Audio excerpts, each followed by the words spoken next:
March Madness is finally here. College basketball heaven. And at Pub Sports Radio, we don't just have one contest for you to get paid in full. We've got two. $50 to enter each contest, with $2 of going to cover credit card fees. And as always, top 10% gets paid.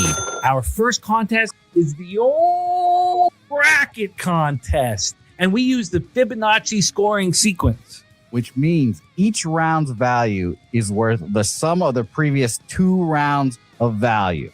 So 2 points for the first round, 3 points for the next round, 5 points, 8, 13, and 21 for the national championship.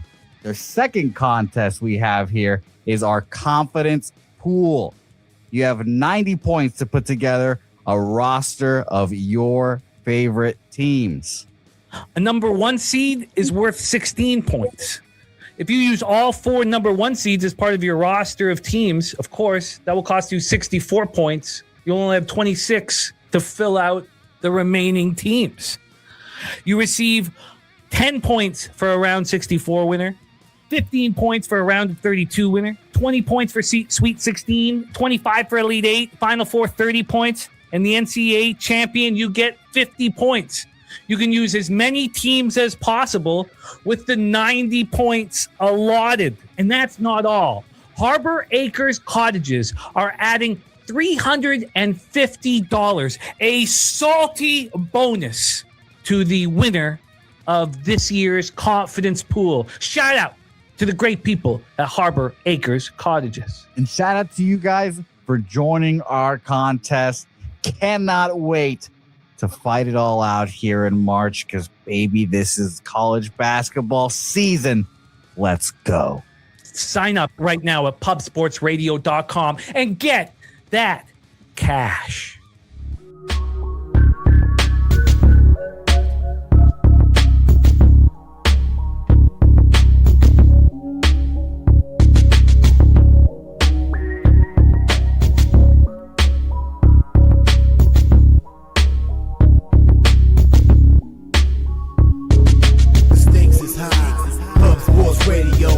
The low baggers, plus the cappers, gamblers and hustlers, we bust on boogies. Death with the bag, let's discuss. It's a must be the low shack, giving you the keys to the money. Jimmy got a mantra, I like making money. Phuket holds it down, here's to the chat. I'm thinking about leche, tell me where you at. Leche, leche, leche, leche.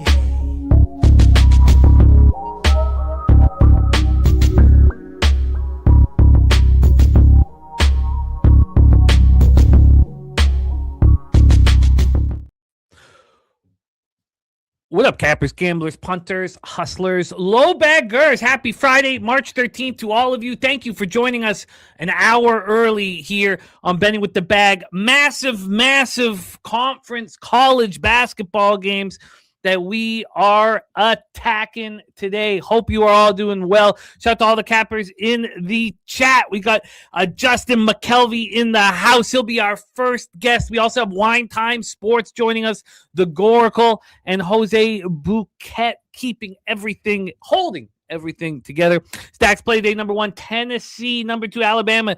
Team total over 87.5. I'm going to copy and paste all of this pertinent information here. We have Kripke in the house, Chappie, Funk, Rez, Mob. Great to see all of you guys. Thank you for joining us. We got Rob McMahon ready to get to work, Kristen Hess, and Victoria, now a gold member of Pub Sports Radio. Thank you for, Victor A. Sorry, I thought, tripping. Victor A, I should say. Victor A. Victor, thank you for rocking with us. Sorry, it's been a lot of numbers. I've been staring at numbers nonstop. There was an invisible eye there in your name, Victor. Victor, please, thank you, first of all, and looking forward to see you in our Discord. To get into our Discord, just go to pubsportsradio.com and click on your account. As a gold member, silver gold member, you will get the Discord invite right there. Also, as you saw up the hop, man, our March Madness contests live and in action. Compete with us. Get that cash. Confidence pool and the bracket pool all up. Shout out to Swiggy for putting it all together. There's the nuke worker in the house. Great to see all of you guys. Res Mob, Steady Mob, and Nasty Nate says 12 more days. 12 more days. A Geo Bed ready to go. Miss Smokes a lot. Philip ready to go. J-Dub action in here as well. Let me get this all copied and pasted. Let's get this all copied and pasted here. So huge day. Our first game, I've moved on. If I had moved on yesterday's opener, had I wanted to, would have been very successful. So we're moving on this one. I have a plan, and I'm going to attack it. And I'm ready to attack it live and in person. We have action coming in. Steady Mob and Res Mob. Respect play of the day is the under 144 in Miami, Virginia. We still have 20 minutes until tip-off, so no need to get concerned about time. We have lots of it. Let me get J-Dub's action here. Locked and loaded. Locked and loaded. Great to see all of you guys here rocking with us. Man, St. Louis first half for Nasty Nate. We got Lucas Ryan in the house. He no ball. Matty Ice. Taint cashing again, man. Taint was a slam dunk last night. Xavier Oliver. Great to see you, Xavier. It's been a long time, man. Gravy Bets. We got GB9 on the grind. Ready to go. AM on St. Louis minus 6.5. Great to see all of you guys here. Let's get to work. Let's bring on the star of Fridays here. Looking forward to cap this big giant card to get our weekend started right. That's very crucial here. Let's get our weekend started right. Super True Story in the house, man. Super True Story, the banger yesterday. Great work, Super True. Getting that cash, man, like you do. Please welcome our first guest on today's massive Friday Betting with the Bag. Start the stacks play today. Ready to get to work. This man produces consistently, and he's got a drive. And a lot of the guys that we rock with have a very, very intense, sincere drive to beat the books. And this man has it. Let's get to work and let's get this cash. Please welcome Justin Mcelvy to the show. Stacks.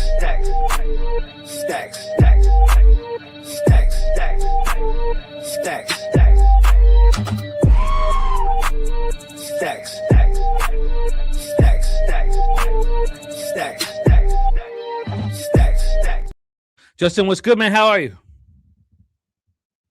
I think you're muted. Pretty good. How are you? I'm pumped up, man. I'm pumped up. This is all these days are so crucial, and this one with action all day long. I mean, we're going to be gambling. I'm going to be gambling for the next 15 hours, and it's a nice situation to be in, man. I like it. Absolutely. I can't wait. It's a nice, not too big, but big enough, and it's early, and I don't know, I got a lot of plays. Probably the most I'm going to have so far.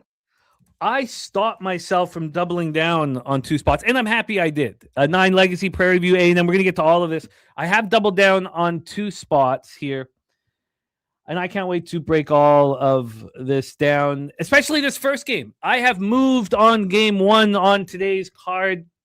We have the George Washington Revolutionaries A10 championship quarters. This one kicks off here in 17 minutes, or tips off in 17 minutes. George Washington 18-14, 8-10 in the A10 at St.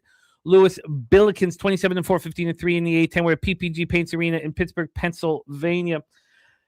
You know, look, George Washington's a good basketball team, and you know they have seniors like Castro that can deliver the goods.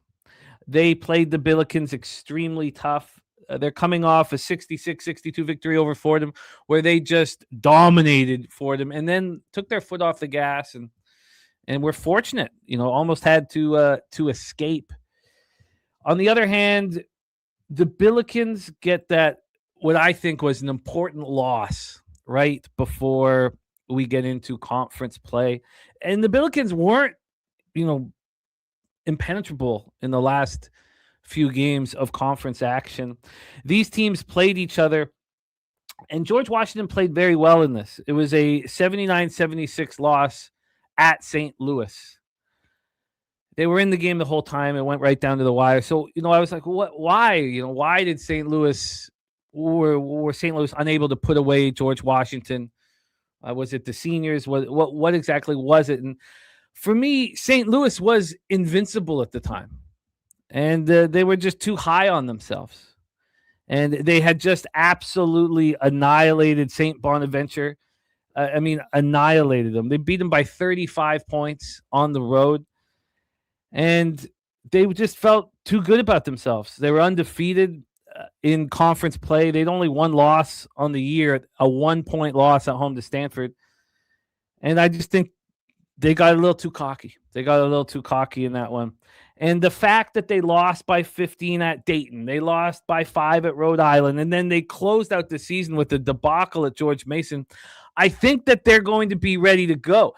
Now, Nasty Nate on the first half. I am not on the first half here. And I almost did, but I thought, what if they do come out of the gate a little bit slower? That was my thought.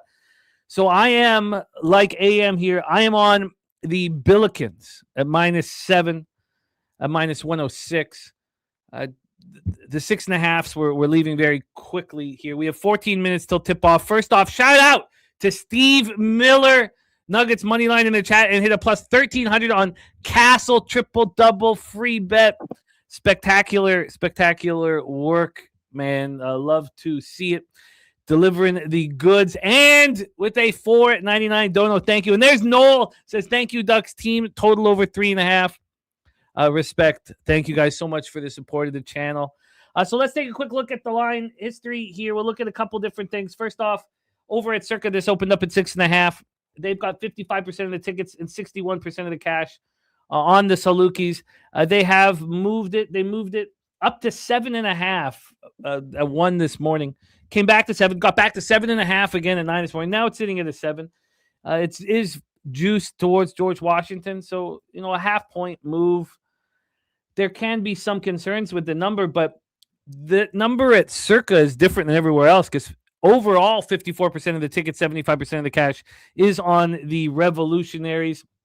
Troy Torrence in the house is preaching to the high heavens with SMU BYU, and today it's Illinois for Troy Torrence here.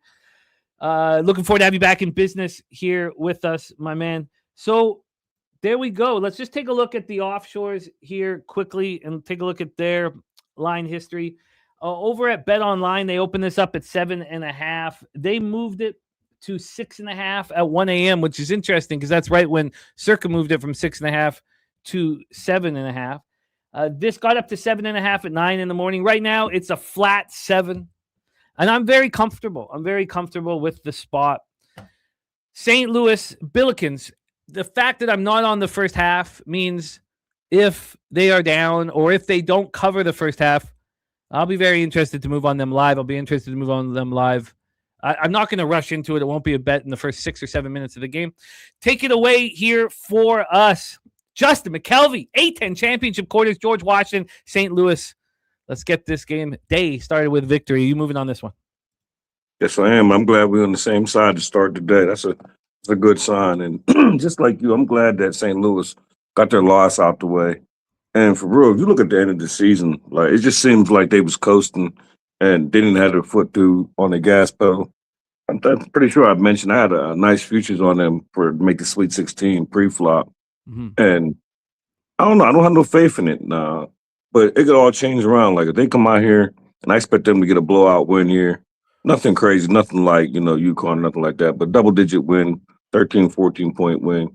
Shake off the rust, shake off the loss that you're coming off of, and just get a big win against this George Washington team who keeps playing you close. But I think you're better than them. I think you're a lot better than them. So now it's time to let the better team have the better win and come out here and get a double-digit win. I'll take the best number you could get. I actually bet it right before the show, and I got a 7 minus 112.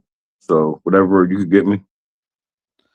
Yeah, it's all over the place right now. I imagine that I'll be able to get you a 6.5 here, just refreshed again. 6.5s. I guess a 7 with low vig. They're both available. Let me just take a quick look at the offshores as well as Penny and see what we are dealing with we got a lot of exciting news here at Pub, and we're going to be rolling stuff out after Pubapalooza. But one of the things is we are going to start playing poker again. We're going to be working with the offshores again. So Bet Online poker tournaments are going to be back in business here post Pub 5. Right now, I can get you the 6.5s, the cheapest 6.5s minus 117. I can get you a -7 at minus 105. How does that work, Justin? Give me the -6.5. You said minus 117? Yep. Yeah, give me the 6.5. All right, Justin is on St. Louis minus 6.5, minus 117. I'm on St. Louis -7 at minus 106. And tip off in 10 minutes. And I am ready to move live if it comes up. A Nasty Nate coming off a monster day. Troy Torrence says George Washington can play with any team in the country. They can. Seniors, they can. There's no doubt about it. I like that Fordham put a scare into them yesterday, and I think that you would like it as a George Washington backer as well, but also as a St. Louis backer because they had to step it up again. They had to turn it on again. This is not a fate of George Washington. This is a belief that even at 11:30 a.m. Eastern, that St. Louis is ready to show. The fact that they got, touched up a bit down the stretch, I think is helpful here. This is not a fate of George Washington. They have dangerous seniors, and Castro and Avila are going to be a must-watch matchup here in this one. We have our next guest ready to rock with us. We are a three-headed monster, but the Goracle is joining us for two breakdowns on today's show. Please welcome from Los Angeles, California, co-host of Walk-Off Wagers here on Pub Sports Radio. Also will be starring at Pubapalooza 5 in San Antonio in 2 short weeks. The Wednesday show looks like it'll be 5 p.m. Eastern. Betting with the Bag show live in San Antonio, where I will be sitting alongside your next guest. Please welcome Mr. Wine Time Sports to the program. Wine Time, what's good, man? How are you? Jim in the Bag, Stacks. Happy Friday, fellas. And yeah, I had a moment yesterday. Shout out to you, Stacks. Before we do this shot, I texted Cab. I said, 21 days until San Antonio, and he liked the message. And then hours later, he's like, Wine Time. It's 14 days. I was like, holy crap. I was like, I don't even know what date it is half the time since I haven't been working. You know what I mean? But got me pumped up. I can't believe we're less than 2 weeks out from all kicking it in San Antonio. I'm ready for it. Cheers, Stacks. I'm ready to break, fellas. I'm still drying out right now in this first game, so. But I will cheers some coffee to you guys. I'm on the dry out for Pub. Just gotta. You got to do it sometimes. Sometimes. I hear it, Jim. I hear it. Listen, I'm right there with you guys. Three-headed monster. This is a consensus for us all the way around. I'm on the 7. I couldn't get on the 6.5. I almost had to move on the 7.5. It literally moved to a 7 as I was putting in my 7.5, which did have me somewhat worried because it is tip off in about 15 minutes. I put this bet in about 8 minutes ago. I took the 7 though. I'm on this -7, -110. I was on George Washington yesterday, and what a letdown that was for them in that second half of that ball game. I'm not sure what happened. I was back at work yesterday, so I couldn't be in full detail watching it, but just a crazy collapse in that second half. I like this George Washington team, but I think this number is the way it is for a reason. I think St. Louis is going to beat these guys by double digits. Money's coming in on George Washington. The line is moving towards St. Louis. St. Louis coming off getting blown out by, I believe it was GMU, George Mason on March 6th. So losing that game, getting blown out. So I think this is a good get-right spot for them. George Washington got by with a win yesterday, but I think they get smashed today. Give me St. Louis -7, -110. First play of the day, fellas. We're going to be tipping off here in about 5 minutes. I'm looking forward to it. We got action all day today. This is it's the best time of the year. I'm excited.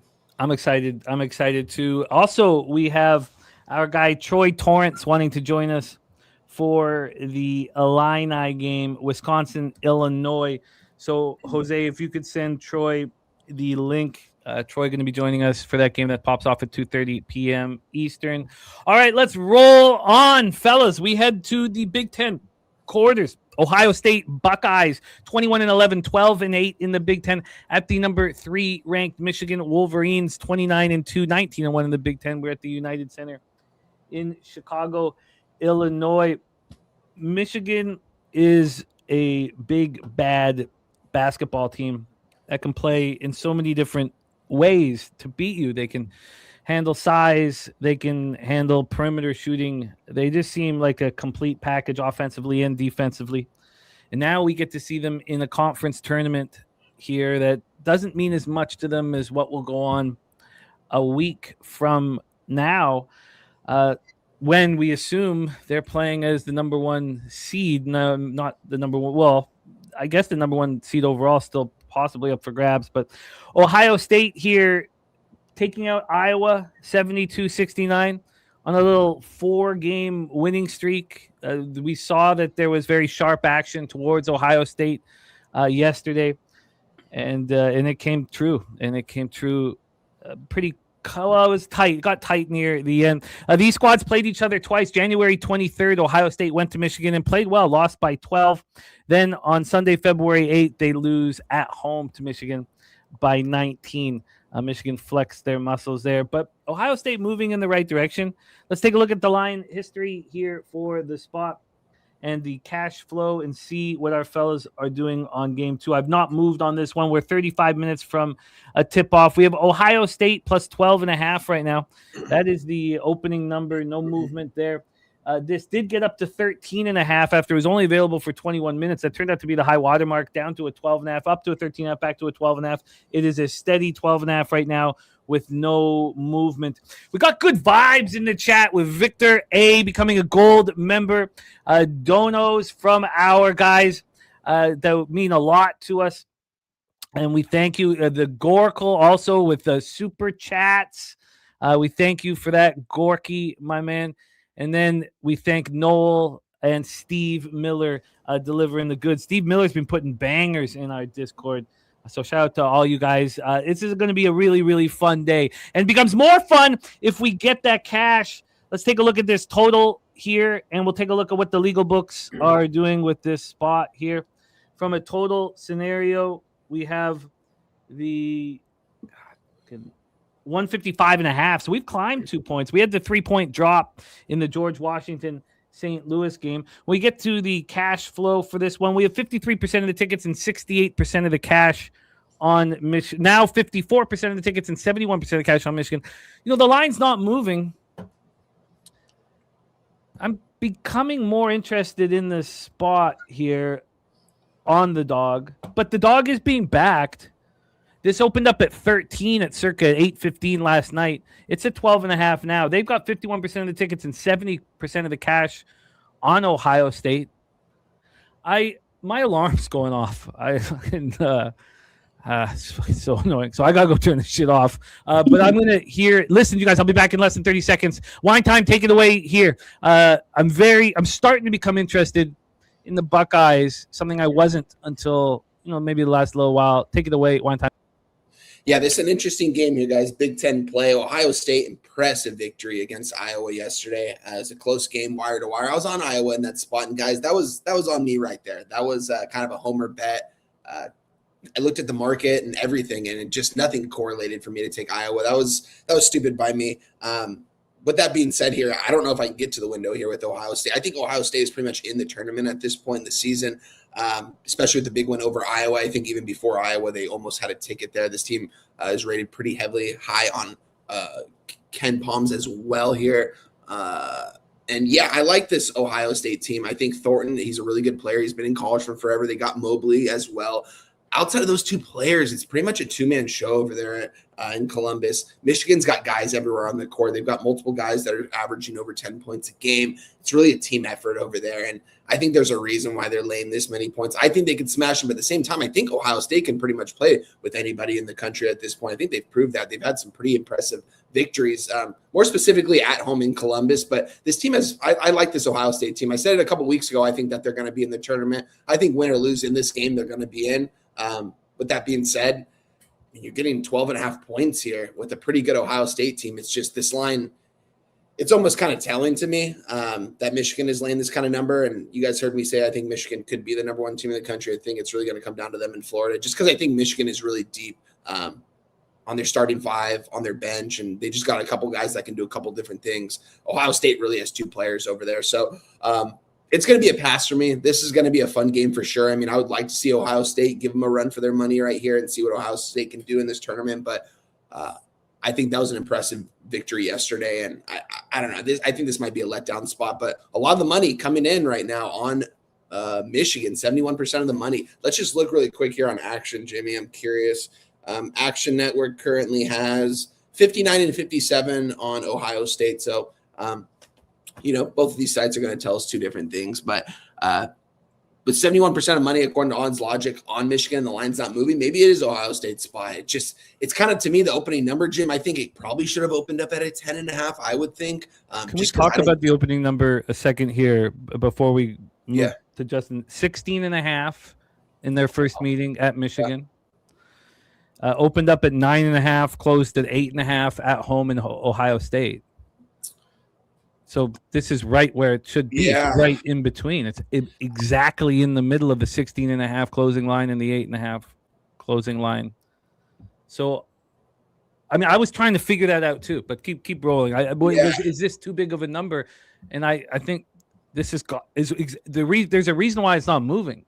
Yeah. I just, to me, looking at the past lines from these two teams in the previous meetings this season, I think the line is priced accordingly. I just think the way Ohio State's been playing these last couple games, I just think they're a little bit motivated, and I don't think that they're more than 10 points worse than Michigan. Personnel on the court, not the field. Apologies. But I like this Ohio State team, even though I said they are a two-man show. They got two pretty good damn players over there, and they've won some pretty big-time games. Remember, a couple of these guys have never even been to the NCAA tournament. They really want to get there. I think their ticket's already punched, but nothing is set in stone. I mean, if they lose this game by 20 or 30 points to Michigan, I don't know. We'll see. But I'm off it as of right now. I like this Ohio State team. I wanted to back them. I think the number is probably accurate. So I'll be off this one. Before we go over to Justin J-Dub, the double-digit favorite model is which lost, and the live bet lost by 1.5. That's the first time all year both have lost. Wow. And which is great. That's the first time. But that's an NBA thing that's predicated on knowing that you have the game the next day. Not, of course, Michigan expects they have the game the next day, but they're not. When the double-digit favorite's up 23, they don't play their starters in the fourth quarter. We've seen teams like the Cavs put up 10 points in the fourth quarter, still cover the double-digit spread, but the total just dips heavily. So that's an NBA thing. But thank you for bringing it up, J-Dub. Let's hear from Justin. Justin, take it away. Buckeyes, Wolverines. I don't have nothing official, but for me, it would be Ohio State or nothing. But one thing that I learned from watching Spoon is not just to take notes, take certain notes about, like, one of the notes off the hand, whether it was a joke or not. He said, stop fading Duke and Cameron. And one of my notes, and I'm mad I didn't do it last time and I lost, is I'm not fading Michigan no more. I'm done with that. I respect them. I fade them. They take my money. It's never close. So, but for me, I just feel like this is Ohio State. Like, I don't see how they just get blown out. I don't think Ohio State money line is it, but I just don't understand how they. I mean, I understand, but how do they not keep this close, though, Jimmy? But I'm sticking to my rule. I'm not fading Michigan no more. I'm not fading. Like, it's just Michigan, Florida. There's just certain teams that it's not working, and that's not that I'm fading the team. I'm fading the point spread, but it doesn't even matter. I've never won fading Michigan, so I'm over that. I've cured my sickness, and I do have a circle though. If I get at any point in time, if I get anything that smells like 20, I'm live betting it. Now, when like you were 18 and a half to 21, anywhere around there, I'm live betting it. When you were breaking down the game here, there has been a half-point move everywhere. I know the George Washington St. Louis game stuff, but it's flat 6.5s or better for George Washington. Were you thinking about a first half or a full game look on Ohio State? I was thinking first half. And then actually what I had, then when I realized my notes, and then I fought with myself because I really wanted to bet Ohio State. And then I fought with myself about you're highlighting your notes because I'm highlighting all my notes instead of that way. I write all these notes of things not to do that I don't want to do, and I still do them. And then when I eat shit, it just irritates me. So then my logic was, it's still getting in front of Michigan. whether it's first half or not. It doesn't say stop standing in front of Michigan except. But I would want I would want Ohio State coming off and getting the game. Like they started off getting they wasn't getting killed, but they was down to Iowa. And I was on the other side. I was on Iowa with plus 2.5 yesterday. And Iowa started off looking good. Was that yesterday? Mm-hmm. Yeah, so the Iowa started looking good, and then I don't know what happened. Yeah, Iowa might be heading to the NIT tournament after that. That was disappointing for sure. But I mean, I remember I was listening to you guys break down the game. Apologies for cutting you off there, Stacks. No, you good. It was an Ohio State spot. Like that was almost like a homer pick for me. And right before tip off, I knew I was toast in that game. I was just like, this line is not looking good for Iowa backers, and it showed in that second half. Ohio State really turned it on. And shout out to our guy Steve Farmbach. He said, "Buckeye fan here. Our coach is a moron. I hope we win this and lock in that turning spot." I think they're already locked in. I could be wrong. I don't know. We'll see. It's still Ohio State. I mean, I think they are. They got to be in, right? Yeah, right. I mean, they had a good enough season. I mean, I was almost considering, is Iowa going to get in? But I think that loss yesterday, I think, might take them out, even though, according to KenPom, they're a top 25 team. So, I mean, we'll see. I don't know. I think Ohio State – I don't think Michigan is 13 points better than this team. I really don't. Yeah. Yeah. Matter of fact, that was funny because it was earlier in the season. I can't remember who was home. But one of those games, I want to say Ohio State was on. One of them games, Ohio State covered for me. That was the last time that I won fading Michigan. And they covered, it was like double-digit points, and they covered. And I want to say they covered by like a point and a half. And ever since then, I'm over 4 fading Michigan. So I'm not in no hurry. But if I see anything that sounds like 20, I'll be in on it. I am moving on it. On Ohio State?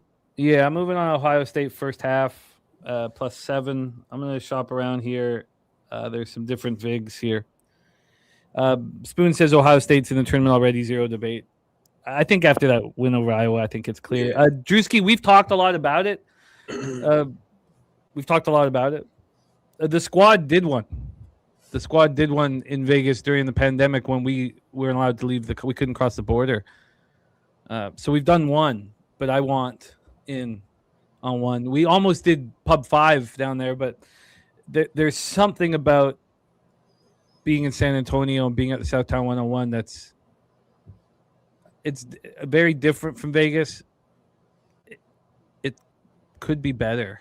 Yeah, it's nice because we have our own spot to just cap all together. If we're in Vegas, it's just so much shit is going on behind the scenes and stuff. I don't know. I like being locked in at Southtown 101, honestly. I really love it.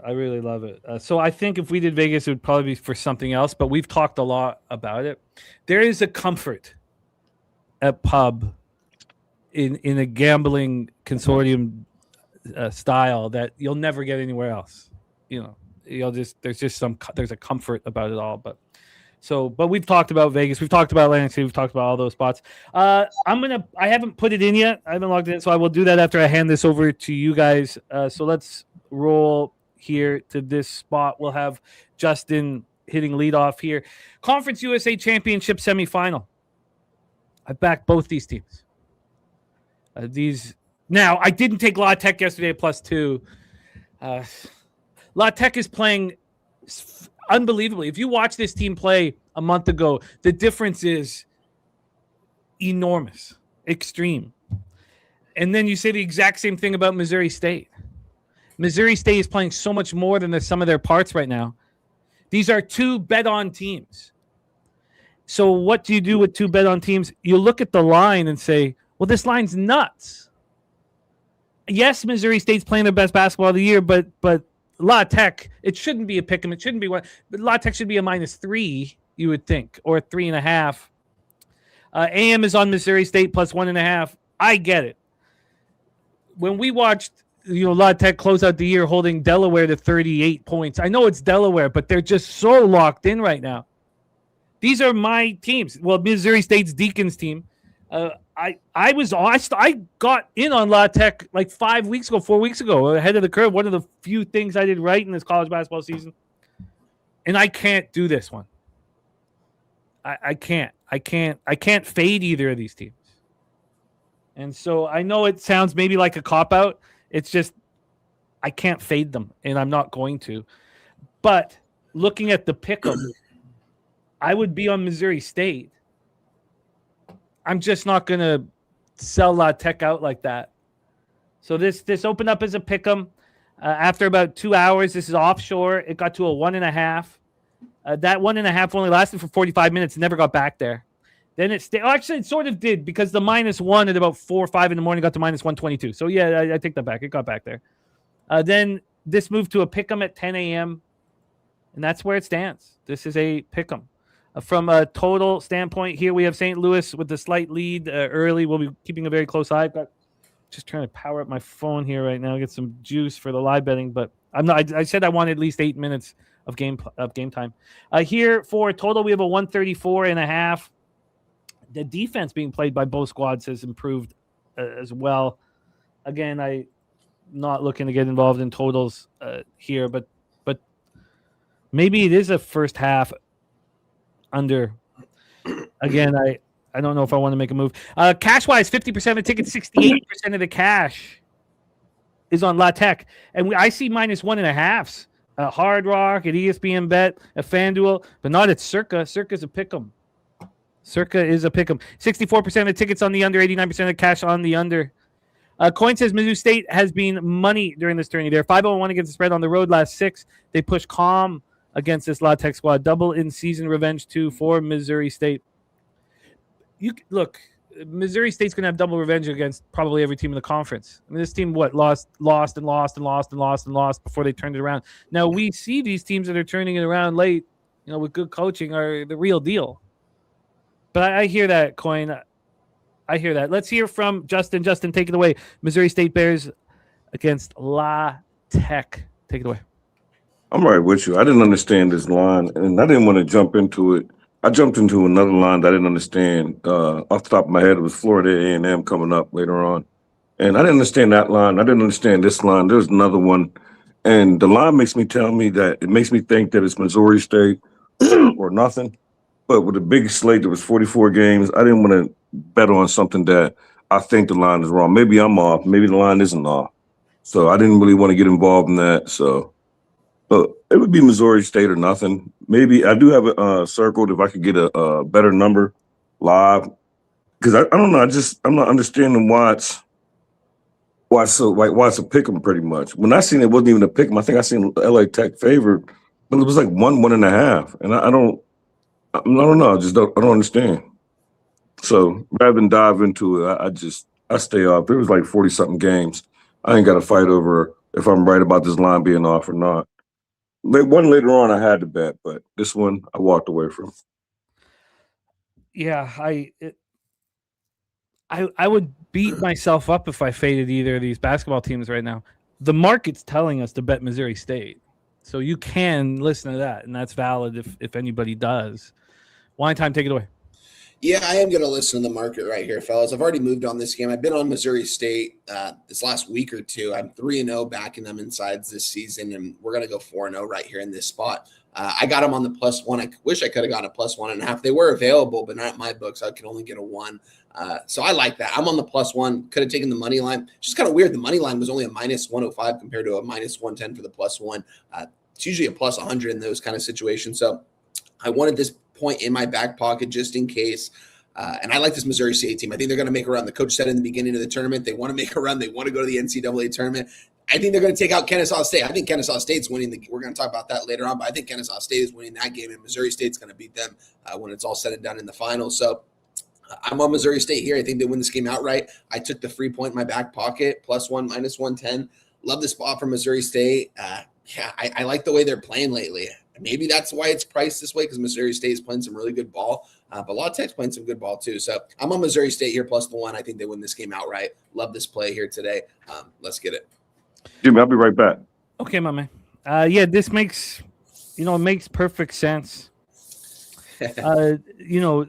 These teams have played each other twice, and the scores were 79-78 in double overtime and 72-70, at La Tech. So both times La Tech came up on top, but I can't.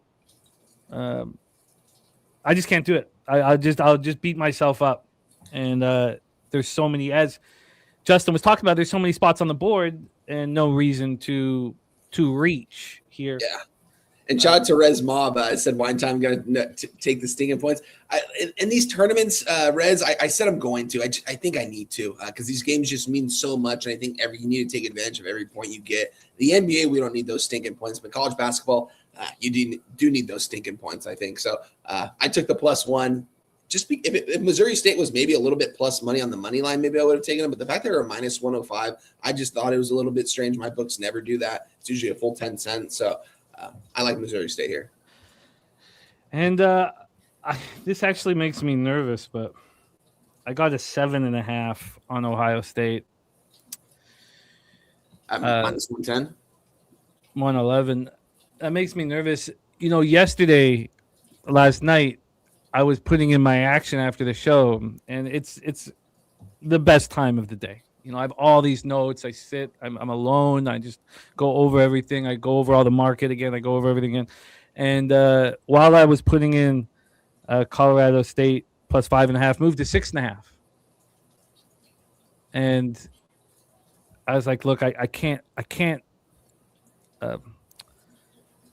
responsibly say that's fine. That's not. I have to stop everything. Yeah, for sure. And not only did I stop everything, I didn't bet it, and Colorado State's out, and San Diego State covered. Look, I've done it here, but that 7.5 is not what I wanted to see. All right, let's roll on to the next spot on the board here. Wine time. And we move to the SEC tournament quarters. Kentucky Wildcats, 21-12, 10-8 in the SEC. At the number 4 ranked Florida Gators, 25-6, 16-2 in the SEC. We're in Bridgestone Arena for this one. Let's go into the line history here. We have, my computer has been just overloaded the last little while. It's having issues. This total is 160.5. That's exactly where it opened. 160.5. No movement, no interest. Sitting there, comfortable with where the money is coming in. Then we have a move towards the Florida Gators. They've gone from 10.5 to 11.5. I am looking at an 11 at a very sharp book here. Let me see if I can get in here. When we go to the legal spots for this giant game that pops off in an hour and 13 minutes, we have come on. Here we go. We have 64% of the tickets, 60% of the cash on Florida. Circa's moved it to a 12. This is a pretty bullish display by the market against the team as popular as Kentucky. Yeah.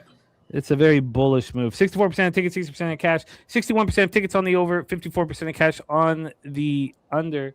When we go over to the offshores, as I said, they opened this up at a 10.5. After 10 minutes, moved to 11. Now it moved back to a 10.5. It didn't get back to 11 until 8:49 this morning. Then it gets to an 11.5 at 9 this morning. We're sitting at 11.5 right now. And as I said, at 12 at Circa, there's going to be a lot of, in conference tournaments, there's a lot of recency bias, and the teams that make gamblers money are, cappers generally a lot of times will go back to the well and hammer them again. So the idea that that's not happening here with Kentucky, that this line is growing, that the sharpest books are pushing it the furthest, it's saying a lot here. AM says the 12 went back to 11. Just went back to 11. Oh, wow, that is 6 wow, minutes it sure did. Look at that. Yeah. Wow, it just went back to 11. Light up the board. Huh. Wow. Okay, thank you for that. Very important information. All right, here we go. Wine time. Take it away.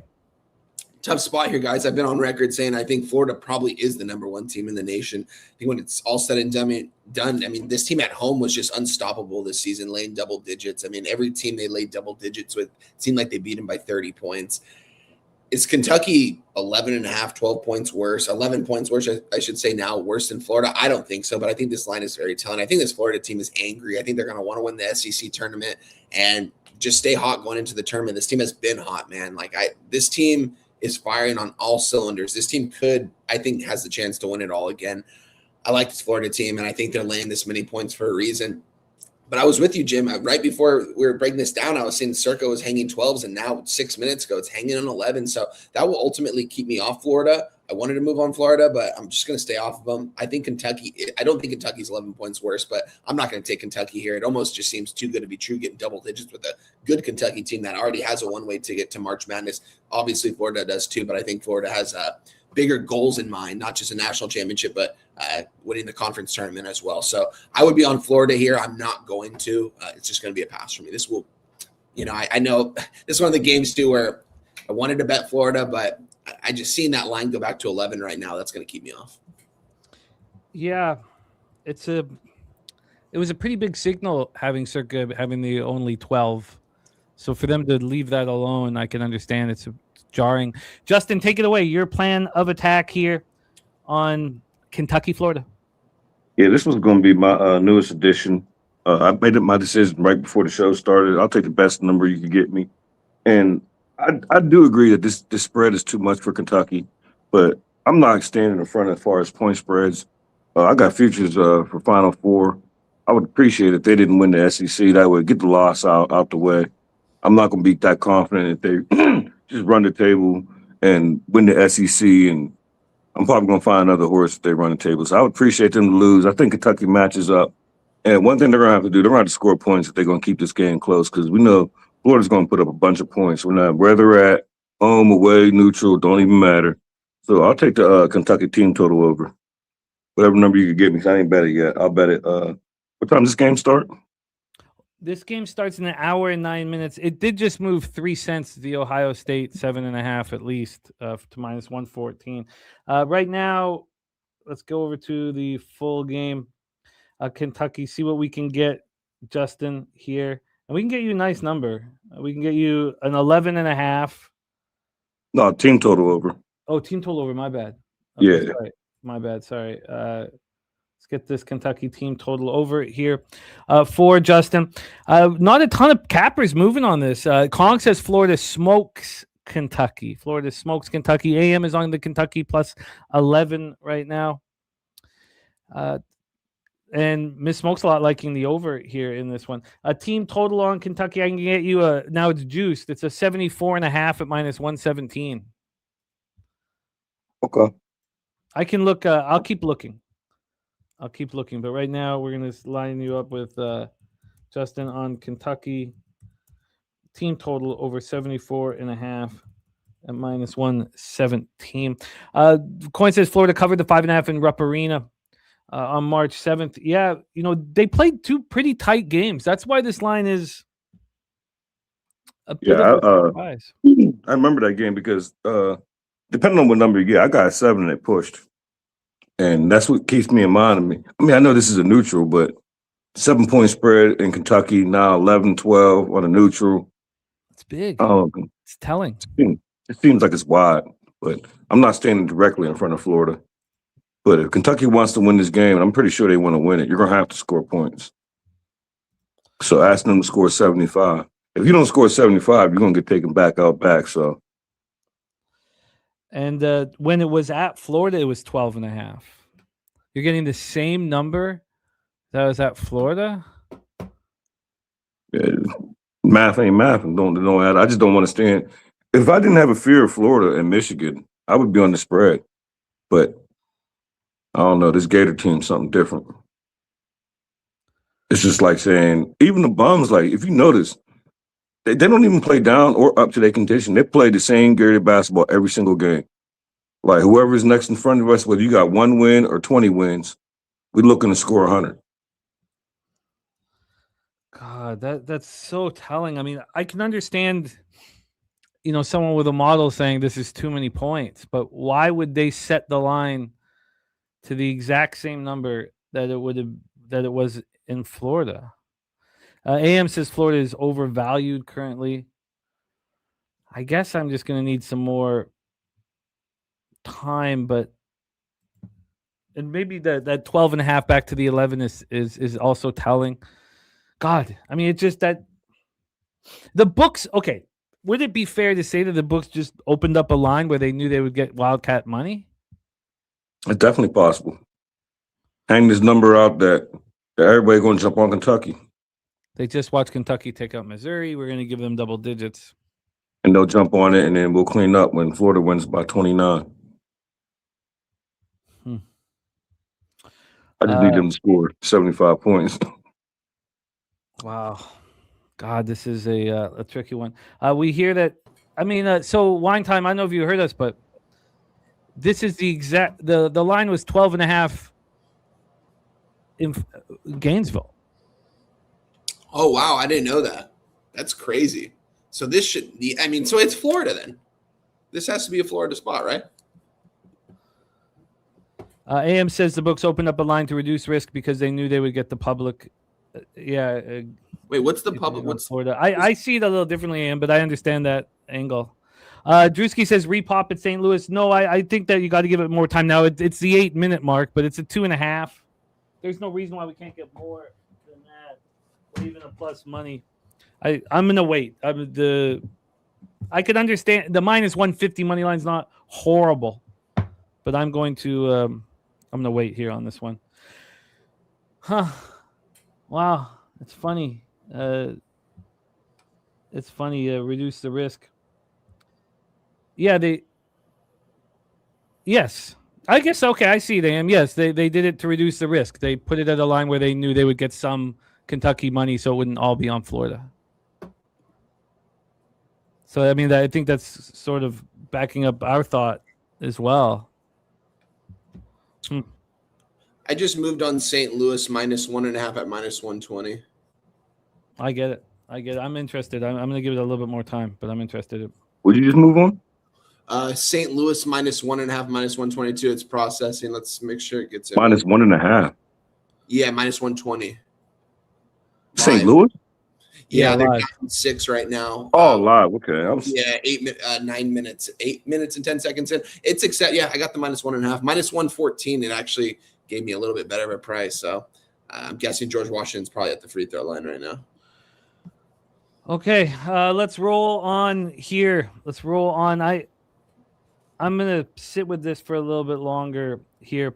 We head over to Birmingham, Alabama. UAB very happy where the conference tournament is being played here. Now, all year it felt like UAB was a much better team, outside of the state of Alabama. A coin says Gators have hit the switch. Our guy Lucas Ryan needing St. Louis team total under 39.5 to start the day. AM's got the projection of UAB at -5, and Dizzy expecting St. Louis to bust this first half open here. Shortly, let's talk about the 49ers here. It's a big win and a very easy win for them over Tulane. Now, these teams, just met. So we have a lot of, statistical analysis that we have. Charlotte lost at home to UAB 80-74. They look bad down the stretch. I mean, Florida Atlantic, UAB, South Florida are a tougher spot, especially playing at Florida Atlantic and South Florida. So it's not a walk in the park, but that was not a nice performance here. And that was the lone performance against the Blazers this season. 80-74 loss at home to them. And again, maybe the home crowd for the Blazers that was disillusioned, with what happened in their offseason, now could come back in and start believing in the squad a little bit. Is that possible? When they played in Charlotte, UAB opened up as 1.5-point favorites and closed as 2.5-point favorites. Here for this spot, we have UAB opening up at -4. It's a 5.5 at most books. I'm looking at a 5 right now. We go over to the legal books here. We have 5.5s across, not quite across the board. Caesar's hanging a 5 at -110, but the rest of the books are 5.5. Circus got the 5.5 to UAB juiced. We have 56% of tickets, 53% of the cash on UAB, 56% of the tickets on the under, and 81% of cash on the under. Our next spot on the board here, we'll go with Wine Time. Charlotte 49ers, UAB Blazers. Shout out to the Godfather in the house who also moved on that 1.5 live. Take it away for us, Wine Time. 49ers, Blazers in Birmingham, Alabama. I mean, I think UAB has the advantage here, and I think the line's kind of telling us that. My only thing is Circuit had this, I believe, at a 6 at one point. Let me just double check. It's at a 5.5 right now. So it opened up at a 5, went to a 6, is now a 5.5. More money is coming in on UAB. So I'm guessing someone came in and probably put a big bet down, and they moved it a half point. I don't know. I want to be on UAB here, guys, but there's just so many games on the card. I don't know if I want to be involved in this game or not. When I looked at this last night, I wanted Charlotte. But now I'm kind of leaning towards UAB, especially because they're playing close to home. I think they have a big advantage in this game here. So I like UAB. I'm not going to personally move on this game, though. It's going to be a stay away for me. Let's go. Let's see what the market's telling us over here at Action Network here really quick, if they even have anything. They're saying UAB's got 44 and 54 right now on Action Network compared to 56 and 53 on UAB. So they're saying the bigger bets are coming in on UAB, and the line has moved a little bit, I guess, but it has came back. So it's a too tricky of a game for me. I'll stay off this one. We now have a plus 2.5 here for St. Louis, down 12. Jeez. Wonder what this number plus 135 on the money line here. I'm not sure exactly. Very, very interesting. We'll figure out what to attack here. George Washington going to the line now, a 3.5. What's the number that we'd be looking for? Spooner says he wants Charlotte. UAB doesn't feel like they suck at home. And he says the stats prove it.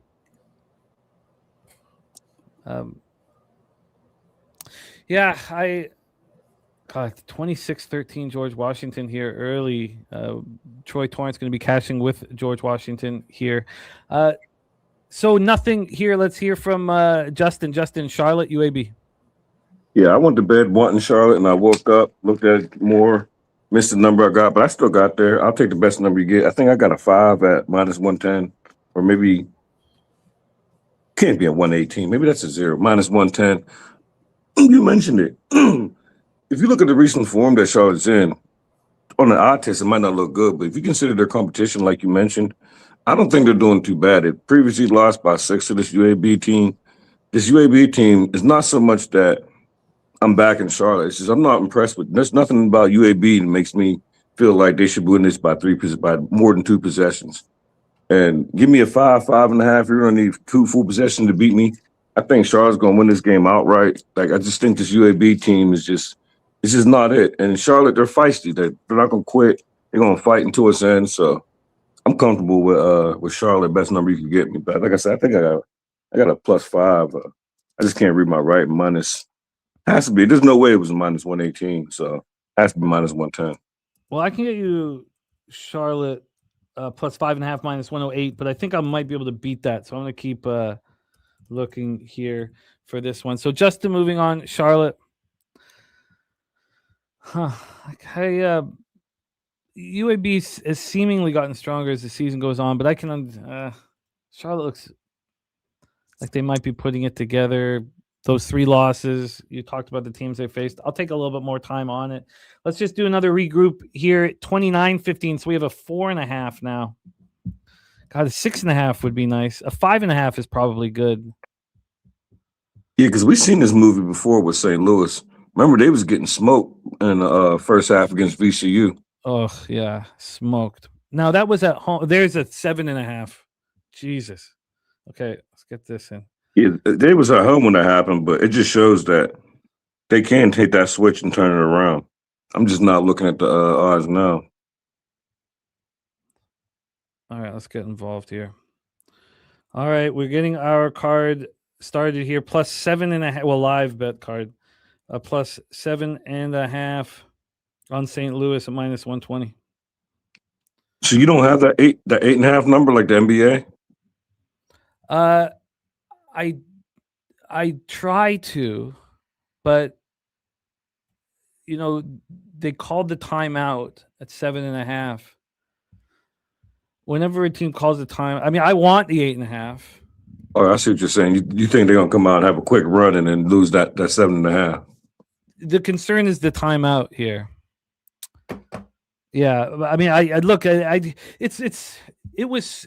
I had to tell myself for months to stay calm and wait for the 8.5. Like it's not easy live betting. It's all about when you press the button. And so, yeah, I would have liked to have waited to 8.5 there, but I couldn't. Okay, Young Bull Dirks just took that 7.5 with me. Yeah, I'm All right. I'm gonna do the same thing. I'm gonna do I got plus 195. I got a juice 7 and the money line plus 195. I'm gonna do a half unit each on the spread and then on the money line.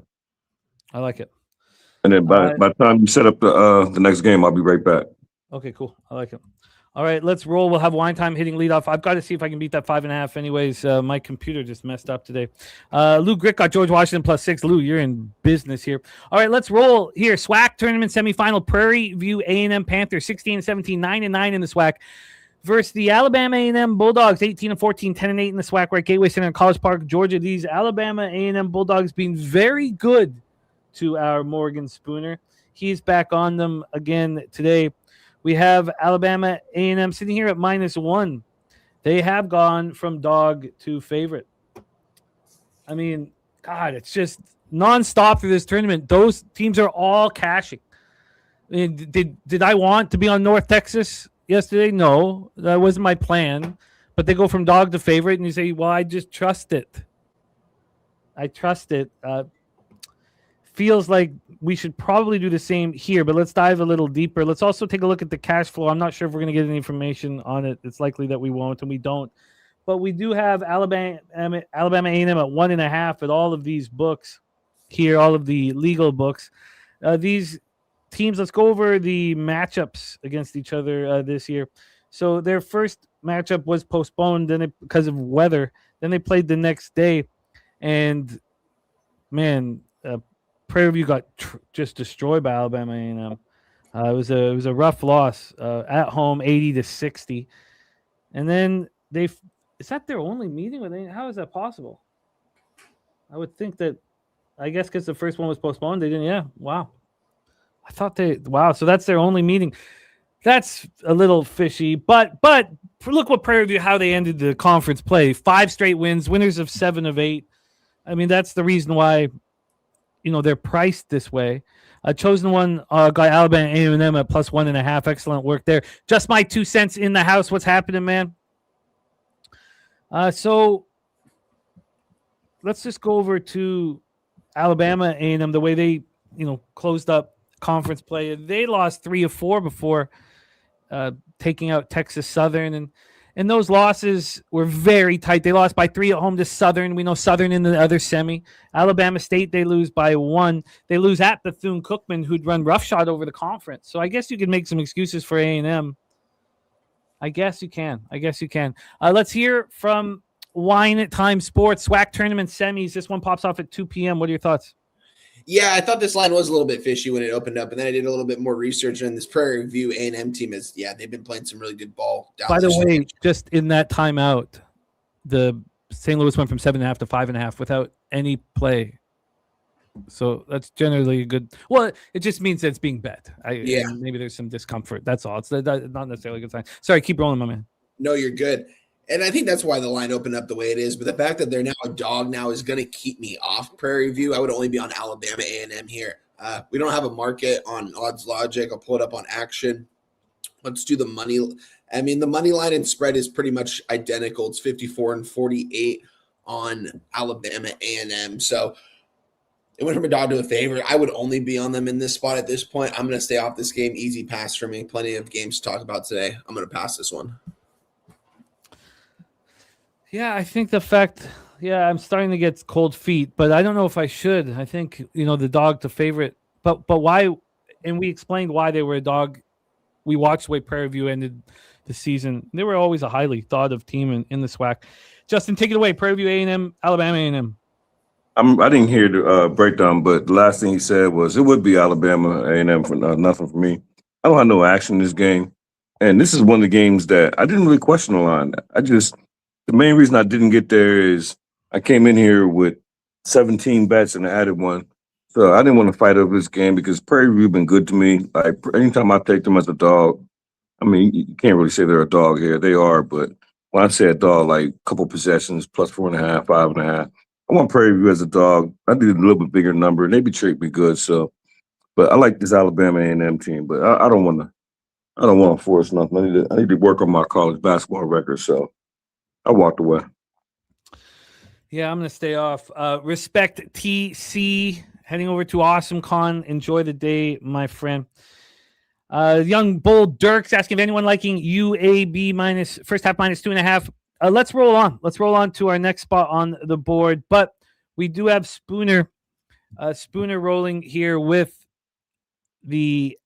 Alabama A&M.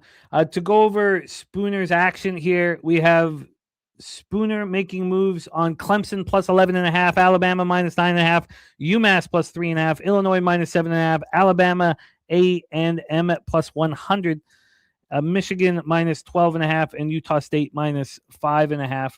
And Michigan has come firing out of the gate here. It was 7-0, now 7-2.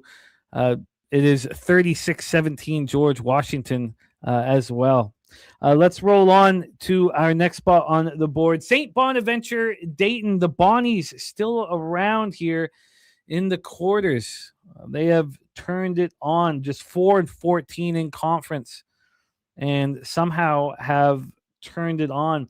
The win over LaSalle didn't mean much, to me, 19-point win against a broken team. But the win over George Mason, I mean, you got to start taking notice, I believe. I mean, they had just gone to George Mason at the end of February and lost by 13. They took them out 63-57 yesterday. So they have 2 games under their belt, and Dayton gets their party started in the A10 quarters right now. So we have what we would assume is a bit of a tired St. Bonaventure team, but man, it's been such a tough season. I mean, it's not hard to imagine them getting very excited about this opportunity to face the Flyers. And they did play Dayton very tough in their lone meeting this year. They went to Dayton. It was a 72-70 loss. I mean, we watched Dayton at home smack St. Louis, although we're seeing George Washington do the exact same thing as well. So here we are. Let's take a look at this line history here for this one and make moves. God, my computer is a fucking mess right now. Let me see. I can maybe just get rid of Pinnacle. Maybe I'll start working a little faster. Let me get you that. See if I can beat that 5.5 over here. But here we go. Let's take a look at the line history. We have Dayton right now minus 6.5 at minus 110. This opened up at 7. It's bounced to 6.5, back to 7, and now back to 6.5. This line hasn't moved in 2 hours. From a total side of things here, move over to the total. Total, we have a 142.5. This one opened up at 140. We get over to the cash flow on the legal books. Let's get to St. Bonaventure, Dayton. Here we go. 81% of the tickets and 83% of the cash on the Bonnies. Wow. It's a lot of money on the Bonnies, man. 6.5s across the board. So it has moved a half point in their favor. 50% of tickets on the over, 59% of cash on the over. So that means, let's just take a look. So we know that they played Dayton tough. We know that they're playing good ball. Could they be dealing with with any kind of fatigue issues? Let's look at the line the first time these teams met. Opened up at 8.5 with Dayton at home, now at 7.5. So it's still a very strong line on a neutral. Take it away for us here, Justin. St. Bonaventure, Dayton. I'm going to trust the hot team, and I'm back on the Bonnies. And I don't know, just the way they came into this tournament, I got to be impressed. And then to ask them, after the way they've done so far, to lose by margin, I don't know. I don't think they're alive to win the game, but I do think they're going to stay beside this number. We didn't watch Dayton. Me personally, I mainly only wanted Dayton when they're at the crib, but they had a good season. I didn't like the way they ended it. They did beat St. Louis, but just like you said, like, I don't know, like, when I kept to St. Louis, like, I still bet them because I was looking for a bounce back, and I thought they would bounce back today, and it doesn't appear like they are, but it's still early. So I don't know how much merit to hold over Dayton beating St. Louis, but I do know I was on Dayton at VCU, and that's a recent loss. And VCU's a good team, but I feel like VCU was wire to wire when they went to Dayton and beat them. And Dayton at the crib was hot, so I think they had like 2 losses at the time at home. So I don't want Dayton. I think Dayton could win this game. I don't think they're going to win it by margin. I think they'll win it by a few baskets, maybe 1 or 2. So give me St. Bonnie's, best number you can give me. Huh. I don't like that all the money's on them, but it seemed like the line, at least they're respecting it. But, I don't look into the numbers until I come here, but I thought I was going to be on the island when I made the bet. Heritage But- has moved it to a 5.5. Well, at least Maybe they show concern. That's a big move from a sharp book. So they opened it at 7. They got the 5.5 now. I don't see. Oh wow, bookmaker just moved it to a 5.5. 4 minutes ago. Okay. I'm just gonna if they're gonna have a party here, a Bonnie party. I'm just gonna sit back and not try and get in the way of it. If that hadn't just started moving to 5.5 every on the offshores, now it just moved to 5.5 at all the legal books except for FanDuel. Wow. So what's keeping you on? I mean, what side was you leaning? I didn't. I just. I do. When we talk about there's no fairy tales in Shawshank, there are fairy tales in March.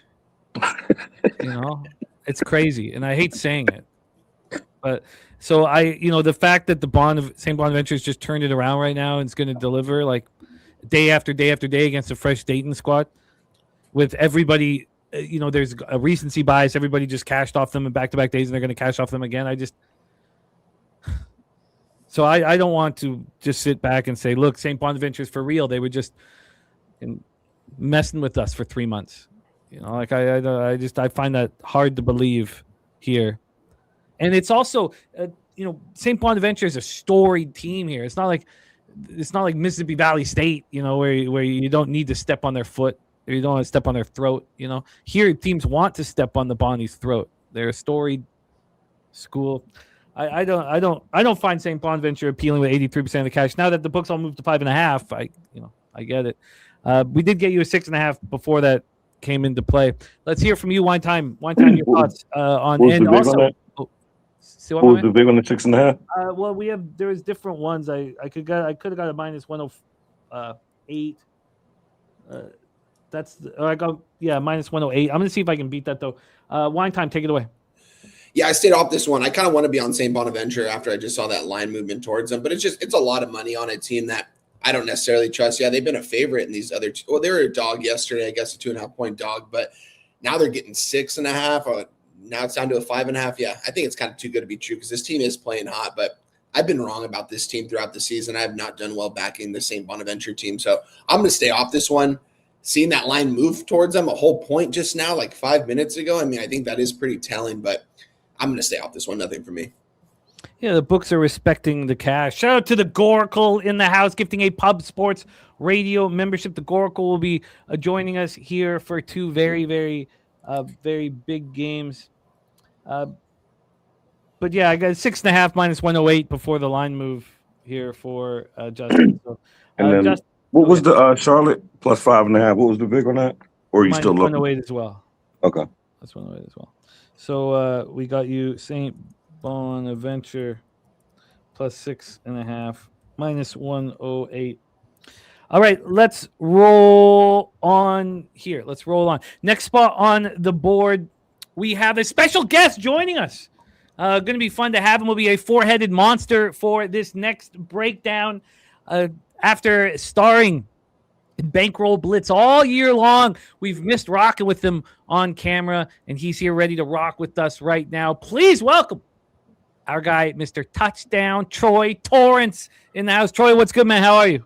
What's up, boys? Let's Good to go, be back. Troy. Good to be back on a Friday. Got a little break here in my personal life. So I'm ready to cap this game. This is definitely my biggest bet of the day. So actually, I just added one it's of the similar size. So let's get into it. Let's do exactly that here. Some horrifying situation early. Now, not for you, as you have George Washington first half. They are dominating St. Louis.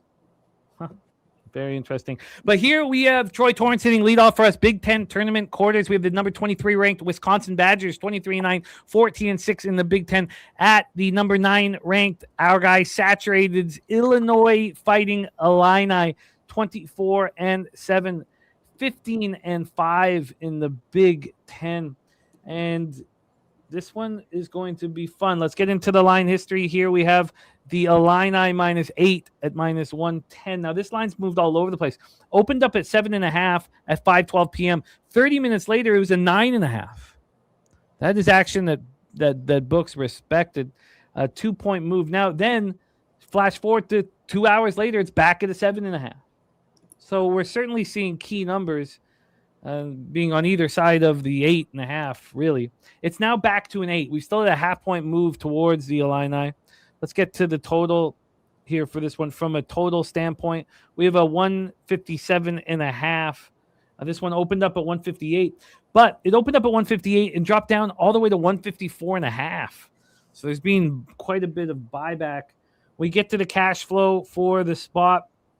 We have 66% of the tickets on whiskey, but just 51% of the cash. So bigger bets coming in on the Illini. Public moving on whiskey. 75% of tickets on the over and 59% of cash on the over. Of course, whiskey coming off a very tight game versus the Huskies.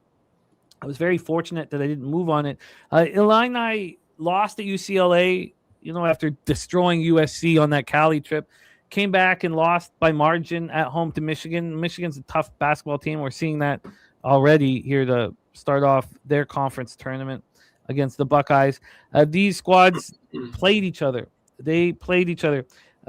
Wisconsin traveled to Illinois. That was the only time they played each other this year, and they beat them.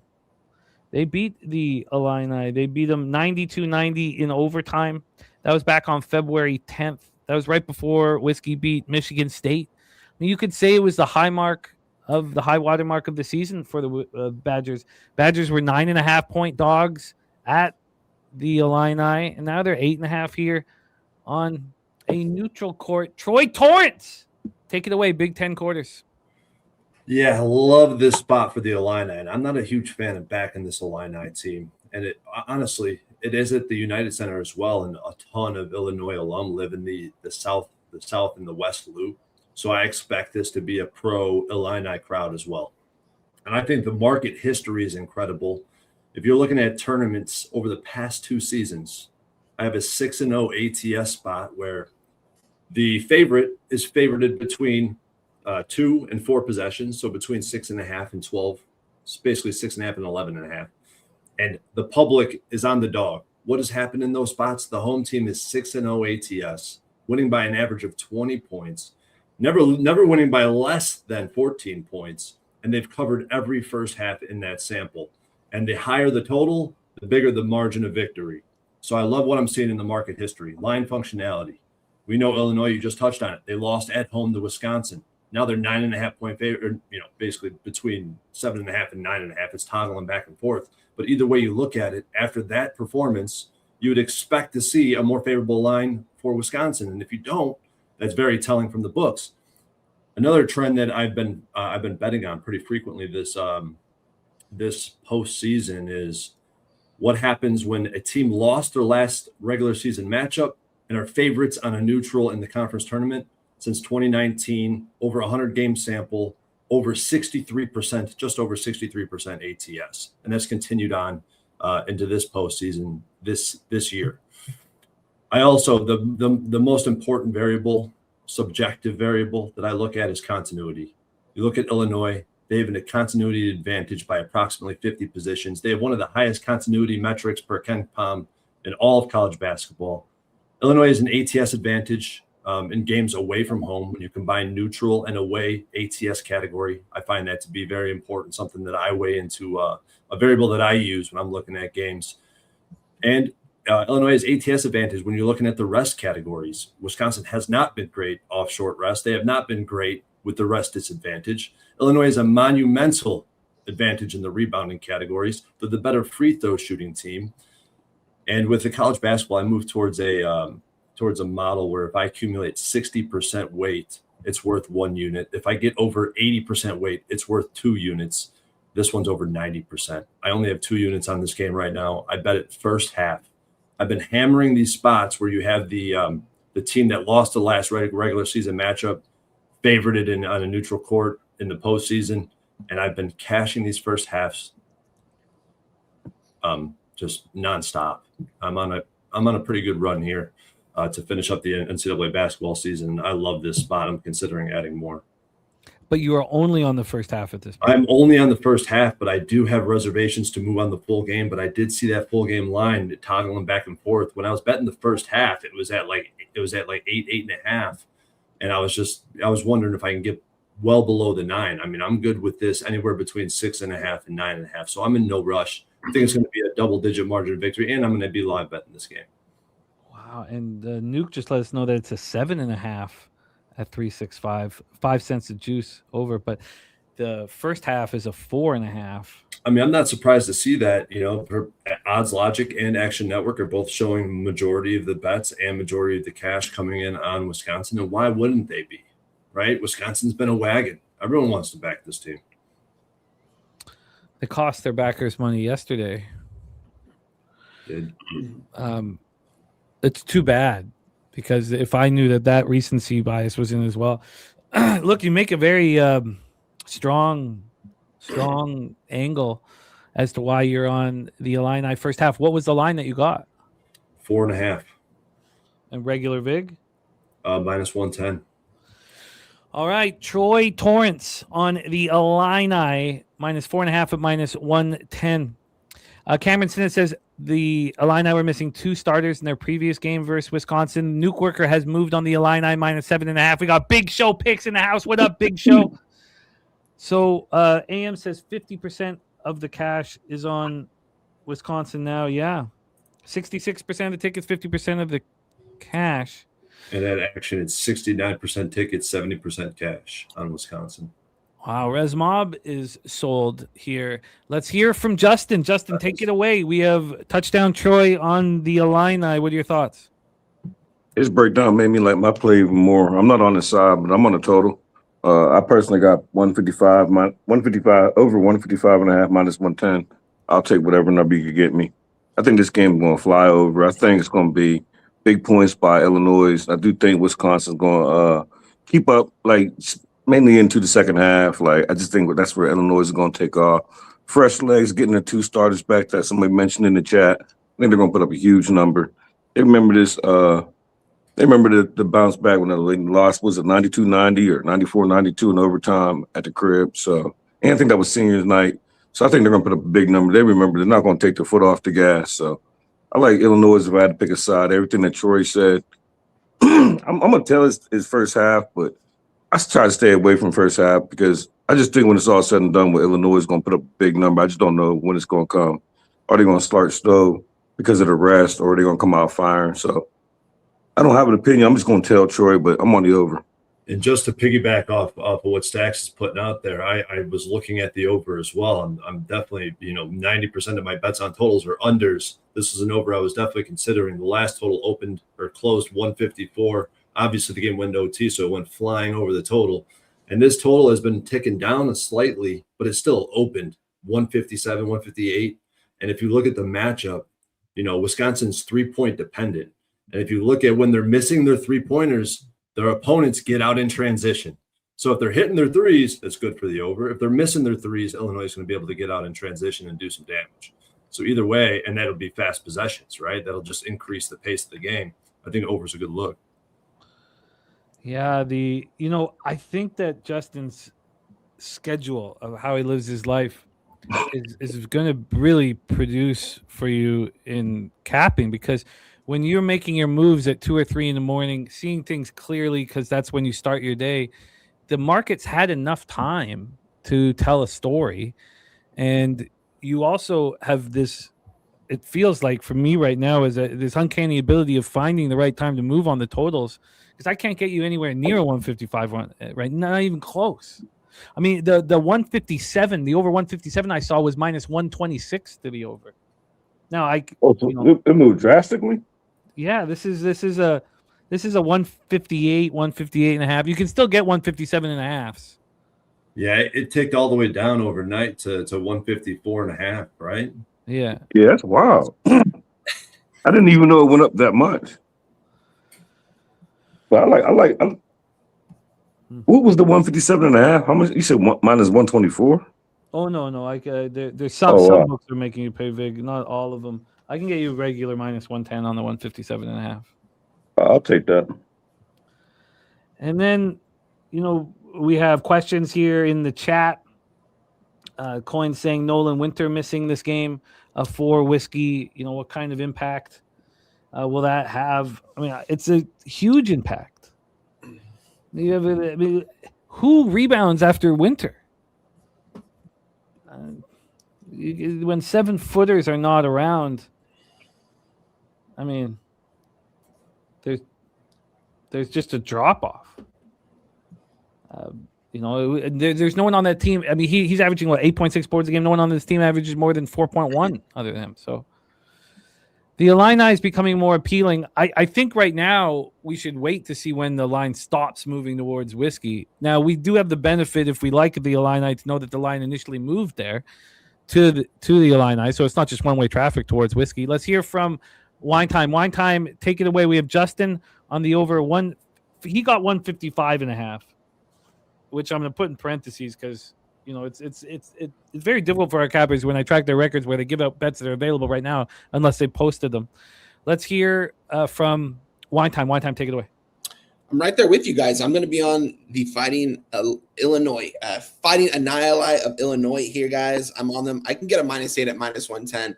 Guys, all across right now, it's lines dropping to a 7.5. All the sharper books are keeping it at an 8. Every single book I have has it at an 8. South Point, Circa, Superbook, they all have 8.5s. All the public books are moving this. So I think they're more so afraid of the Whiskey money than the sharper books here. So I'm going to be on Illinois here. I think this is a clear smash spot. I don't think Illinois is 8 points better than Wisconsin by any means. I think if they meet in the tournament, I think I would probably be on Wisconsin in that spot. But someone mentioned it. Winter is going to be out for this. That's a big guy coming out for them. They still got Blackwell. They still got Boyd down there, 2 really good players who can get you 20 on any given night, but they can't rebound like Winter. So I think it's a big loss for him in this game. I think this line is telling. I think literally seeing it at an 8, I think it should probably be at a 6.5 or a 7. I think it's kind of telling. Some of the books are moving it down, but the sharper books aren't. So I trust the sharper books in this spot.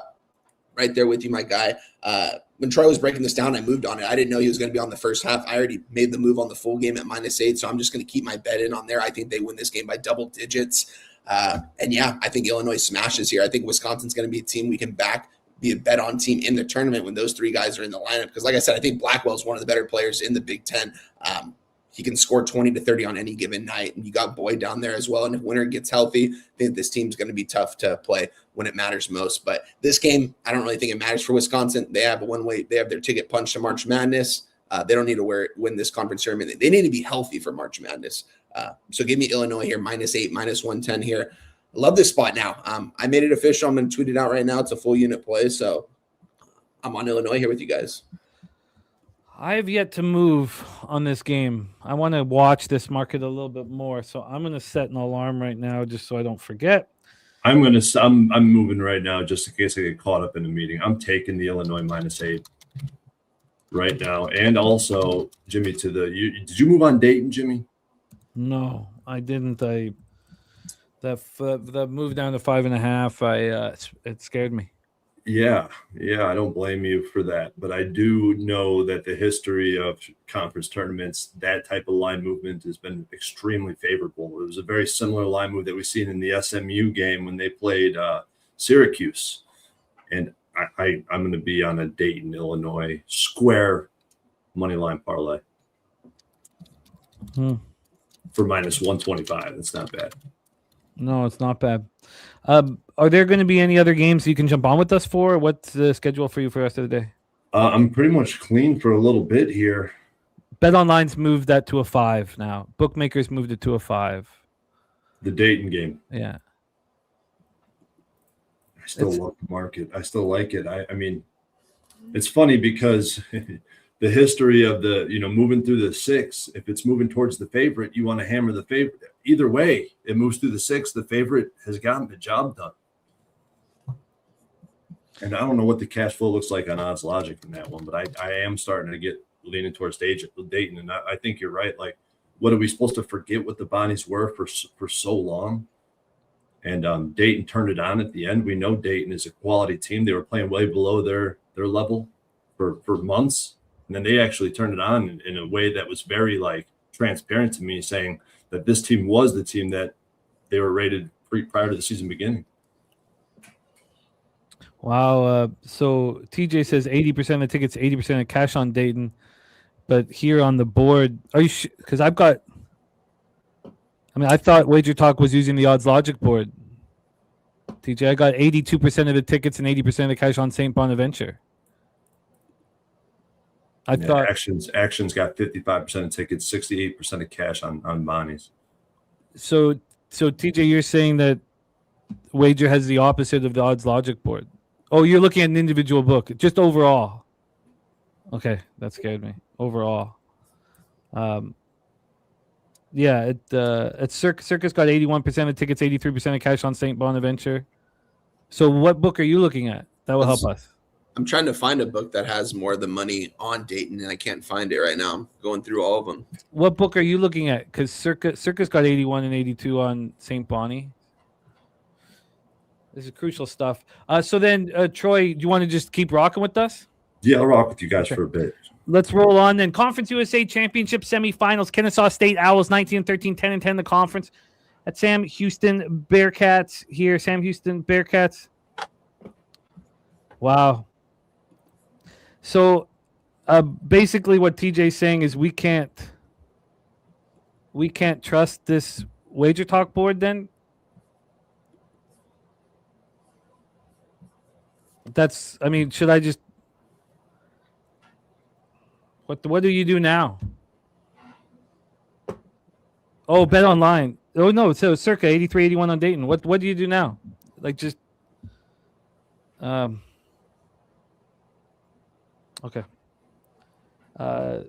So Odds Logic saying the opposite of Wager Talk here. And supposedly Wager Talk gets their information, gets it through Odds Logic. So maybe we just getting that kind of information makes me want to smash my computer.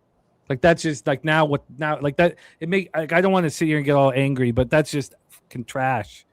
We're told to believe one thing and then let's roll on. Conference USA Championship semifinal. Kennesaw State Owls 19-13, 10-10 in conference.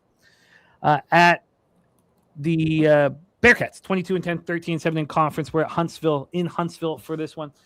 Kennesaw State is playing very good basketball right now.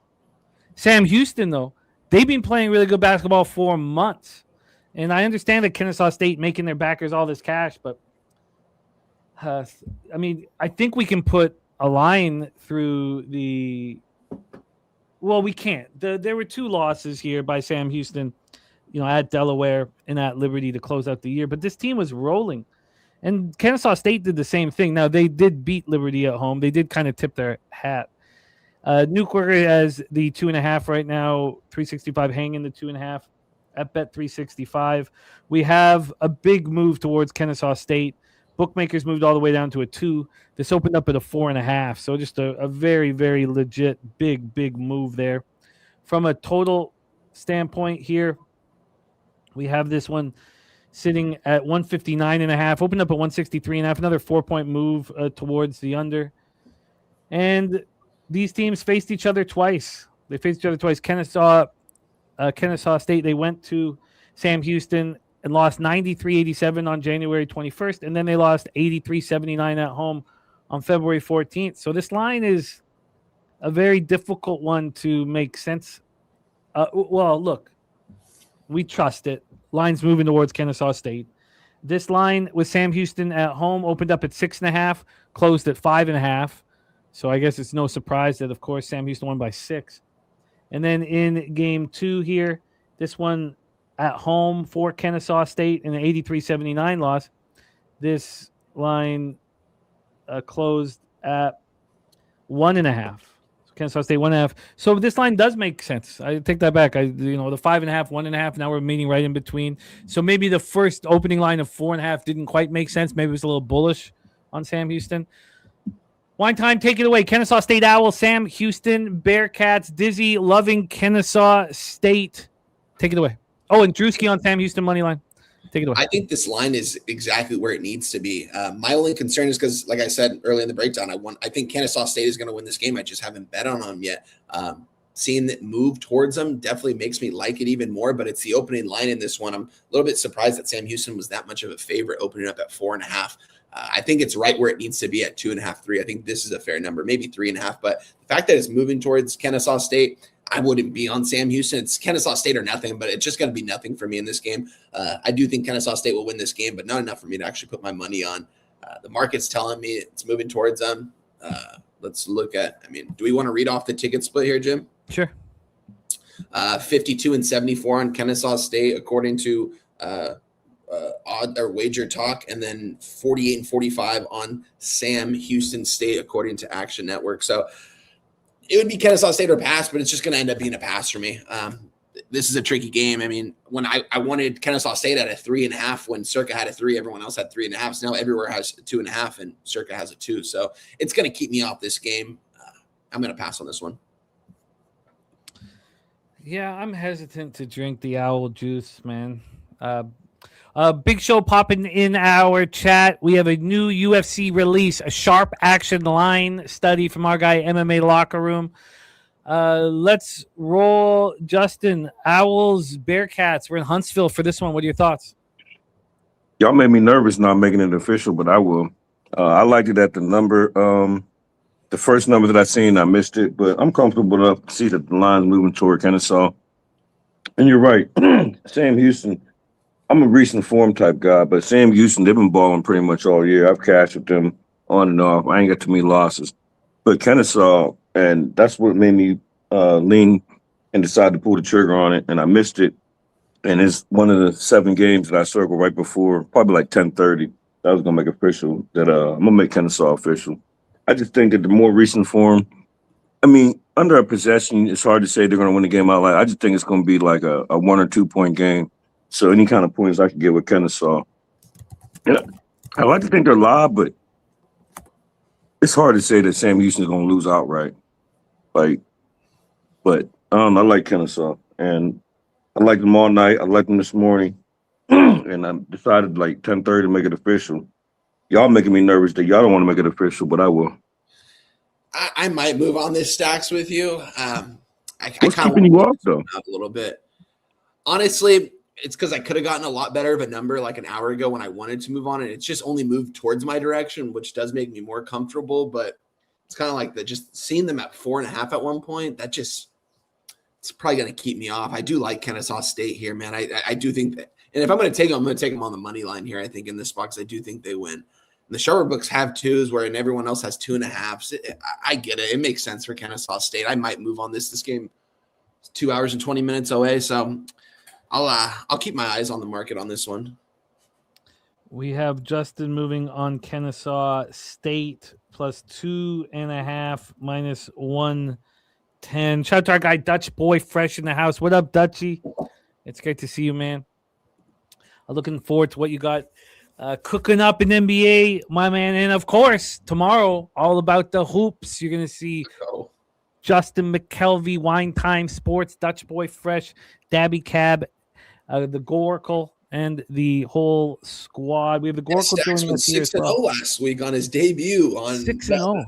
That's incredible, guys. That's incredibly hard to go 6-0. And he did it on his debut. So shout out to Stacks. And it's hard to follow it up. Felt like I set the bar too high. Like I should have went like 4-2 or something. Yeah, I just watched this exact situation happen with Sweaty Butcher in the playoffs. He had that like 9-0, 10-0 day, and I was watching him go through it all, understanding how hard it is to follow that up, and his angle. And I think it makes sense is that you have to have less quantity on your next show, and that's what he did. That's what I told myself. I was like, I'm gonna cut it down to 3 or 4. Yeah. But the thing about it is, it's like when I wake up and start capping, usually by like 5 a.m., I got my bets in who I want to bet on. And the problem is, it's every show's like this. It's like, well, who do I want to make official, or do I just make every single bet that I made official? And I'm always picking the wrong games to make official. Oh, I think that honestly, I've been trying to make cuts all week, and the leans, as Peter taught me when I began, are always hitting higher than the ones you make moves on. I think that the clip should be emptied. Now, when you're not having a very strong season in a sport, then it's harder to do that. But I think that the clip should be emptied. Wow, Florida minus 10. And Spooner says 7-0 or you fell off, Stacks. 7-0 where you fell off. Speaking of stacks, we move on to our next spot on the board, and we have reached stacks. Tennessee Volunteers for our guy Justin Mcelvy plus 1.5 minus 110 at Fanatics. Jose, can you put Justin's stacks tweet? Can you put that link here on our chat, Jose? And when Jose does put the link on the chat, can you hit that link and retweet it for Justin? Retweet the stacks play of the day and give back to a guy who gives us so much. We have stacks play today, Tennessee plus 1.5. Let's get this money. Stacks, stacks, stacks, stacks, stacks, stacks, stacks, stacks, stacks, stacks, stacks, stacks, stacks, stacks, stacks. Thank you for that, Jose. There it is right there. That's the Justin tweet. Could you do us a favor? Hit that link, retweet it for our guy, Justin. Look, I wanted Tennessee. I got cold feet with the stagnant market. But what did we do? We moved live plus 6.5. As soon as we moved live, kaboom. They win by double digits. We were on them plus 6.5. It was just a smash and grab, but I would rather have been on them before and moved live as well. We have J-Dub with you. And Super True says, like yesterday, fatigue kicks in. It was an impressive win, 72-62 over Auburn. Now they face Vandy, a team they just lost to. And I'm sure that's going to be part of Justin's cap because that was the only matchup. Oh, no, excuse me. They beat Vandy at Vandy, 69-65, Saturday, February 21st. I think it was the only matchup. Let's take a look at what that line was. In that game, Vandy got out to a 35-31 lead, and something we see from Tennessee is they wear down opponents, and they wore down Vandy. In that one, they opened up as 3.5-point dogs, closed as 2.5-point dogs, and took care of business. Let's take a look and see what it was on the first go around here. My computer's taking a second, and I don't want to wait. We have Vandy opening up at a pick'em. They're now plus 1. So let's take a look at exactly how this worked. This opened up at a pick'em, and Tennessee got up to plus 1.5. The plus 1.5, completely legit plus 1.5. Then it went down to a pick'em, and then right after the show started, Tennessee is a minus 1. Not quite a dog to favorite. But close. AM here is on Vandy. So in that 86-82 loss on the 7th that we talked about, so the 69-65 win, and then they lose at home. This is the Rebenga situation. Here we go. That spread was Tennessee opening up at 4.5 and closing at 2.5. Tennessee only scored 22 points in that first half. Tennessee is such a penchant to start slow here. Let's take a look at the cash flow here and then hand it over to Justin to deliver stacks for us. We have 63% of tickets, 74% of cash on the Volunteers. 50% of the tickets on the total, 54% of cash of it is on the over. Justin Mcelvy, take it away. Stacks in business. Yeah, I was on this game up all night, and then when I woke up, I couldn't wait to get to it. And then when I seen it was plus 1.5, I couldn't believe it. I don't see how, especially on the neutral, I can't see how Vanderbilt was minus 1.5. And just you mentioned it, Tennessee, they split these both the matchups. With Vandy winning in Tennessee winning in Vandy.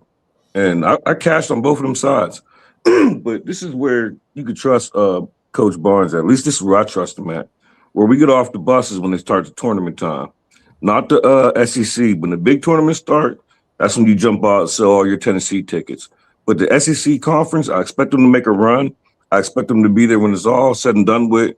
And then exit stage left, probably second round in the big tournament. But the big key is that you had a big win yesterday. I mean, I know it's just Auburn, but it's still an SEC opponent. So SEC games usually close outside of like the Florida games.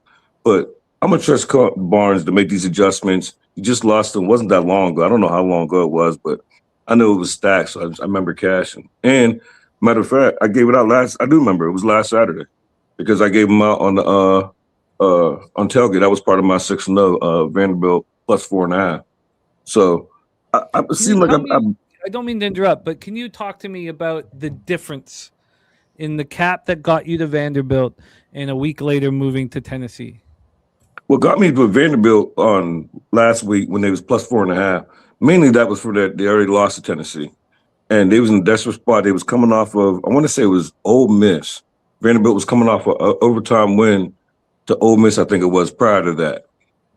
might not have been Ole Miss, but they coming off an overtime win. I like that they was resilient. And then they wire Tennessee. And the whole thing was to get here from Vanderbilt from last week.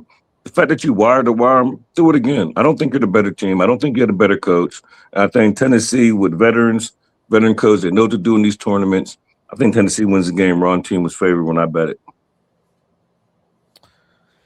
It's an appealing breakdown. Public spot, but the line has moved. So they're favored now? They are favored now. Shout out to our guy Cody Norton in the house. The scuntbag play of the day is in. Iowa State +4. And yes, Ohio State. Yes! Scuntbag play today. Iowa State +4.5 for 2 units. And Iowa State moneyline +155. Double dipping. Cody Norton says, I know my team. They call this arena Hilton #2. Iowa State didn't play Arizona at home this year. This is the home game. Clones, get it done. Look at this. Cody Norton with a 1999 dono and bullish on his Cyclones. Man, that's going to be a fun cap. Thank you for adding that to the cap. And we love you, Cody. Don't we got to do the shot for the dono wine? Yeah, 1 second, Stacks. Let me pour this bad boy up. Let's go. Let's get this all. Cheers to Cody Norton, my guy. Good luck on your action today and this weekend, my friend. Thank you for donating to the channel. Cheers to you, my guy. Respect, man. And you know what, Cody Norton, 50 shots. I'm going to toast for you while I'm in San Antonio. I'm going to 10 a day, man. I'm going to fucking God. Hey, 10 during the show, Jim. Well, no, last year I was better because 2 years ago, I was just a fucking mess. I was such a mess. I puked on my shoes on day 3 there. Is that when you threw your computer, your laptop? Yeah. And that's the funny thing too, and that's what scares me a little bit about drying out right now. And I know we got to stay focused, but that first night, I don't know how that happened, and I have no memory of it. And it was the first night we were there. I'd only been there for 4 or 5 hours, so that's not a good sign that things can just get taken. That you can get carried away that fast. Obviously, I think I want I get so excited about Papalooza. I should be more mature than just fucking. Okay, let's go. Wine time. Take it away here. We have Stacks play today in business, and it's appealing here. The Volunteers +1.5. It's very appealing here. I mean, who do I think the better team here is, Stacks? I'm going to tell you it's Tennessee, and downside of that is a lot of people I think are going to agree with us, and that's what we're seeing pretty much on action and wager talk. They're telling us pretty much very similar sample size, 60+% of the bets and about 70% of the cash is on Tennessee. And this line, Jim, what did this line officially open up as? It officially opened up here on the offshores, which I do care about the most. Notice that when the moves happen, they happen first in the offshores, and then the legal books follow suit. It opened up at a straight pick'em at -110. Now, if we go to the legal books for their openers, they open this up Tennessee -1.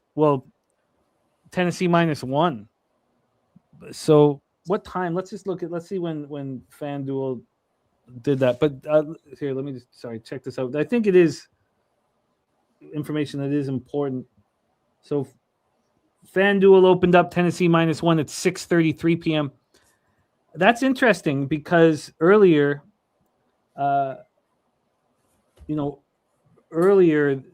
hour and a half before that, it opened up as a pick'em offshore. So take it away, my man.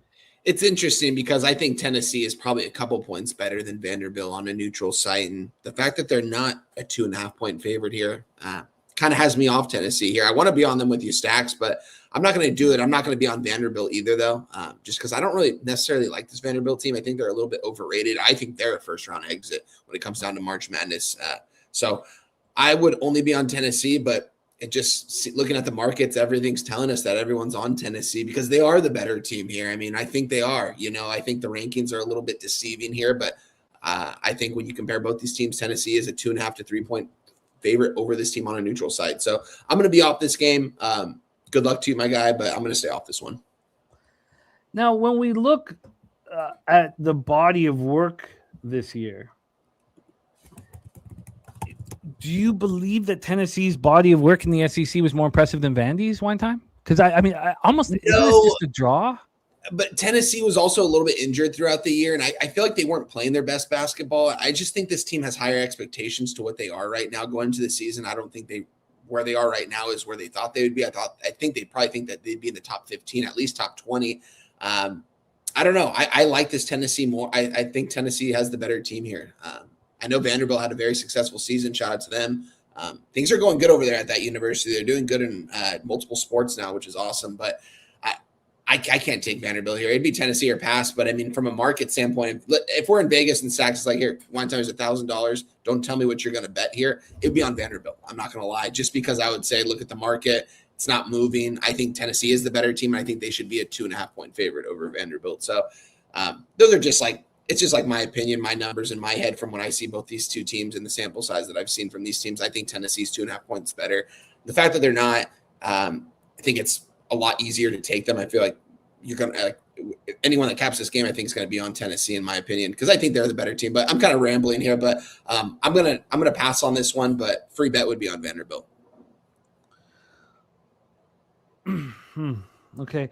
Jose, I have noticed that I don't have somehow, I guess I know what to blame, but I don't have Iowa State, Arizona on our list. So let's do it right after the Ole Miss Alabama game. So that's I think it comes on at 7. I think. Yeah, it's 7. I could be wrong. But I don't have it on the list somehow. Iowa State versus Arizona. So and then we have Cody Norton's action here because I was trying to find where to copy and paste it here. So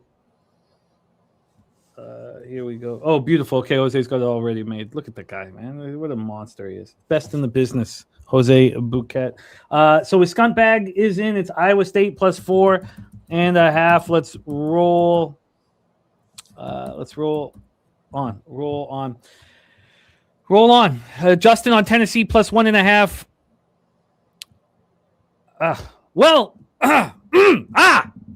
Start out the day with the goddamn win. The Ohio State first half. Put it in the books, man. Nice. And St. Louis now down 7. I saw that. They are back with a minus 115 money line. We got in on the plus 7.5 live. Now, it's not all fucking sunshine. We do have St. Louis minus 7, but that could still be in the cards here. We saw what George Washington did yesterday, so same thing could happen today. Matty Ice, yes. Ohio State, the Buckeyes, man, the Buckeyes. All right, let's roll on. I got a good feeling about today. Let's win.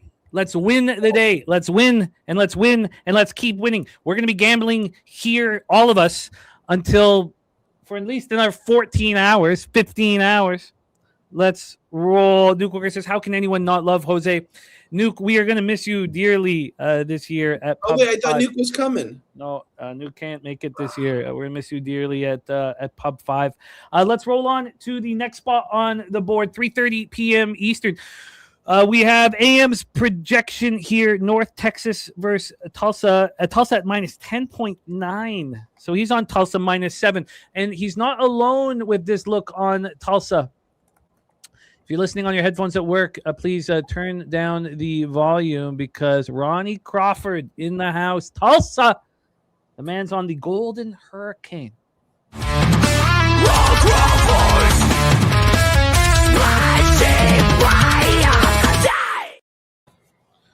Oh, God, it feels good to get the day off and not be chasing. St. Louis opening up down 25. It's 7-0 Michigan off the hopper. I'm just like, you guys... can't take it, man. I can't take it. But the other show, I lost the first 3 college basketball. So when I got off here, I was like, wow, I was going to start off from behind. It just feels like, but Let's just win and win. It's always the worst, but shout out to our guy Gorky. I know he's listening in our group chat that we have from the tailgate. When his team goes down 5-0 early in a game, man, he says it's over. He says the game is over. There's no way he's gonna win. It's done. Shout out to our guy Gorky. Love my guy. Yeah, those 3 last show we did, it wasn't that it was early. I lost the first 3, and it was like, damn. And the end of 6-7 in college basketball, after I lost the first 3, I was okay with that. And thank you, TJ. This is the group dynamic at work. Great. He said he just spoke to someone who's part owner of Wager Talk, and he is getting in contact with Tech, but believes bet percentages for Wager Talk come from Don Best inputs. That would make some more sense. That there's a reason why TJ pays for Odds Logic. All right, let's roll on. North Texas Mean Green were very good to me yesterday. And it was a market bet. I'm not going to sit here and act as if it was X's nose that got me to the window. J-Dub on the under 141.5 for him in North Texas. Tulsa as well. So let's get this one all set up here. Again, my computer messed with me a bit, so I'll just get into the line history to get us started. Line history-wise, it's been a 1-point move towards Tulsa. 7.5 to 8.5. A legit move towards Tulsa. Tulsa being very dynamic force all season long here. And books following suit. It was a big opening line. This line opened up at 7.5 and it moved to 7. So it took 7 hours, 8 hours for it to move back to the original line, and then to 8, and then to 8.5. So that's interesting, and I do trust it here from a total standpoint. Let's get over here for the total bettors. We just heard J-Dub on the under 141 and a half, and what are we getting for a total? We are getting 142s, 142 and a half. This opened up at 142 and a half. There are still some 141 and a halves on the board here. 56-49. St. Louis has outscored them by 7 here in the second half. Let's get into the matchups here. We're back in the ACC. Let's get this lit up. Shit's taking a little bit longer here. Okay, don't worry, Nate. We'll get rolling, man. We'll get rolling for you. You were a monster yesterday. We'll just get right back to it.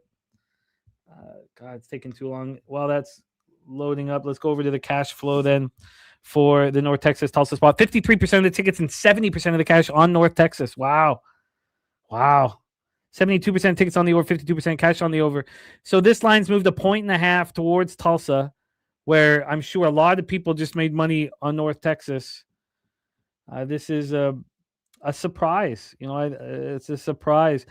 Now, it's not a surprise that Tulsa's being backed. I mean, that was a real legit winning streak, but taking out Florida Atlantic is not easy, and I thought that maybe there would be some sort of a vivid recency bias here, which we don't have. Let's go through the heads up meetings here quickly, and again, I apologize for the length of time it's taking. Here we go. So versus Tulsa, they met on January 28th and on January 4th. North Texas beat Tulsa at home 72-67 at home on January 4th. Let's see the line history. They lost to Tulsa in that following meeting. While I'm getting up all this information, let's not wait for the computer that's just dead today. Let's go right to you, Justin. Oh, here it is. Okay, let's get the line up here. Then maybe I'll get the line quickly. The line in that first meeting with North Texas at home, they opened up as 4.5-point dogs, and they closed as 2.5-point dogs. So the market was very indicative that North Texas was live, and there you go. They took care of business. Nasty Nate moving on Dayton first half in the next spot for him on the board. Then in the second meeting with Tulsa was a bad loss, 82-66 at Tulsa. That was on January 28th. And we saw the 4.5 down to a 2.5. We know that we're dealing right now with a 7 to an 8.5. We also know that 2-point move towards North Texas in that first meeting paid out the backers. And here we had another move towards North Texas. Wow. Okay. So this one opened up at 10.5. Tulsa was 10.5-point favorites, closed as 8.5, and smash and grabbed. Let's hear it from you, Justin. Take it away. North Texas, Tulsa. Yeah, I'm not going to be long-winded. For me, it would have been North Texas or nothing. I don't have no action in this game. And a lot of part was I knew that Ron Crawford was on Tulsa, and it just threw me off because I just couldn't understand. I mean, if you're looking at the better team and the point spread, okay, it adds up. But I don't know. I just think North Texas was going to keep this game close. I think this Tulsa team would just do, not going to say the bare minimum, but it's hard to stand in front of Tulsa. But to win by 3 possessions at the time I think I seen like a 9 when I first looked at it. And I just thought that was too many points for this North Texas team. But ultimately, I didn't get to it. I didn't circle it. I'm not live betting it. And it would just be North Texas or nothing. St. Louis Even if down Ron wasn't 4. on Tulsa, I probably wouldn't get on Tulsa. God, it's a very bullish display from the market. I mean, let's just do a quick look at. What's it at now? It's at 8.5. It's at 9 at Superbook. So let's just look at what we've done, what the favorites have done so far. So we had St. Louis line moved in their direction, and at some books, not at Circa. So maybe that one doesn't count. Let's see. I want to see a favorite with line. So the line moved towards the Bonnies there. The line didn't move towards Michigan. We have not seen a favorite where the line moved towards at this point. Because now we have 10.5s in the Kentucky-Florida spot, which has started. So we haven't seen it in any game we've talked about thus far today. We also, Charlotte starts the game up 7-0. Wow, man, Bear Pig. Thank you for that. So UAB down 7-0. Wow. Goracle adding Tennessee minus 2.5 on the alt spread. If the runner can do it. I hope that runner's making moves for you. And of course, it's tied Missouri State La Tech. That's going down the wire. So this appeals to me. We have the public on North Texas. We have the market being concerned. Now, this has not worked for me in the conference tournaments thus far. Is Tulsa going to show their class here? I have 2 hours and 24 minutes to look at it again. The one I wanted to look at again was the Illini. That's what I have the alarm set for. The Illini. So that's going to be in 54 minutes. Let's take a quick look at the what's going on with that Illini line. And Circa hanging in 8. All the rest of the books 7.5. So Circa's not moved it. So I'm intrigued. I find both the Illini and Tulsa appealing at this point. But we have a little bit of time. Let's roll on, Justin, to our next spot on the board here. This one makes me very nervous. I'm on the other side of Morgan Spooner here. Spooner has moved on UMass, and we'll talk about his reasonings behind it. I have moved on the Toledo Rockets here. I'm very curious to see what the line is telling us. Toledo at Rocket Arena in Cleveland, Ohio, facing the Minutemen. So the first thing that you have to ask yourself in this game is what win was more important to the team? Because, I thought that the most important win here was UMass putting L under the column for Miami of Ohio.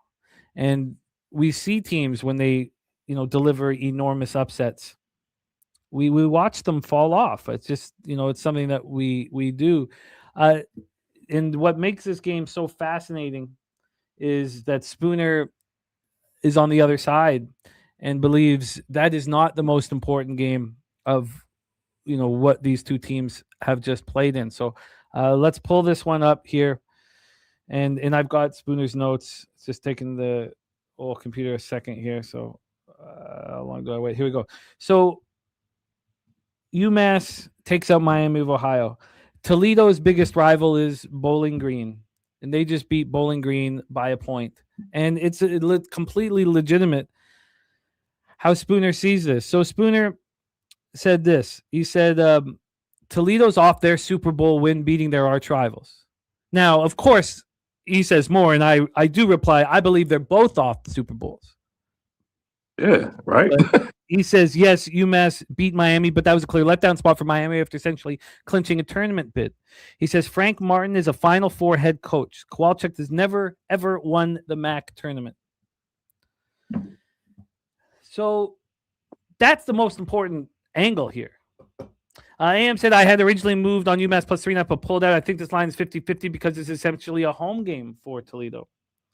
Super True is on the over here in this one. And AM says I wouldn't be shocked if the Tulsa line gets to 9. So let's take a look at the line history and talk about the matchups and then hand this over to Justin.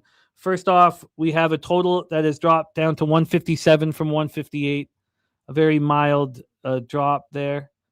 From a point spread standpoint here, let's get this up. God, it's just killing me today. I'm going to have to get a new one this weekend, I think. We have... Let's go back to the matchups here. UMass matchups with Toledo. The first matchup with Toledo was, and actually the only matchup with Toledo, was January 20th. It was an 84-82 victory for UMass. They beat Toledo at home. So not a ton of help there. From the point spread standpoint here, we'll want to know what that line was, and we'll get it. But here we have Toledo down to a -2.5. That's not a good sign. A 1-point move towards UMass. So in my head, and Spooner's so in tune with these two teams, but I thought that the bigger victory was UMass taking out Miami of Ohio, and Spooner did not agree, and he's probably right. I was probably simplifying things. In the game when UMass won 84-82 at home, UMass opened up as 1.5-point favorites and closed as 2.5-point favorites. It's just hard to imagine a team pulling off this big of an upset and still delivering the goods. Let's hear from Justin. Justin, take it away. Our next spot on the board, MAC Championship Semifinal at Rocket Arena. Floor is yours. Well, I'm with you. We're going to have to jump Spoon today because I'm also on Toledo. And my whole thought, you pretty much said it. I understand they're both coming off of Super Bowls, but when you mess up a team's undefeated season, like first game of the tournament off the jump, I felt like that was the dump your Gatorade moment for them. And I liked the UMass because I didn't like the way way Miami went out in the last game against Ohio. Like they said a lot of crazy things after the game. And I understand you ran the table, but I don't know. A lot of their celebration was a little borderline disrespectful. So I felt like it was a good spot to fade them in the first game of the tournament, and it worked out. And then UMass did exactly what I thought they was going to. I didn't think they was going to win the game. I thought they was going to stay beside the number. And the fact that they did, as soon as the game was over, in my head, I was like, I'm fading that. And I wanted to be on Toledo. I thought they were the better team. And I ain't going to lie, I would have never guessed in a million years that Spoon, I didn't even look at his plays. Usually I look, but I would have never guessed he would have been on UMass. Usually he backs Toledo. He likes Toledo. So I don't know. I like Toledo. I think they're in a better spot. Hearing that Spoon's on Toledo or UMass kind of messes up my morning, but it's one game. It's okay. I'm gonna trust the cap and trust Toledo.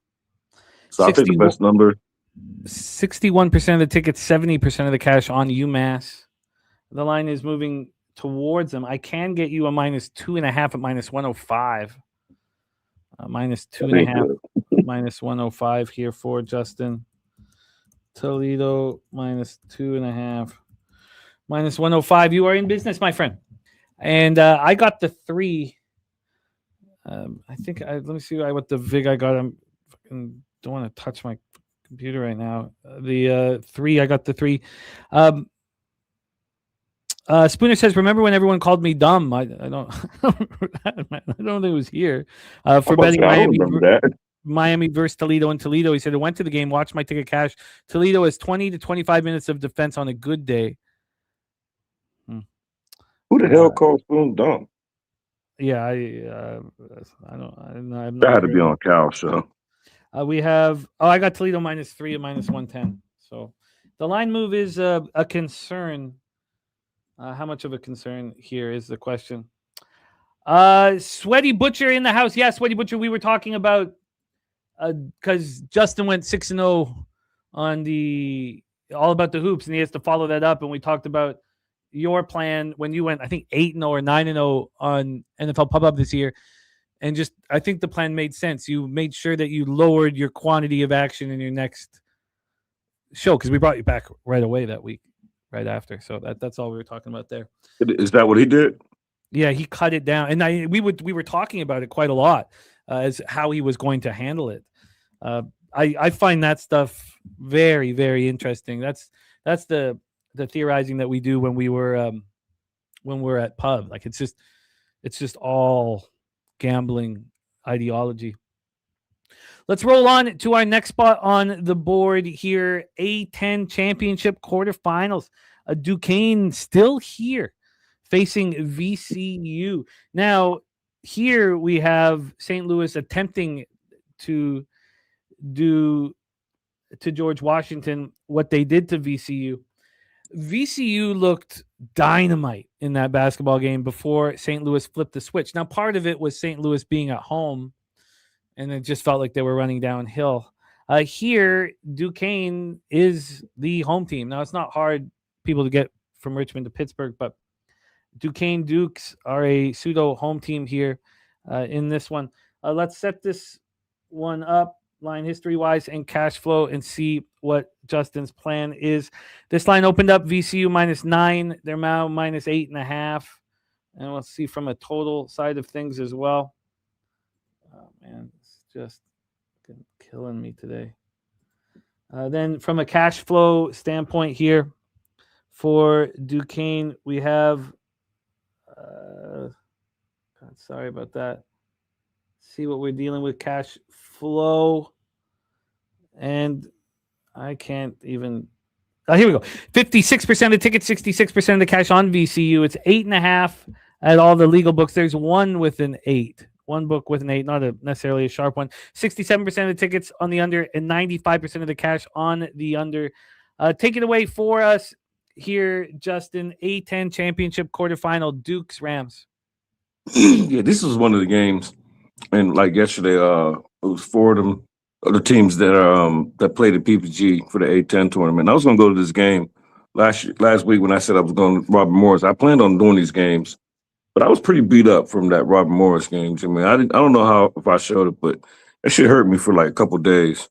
And I said I can't do that every week, so I let my son go with my homie, and I'm okay with that. I just can't do it. But I'm on Duquesne. I trust Duquesne to keep doing what they're doing. It seems like every year when they come to these tournaments, they make a little tiny bit of run. And this Duke team, like, they just don't realize they're not that good. Like, they got this team belief that we can line up with anybody. And then you're going to give them – they're not playing in their home court, but they're still playing in the city of Pittsburgh. This is at PPG. That's not in their home city of Duquesne. But it's still home. Like, everybody going to show out for Duquesne. The city loves Duquesne. I told you before, they call them Dope City out here. Anybody from Western Pennsylvania know about Duquesne. And it's rough out there. And the problem is they believe in each other. They believe in these teams. And every year, it seems like this is what they do. They make a little run. I don't expect them to win this game. But as VCU, the couple double-digit spread at 9, no, I can't see it. I'll trust Duquesne to stay inside this number. Hopefully they get a little upset win and City will go crazy.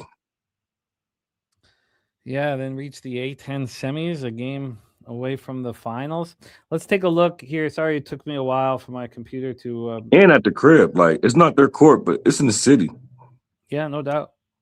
Let's take a look at the meetings with VCU here, and just one, and it was a long time ago. On January 3rd, they faced VCU at home and lost 93-80. They got down early and couldn't fight back. VCU shot 54 from the field and 44 from 3. And Duquesne were 5.5-point dogs. Then throughout the course of the year, clearly VCU moving in the right direction throughout. The question... game. My fault, go ahead. Well, my concern is... And you can touch on this because you know this team closer than I do. Do they have the size to match up with VCU? No. No, they do not. But what they have is something I told you before. They don't realize they're not good. And what stands out to me is I can't remember who they played, but it wasn't long ago. I want to say they was down 40-10 in the first period. And I can't remember if they came back in overtime and won or covered. I just remember I covered. But this team does not give up. They believe in each other. And I've only seen one Duquesne game this year. And that's a shame because I told you I was going to see Duquesne ever since what's that dude's name? Baker Lazaro was on there. He was a freshman with Duquesne. That's how long I've been going to see Duquesne since I've been home in 2020. And I like going to their games. I just think this team they're going to believe in themselves. They're going to keep fighting. They're going to keep fighting until it's over. So you going to give me 3 possessions, a whole bunch of points. I don't think by no means that the money line is live. I would just like to see them. They're not my team or nothing, but I would like to see them just for the city of Pittsburgh. I'd like to see them win. And if they do win, I'm probably going to go out there. Like, if I even think they're going to win, I'm probably going to go out there. I like it. Like, if it gets to the second half and Duquesne got a lead, because the city going to go crazy if they win. That's all they got. Don't nobody believe in Pitt. Nobody out here believes in Pitt. Like, never have. Not since the Zoo been out here in Oakland. I like the look. I'm interested in joining you. Let's line shop for you, get you the best line available. Here we have VCU's now been off for 7 days. It was a nice performance against Rhode Island. Got the Rebenga. Can they get hot at the right time is the question.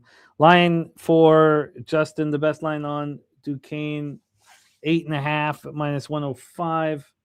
I'm going to line shop at a couple of different spots, see if I can beat that and see how much a 9 would cost. But right now you got Duquesne plus 8.5 -105. I like this idea that they can stay in this basketball game. And don't bet the first half. This team is horrible first half. I just don't know what it is. Maybe they just need to hear the coach make another speech at halftime, but they're not a first. Because my whole first thought was, damn, like maybe Duquesne will come out. Maybe I don't want them the full game. Maybe VCU, keep their foot on their next second half. And then I just remembered came out to me that 40-10. How you start the game off down 40-10? Like, I don't know. It's just like they just one of them teams that need 2 speeches. They need to go into halftime and see the coach start throwing chairs around or something, and then they come out fired up. But full game, yeah. But I wouldn't. I know how you like the first half.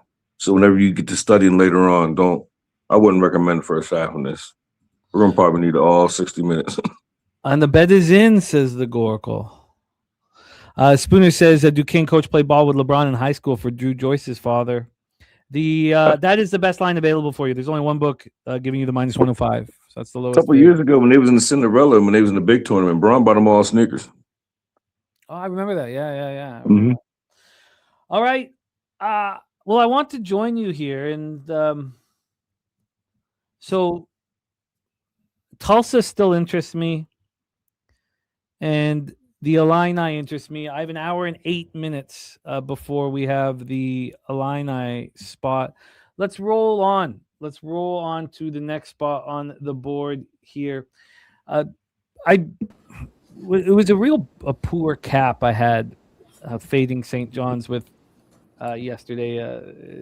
It's kind of stuck with me for a little while. It was just, of course, after the fight. Shit, St. Louis winning. Yeah, St. Louis. Are they? Yeah. Oh, yeah. Yeah, I just looked at that. They winning. Score.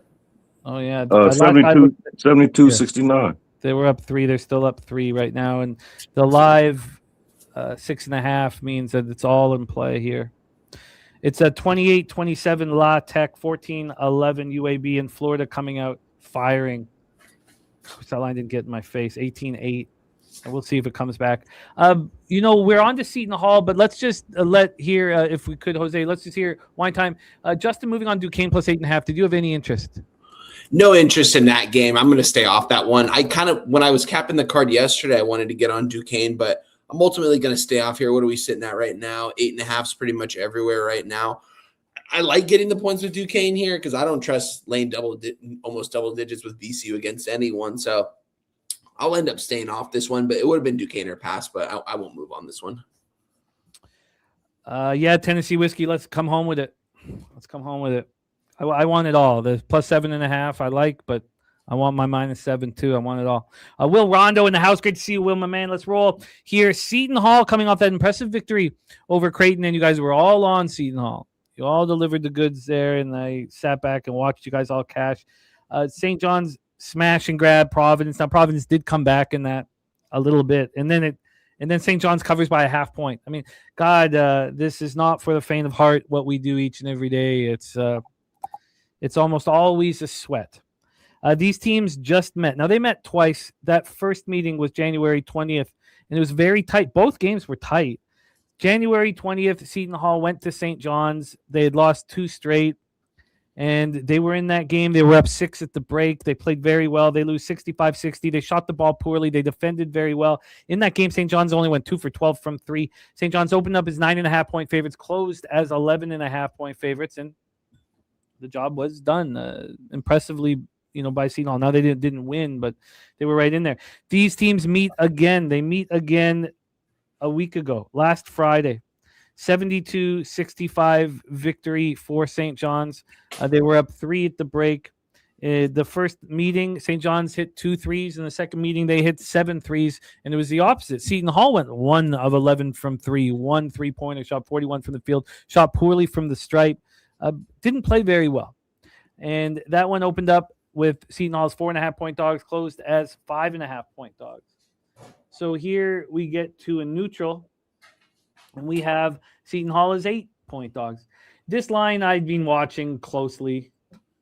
Maybe it was just out of jealousy of you guys all cashing with Seton Hall yesterday, but I was very interested in Seton Hall today. This opened up at 7, went to 7.5, got back to 7, and then it didn't move towards St. John's until this morning. So the line had at that point been available for 15.5 hours, moves to 8.5, comes back to an 8. We've had a 1-point move towards the Johnnies here. Let's get to the total and then hand this over to Wine Time Sports. From a total standpoint, we have, here we go. Kind of just blew past it. From a total, we have a 134. One of the very few totals that has climbed. AOD in the house of St. John's pulls away. AM on Seton Hall plus 8.5. Take it away for us, Wine Time. We have the Pirates and the Red Storm, Madison Square Garden, New York, New York. Oh, I think you're muted, my man. Apologies. Yeah, I couldn't believe that Providence actually almost backdoor covered that game. I think they were down by like 25 points at one part in that game. St. John's, they're just trying to win these games here. This is a tough spot, I think, against Seton Hall. Seton Hall has been playing better down the stretch. Nice win over Creighton. I was on Creighton in that spot yesterday. I mean, it was a pretty close game back and forth. And I think Creighton had the lead with 5 minutes to go, and they just kind of fell apart in those final 5 minutes. And this is going to be a test for the St. Johnnies. I think this line is priced, honestly, very appropriately. I mean, if you look at the head-to-head matchups back on the 20th of January, St. John's were 11.5. Then on the road in Seton Hall, they were 5.5. And now here we are at an 8 pretty much everywhere right now. I think it's right where it needs to be. Circa has moved this a half point towards them. So, I mean, there's just a lot of tickets and money coming in on St. John's. I mean, I would hope that the line's going to move towards them a little bit, but it's just not enough for me to move on the St. Johnnies here today. I don't like laying numbers with St. John's in general. I would only probably, I don't know what I'd be on in this spot. I guess Seton Hall plus the points. I think St. John's will win, but I won't end up taking this game. I don't want action in this Big East game. Yeah, I wonder if, I think that here you have to kind of trust the market. 59% of the ticket, 73% cash on St. John's. It's moved to 8 at Circa. There are some 8.5. Superbooks moved to 2 and 8.5. All good, Justin, my man. So nothing here for all of us. By the way, Kentucky fought right back. It's now 2018. So Kentucky fought right back. UAB up 4 on Charlotte. Michigan up 2 on Ohio State. And the Billikens up 8 on the Revolutionaries. Unreal. Got to get it home, though. Got to get it home. Got to bring it home. Got to bring it home. Now, the key, though, is that we recognized, remember we said, we didn't want to move live for the first 8 minutes. We chose a little bit longer. We waited for the 7.5. Could have waited for it. There was one 8.5. But the key is that we're handling that very nicely, picking the right times, not rushing, staying calm, and getting paid. Let's roll on to the next spot on the board. This one is fun. We're in the MEAC tournament semis. AM has moved on the mighty Howard Bison, and they are mighty. They've been incredible this year. And if you look, we see these teams in the MEAC and the SWAC who've been bad all year find themselves late and then kind of carry that momentum into the conference tournament. And, there have been times where the South Carolina State Bulldogs have been so bad, but they've come on. This is a team that went 10-21, 7-7 in the MEAC. We're going to move over to their record, but this South Carolina State Bulldogs team, they didn't win a game out of conference to start the year. I mean, were they 0-13 or something like that? And then you're like, well, this is a huge number. Why is this a huge number? And then you look at how badly Howard's been beating teams. And AM's got the projection 19.5, and I get why it'd be 19.5. So let's not. The last game at Norfolk State, Norfolk, good team, they only beat them by 8. But look, before that, they beat Coppin State by 20. They beat Morgan State by 25. They beat North Carolina Central by 33. They beat Delaware State by 32. They beat Maryland Eastern Shore by 26. Now, there was the out-of-conference game where they lost to Yale. Remember, that line moved all the way towards Howard. That was a heavy move towards Howard in that one. They lost in overtime, 87-81. They played great. The game before that, they faced these South Carolina State Bulldogs at home, and they smashed them 85-57. So if we're staying in the conference, we've talked the closest game so far was that 20-point game. They're just destroying everybody. So, of course, I get why the number would be 19 for AM. They beat South Carolina State by 28. Then they had their closest game in all of these conference games against Coppin State. They beat them by 19. They beat Norfolk State before that by 28. They're annihilating basketball teams.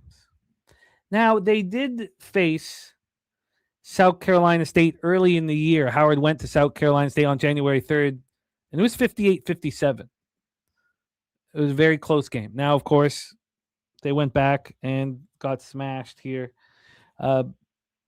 So here, now, Spoon said missing that Howard money line versus Yale. Remember, they lost to Yale, Spooner, in overtime.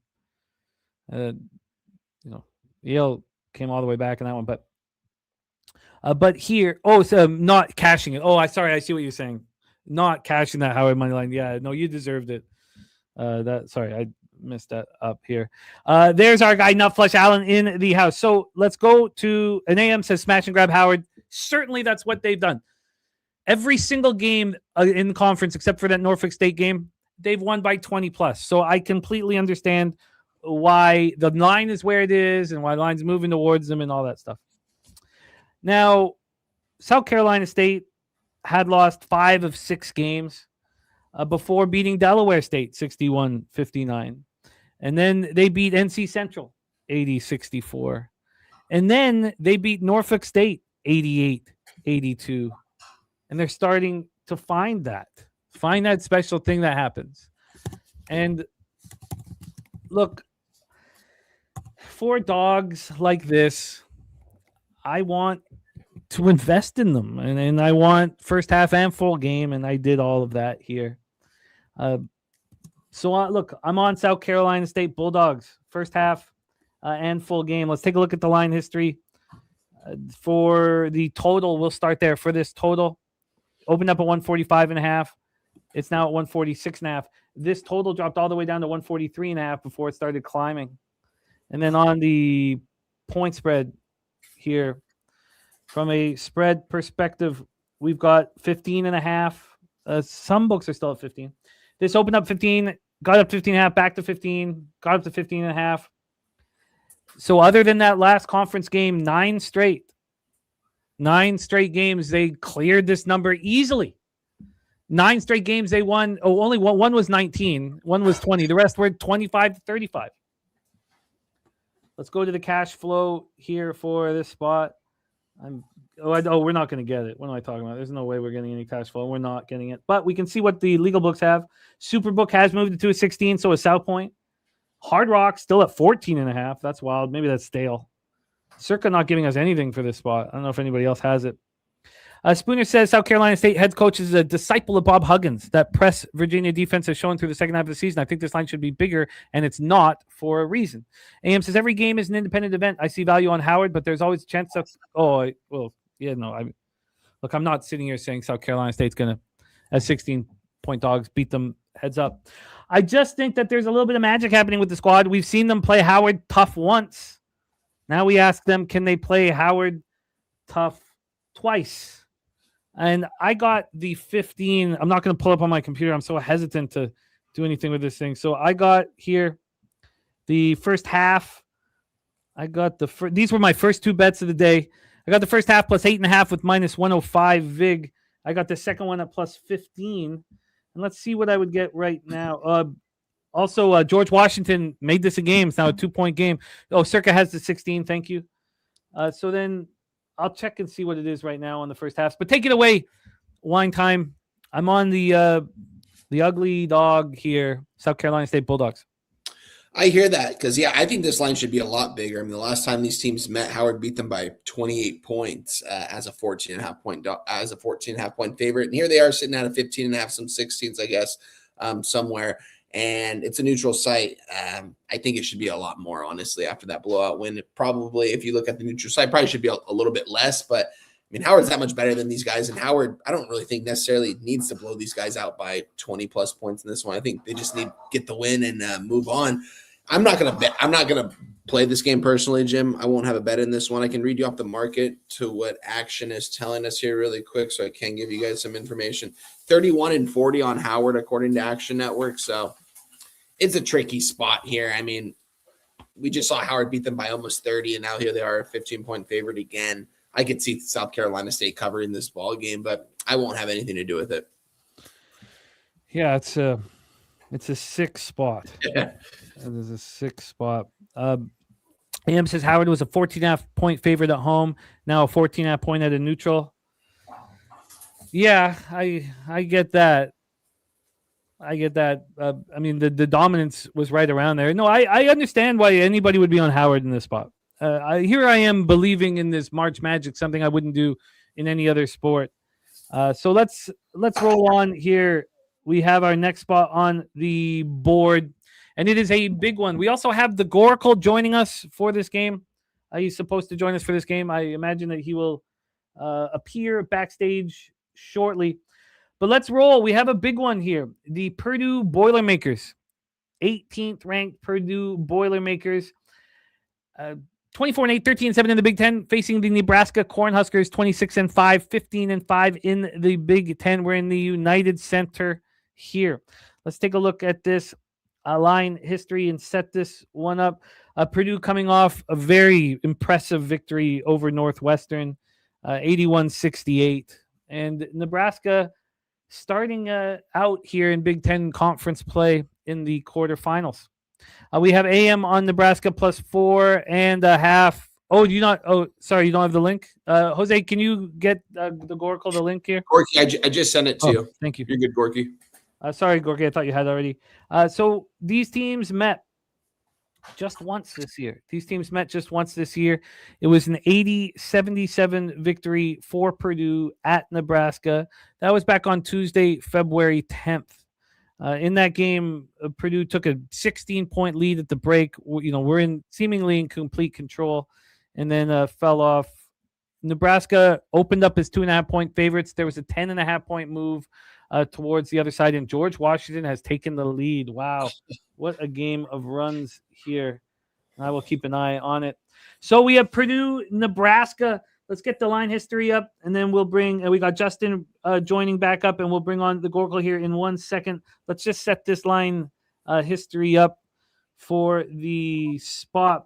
We have there we go. So we have the 4. We're hanging the 4 right now. Nebraska opening up at 4.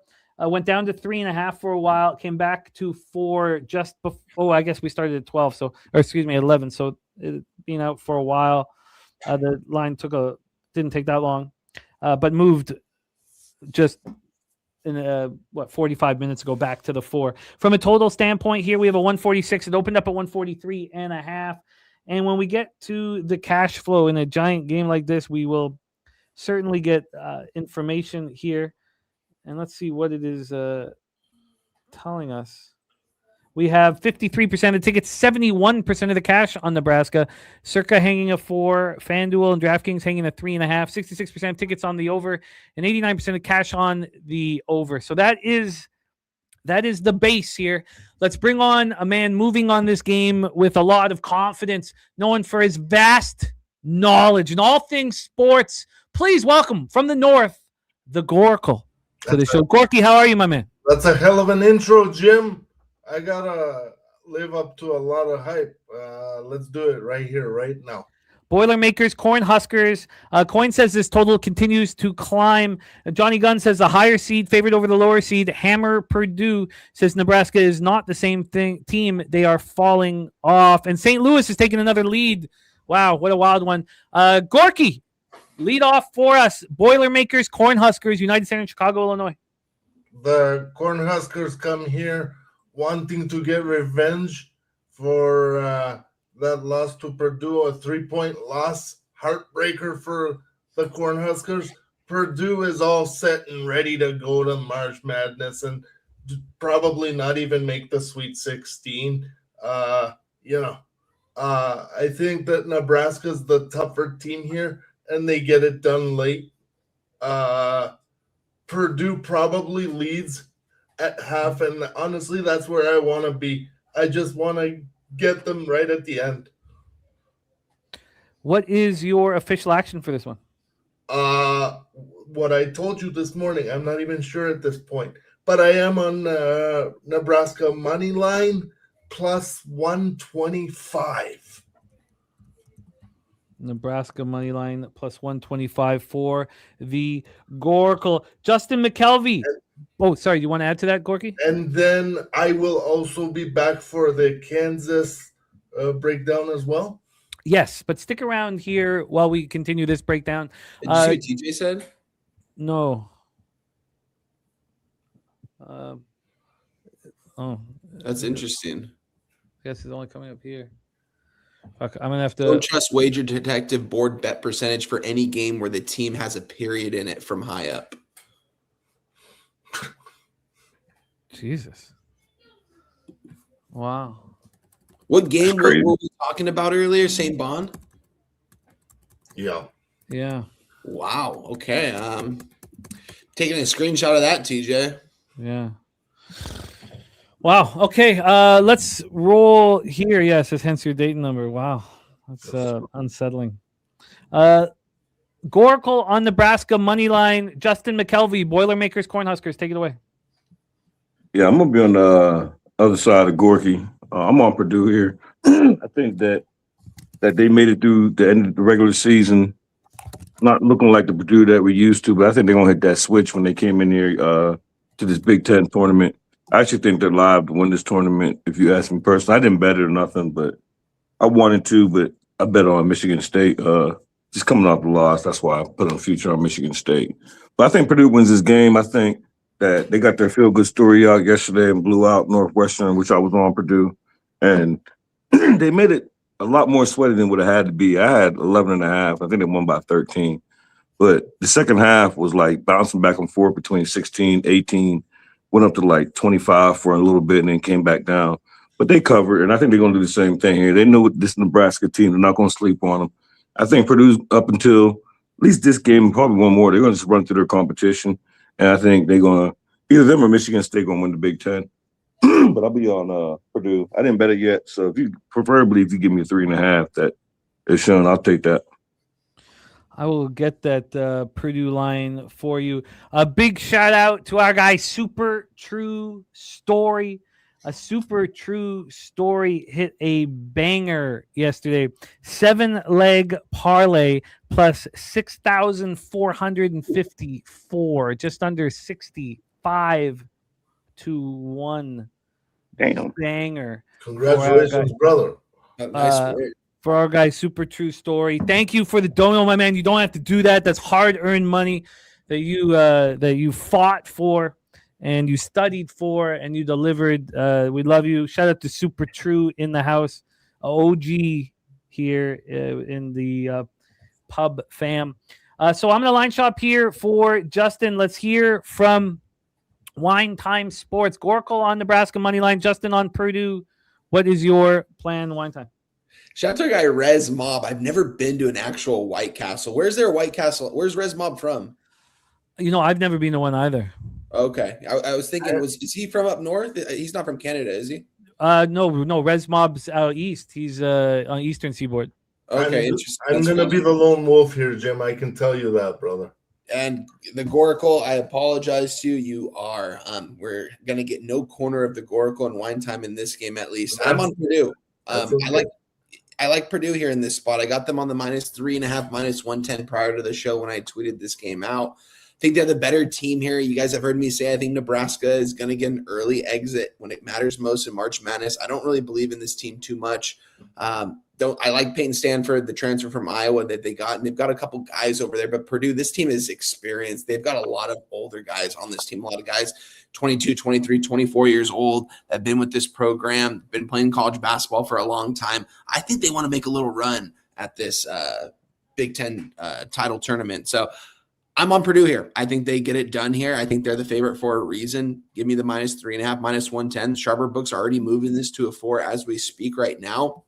I'm curious when this move happened. Oh, it happened actually about almost 2 hours ago. So it hasn't moved since then. But yeah, I mean, looking at the market, there are no periods in this game, guys. So we can trust the board here in this one. 53-71 on Nebraska. And Jim, we just have to keep in mind, TJ said after that, he said if it has a period in it, it has the opposite bet percentage. So we just, I guess, have to keep that in mind. But as far as this game goes, 71% of the cash coming in on Nebraska, and it's moving towards Purdue. To me, that kind of tells me what I need to know here. I guess Circa opened this up at a 4, and they still have a 4 with all this money on them on Nebraska. So yeah, I love Purdue here -3.5, -110. The minus now, I can't get the 3.5 and -110 anywhere. So What can you get? I can get -3.5, -114. Okay. That's great that you can get that. I would hit that now. Yeah, I just didn't want a 4. You're in business. 3.5 -114, and we have Wine Time here on the 3.5 -110 on Purdue. And I'm interested in Purdue here. But let's have Goracle give a final breakdown as with if there's any other points of emphasis for you why you are on the other side. Because I remember when you messaged me, part of your message was regarding toughness. I think Fred Hoiberg will have this team ready to go. That's my takeaway from this. They have what to play for. Everyone is doubting Nebraska's season. The fact that they're the 2 seed in this Big Ten tournament to everyone is a joke. But they've been solid all year. They've come back from big deficits. This team knows how to play together. Sanford, Hoiberg, all those boys. Sam Hoiberg, Fred's son. This is going to be one of the last games that he plays for his dad. There might be another 3 or 4 after this, maybe, if they lose here. So I think that this team doesn't want to end their Big Ten tournament run here. And why not slay down big old Purdue? I love it, Gorky. I love it. Great breakdown. We have Gorky facing off with Justin and Wine Time. The Goracle will be back in business with us here for the Kansas game. Gorky, great work, my man. We will see you very, very soon. I just want to say that I did move on Tennessee -2.5 at +105. That's official and you can mark it down, Jim. You are locked in. So that was -2.5 +105? 105 alternate spread +105 -2.5 points. Wow. I don't know how we did it, but God, is that going to say game over now? I see 13 seconds, but I'm on.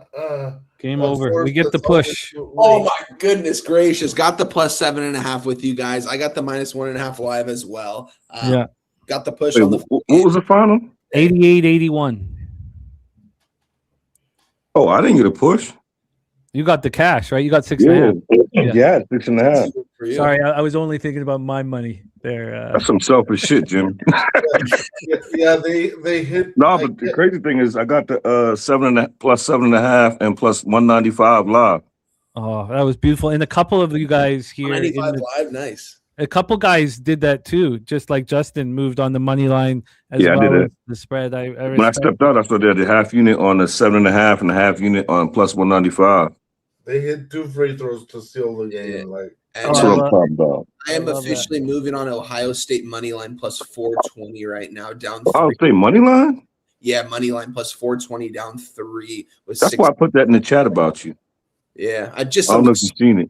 little hundo on him, but it's a nice return. So it is a nice return, isn't it?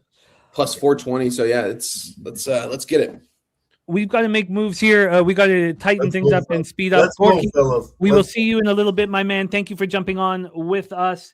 We roll on here, but this is a great start. We cash Ohio State first half. We push St. Louis. We get in live and cash. Let's go. I want more, but this is how you like to start because you start thinking clear. Now, my alarm's going to go off in 10 minutes because I have a decision to make around the Illini here. So, you know what? Let's just set up this next game, and then I will take a look and see if what's gone on with that Illini spot here. I also have that Tulsa spot. I should probably put them both in at the same time. I'm still very interested in joining Justin on Duquesne. That one popping off at 5:30. So let's roll. Miami Hurricanes 25-7, 13-5 in the ACC. At the number 10 ranked Virginia Cavaliers 28-4, 15-3 in the ACC Spectrum Center in Charlotte, North Carolina. And I figured something out. Over the last 24 hours. I have a vividness bias, Virginia. I just see them as being better than they are always. And I just wanted to say that out loud because I bet them a lot historically. And obviously that, they were a 1 seed that got knocked out in the first round sometime. And then we knew what was going to happen, right? When they got knocked out in the first round by a 16 seed, we all said it. They're going to win next year. They're going to be so driven. They're going to win. But I didn't realize until the last 24, 48 hours. I was like, God, I just think they're better than they are. But they did have an 81-74 victory over NC State. It was a very, very tight game. It really could have gone any on the spread, which was 5.5 for 6. It could have gone either way. We have Miami coming off back-to-back games against Louisville. Louisville without Brown playing. Miami's a really good team. I don't mean to sell them short. You guys all cashed on them yesterday when I was very hesitant here. Let's talk about the heads-up meetings here for the U against Virginia. They met just once this year. The U went to Virginia. It was 86-83 victory for the Cavaliers. Miami was in control in the first half.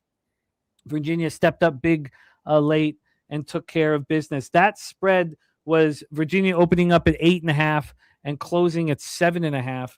Virginia shot the ball very well, 58 from the field and 50 from 3. And the U did as well, 48 from the field and 50 from 3. And Miami out-rebounded Virginia badly. Let's take a look at the line history here. It's moved towards Miami. This wasn't hard to get off of my thoughts on Virginia as we watched it move. This one opened up at 4.5. The first thing it did 11 minutes in was move to Virginia. This was a 5. But now we have a flat 3. A big move towards Miami. I imagine those in Ohio State has a 1-point lead on Michigan. God, all of this is going to make March Madness and our contest and all this so much fun. From a total standpoint here, we have Miami of Virginia at 144. It's minus 112 to the over. We've had just a 7-cent move towards the over. Not much going on there. And then when we get to the cash flow here, we have quickly, and I guess we can. There's no dot in it. God, this is just going to mess with me. But 57% of tickets, 80% of the cash on Miami. I guess this is telling me to flip. There's big bets coming in on Miami, the line moving towards Miami. I guess this is just telling me to flip, and maybe I should listen. Wine Time Sports, take it away. Hurricanes, Cavaliers, at Spectrum Center in Charlotte. Apologies. I think to me this seems like a Miami spot, guys. The market's telling me that. If we're looking at the market right now, let's pull this up here really quick. Well, I mean, there is 80%. There's 80% of cash on him. Why is Circa off the board right now? Some spots have a 3.5, some have a 2. Let me look here at South Point. What are we working with here? -3 right now at South Point. It's opened up at a 4.5, and it's down to a 3 right now. A lot of money's coming on Miami, but the sharper books are reacting to this one right now. So when I capped this last night, I wanted to be on Miami. I want to be on Miami again here. I kind of want to let the market marinate a little bit more in this game. Some of these games, guys, like, not going to lie, sometimes later in the day, I'd be moving on these games like 30 minutes before because I really want to let the market marinate. And a lot of times they'll keep me off games. A lot of times they'll put me on games. So this is going to be one of those spots I'm going to monitor the market. If it does move slightly back towards Virginia, I will probably stay off Miami. But if it continues to move towards Miami, I might have to move on Miami quick. So as of right now, it's going to be a pass, but it would only be Miami for me here in this spot. Just looking at the market and seeing how it react. A lot of cash is on them. So I don't usually like to be on that side, but they are moving it, the sharper book. So do you have a line on Circa for this one, Jim? I'll have to pull up Circa individually here. Oh, you're good. Yeah, because I don't see it here on the wager talk board. So that's interesting. So I'm curious on that. I'm going to stay off as of right now, but to me, it's Miami or nothing. And shout out to our friend Ronnie Lofton. Says that the wife has to have her other knee operated on, so the trip to San Antonio is off. Says bummed, but she comes first, again, leading by example. And says next year, hopefully. Well, next year, hopefully, man. We love you, Ron, unconditionally, my man. And we want the pleasure to dap. That's what we want. We want buy you a drink and hang out is what we want. So hopefully that opportunity comes. We need it to come. It has to happen. So if it's not this year, it has to happen next year. But of course, family first, always, Ron, my man. Look, I think that the market is telling us what to do here. And I think that I should listen. Justin Mcelvy, Hurricanes, Cavaliers, take it away. That's some depressing shit, Jimmy. But you and Wonton are sitting here saying, but it's okay. I'm still going to trust my cap, and I'm going to bet Virginia.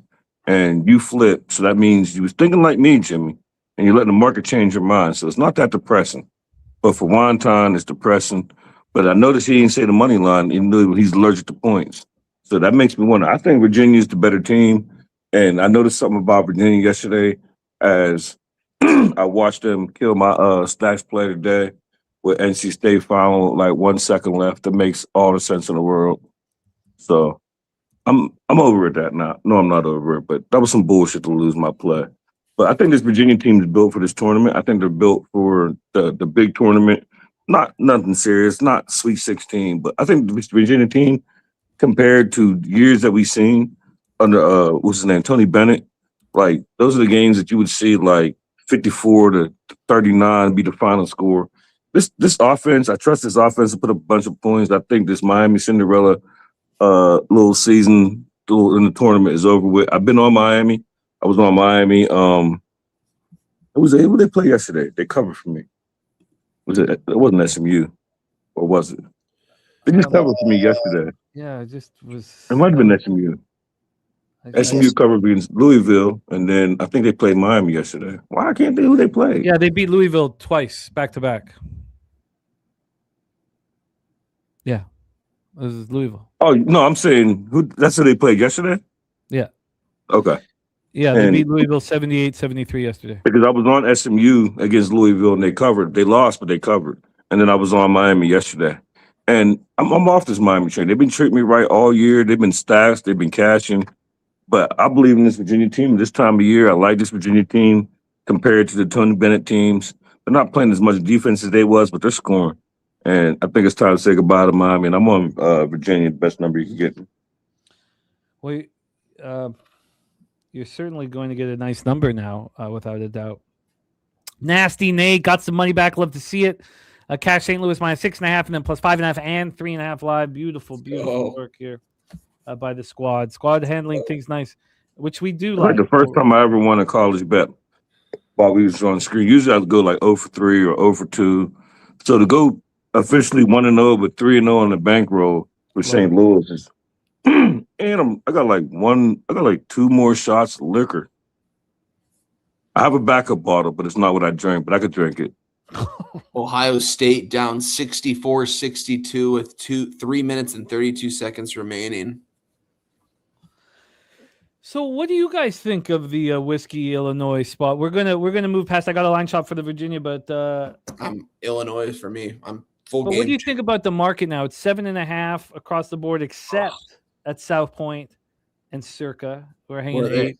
Oh yeah, no, it's if they had 7.5s, I would tell you to stay off, Jim. But if they have 8s, tip off here is in 30 minutes. Oh shit, that's my fucking alarm. Sorry. Yeah, I would move on it now, Jim. If you can, if you can get an affordable 7.5 anywhere, I'd obviously move on that. But I still like the 8 here. The Sharper books have it as an 8. They're gonna smash these guys. They're winning this game by double digits here. I think the line's clear as day here in this spot. So. Hey, Jim, do you remember when Illinois had a guy on there named D. Brown? Oh, yeah. On the Illinois team. Yeah. And I don't know why. It's like ever since in the tournament time, it's just I be clinging ever since he was on that Illinois team. And I can't even remember who else was on there, but I liked his game. And I just always think in the tournament time, Illinois is going to smash. I think we're talking about Illinois. You've brought it back up. And I just think that they're going to blow Wisconsin out. But Wisconsin been feisty lately, but that's why I just think there's gonna be a lot of points. I tell Troy on the first half, and maybe when I get on, I ain't gonna have 3 units on this game. I'll just take the over. I got the over, and I tell Troy, I like betting on Illinois. They're a fun team to bet on. They have been over the years, and they take care of my pockets for the most part. So it's hard for me to not have a bias for that team. They're just always good, and they always have a hell of an offense and no defense. Well, let's roll on to our next spot on the board. I think I'm gonna pull the trigger on it, but I'm gonna spend a little bit more. God, I got 20. Oh, you didn't move on that game yet. I've not moved on yet. No, we're gonna move on to the Iowa State Arizona game. This is a monster game. We had the skunt bag, Cody Norton skunt bag play today, and he is Iowa State plus 4.5 for 2 units and Iowa money line for 1 unit. Double dipping is Cody. Says, I know my team. They call this arena Hilton number 2. Iowa State didn't play Arizona at home this year. This is the home game. Clones get it done. This is the home game. Kansas City, Missouri. Far from Arizona. Arizona just absolutely annihilated UCF yesterday, which does make the appeal. It heightens it a little bit here. I imagine if Michigan slips up, if Duke slips up, Arizona could be a number 1 overall seed. If they just roll through, if they handle Iowa State here, it's still open. Is I guess what I'm saying. We had the one meeting earlier this year, 73-57 earlier this year. It was just 11 days ago. Arizona took care of business in a big way. And Iowa bounced back, smashed Arizona State, and then annihilated Arizona State to get the tournament started. That made me hesitant to back them against Texas Tech. There was no need for any hesitancy. This is very, very, very interesting. Dabby Cab in the house. What up, Dabby? So let's pull up the line history and get to work here on this one. We have Arizona right now -4. -108. I see a lot of 3.5s on the board. This one opened up at 3, quickly moved to 4.5 without it being an hour old. Stayed at 4.5 for a couple hours, then moved to 4. So this is a book that's never moved it to 3.5 when I'm staring at a ton of 3.5s here right now. 3.5s across the board. The only other 4 has the -4 for Arizona, -102. Now that's on the offshores. Let's get to the total here for this one. From a total, and Florida easily covering the first half. How many points Kentucky got? Kentucky has 28 points at halftime. 37-28, low scoring half. We have the total here for this one sitting right now at 143, which is right where it opened. And then when we get to the cash flow here, God, this computer's just killing me today. When we get to the cash flow, I will pull it up here a second, or maybe we'll get wine time to hit it because my computer's just a mess, man. Let me give it 2 more seconds here. Here we go. 51% of the tickets, 76% of the cash on Iowa State. It's 3.5s at all of the legal books. Now, some are juiced towards Arizona, but Circa's not. Then we have 54% of tickets on the under, 67% of cash on the under. Tyon Blount in the house. He says Arizona's the best bet of the day. Got too much size. Take it away for us here. Wine Time Sports. Iowa State, Arizona. Take it away. Top 10 matchup right here in tournament play. I would only go Iowa State here, guys. Arizona, they've had a hell of a run this season. They are a top 5 team in the nation. I think they have some room to slip up when it comes tournament time. I remember watching them against UCLA in the beginning of the season, and UCLA should have won that game. And Arizona, they gave up 14 points off turnovers, something like that UCLA did in order for them to lose that game. I don't know. I think Iowa State's going to come in and play tough. This is a team that when it comes down to conference and tournament play, they're always going to give max effort. This is one of the better teams in the nation. Yeah, they were kind of slipping up towards the end of the season. I'm actually kind of surprised to see where they are ranked right now still. But the Big 12 is loaded, so I could say that. But I'm off this game. I don't want to have anything to do with the best game on the board. It would only be Iowa State, and I would probably be on Iowa State on the money line. I probably will take a little something on the money line here for Iowa State. It won't be even probably a half unit. It might just be something so I can watch this game because I am excited for this game, but it would be Iowa State or pass on the money line. I think that they could be a better team than Arizona, but the market's telling us that too, that it's moving towards Iowa State right now. Sharper books open this up at a 4 and it's now a 3.5. Some of the more public books open this up at a 4.5 and it's down to a 3.5.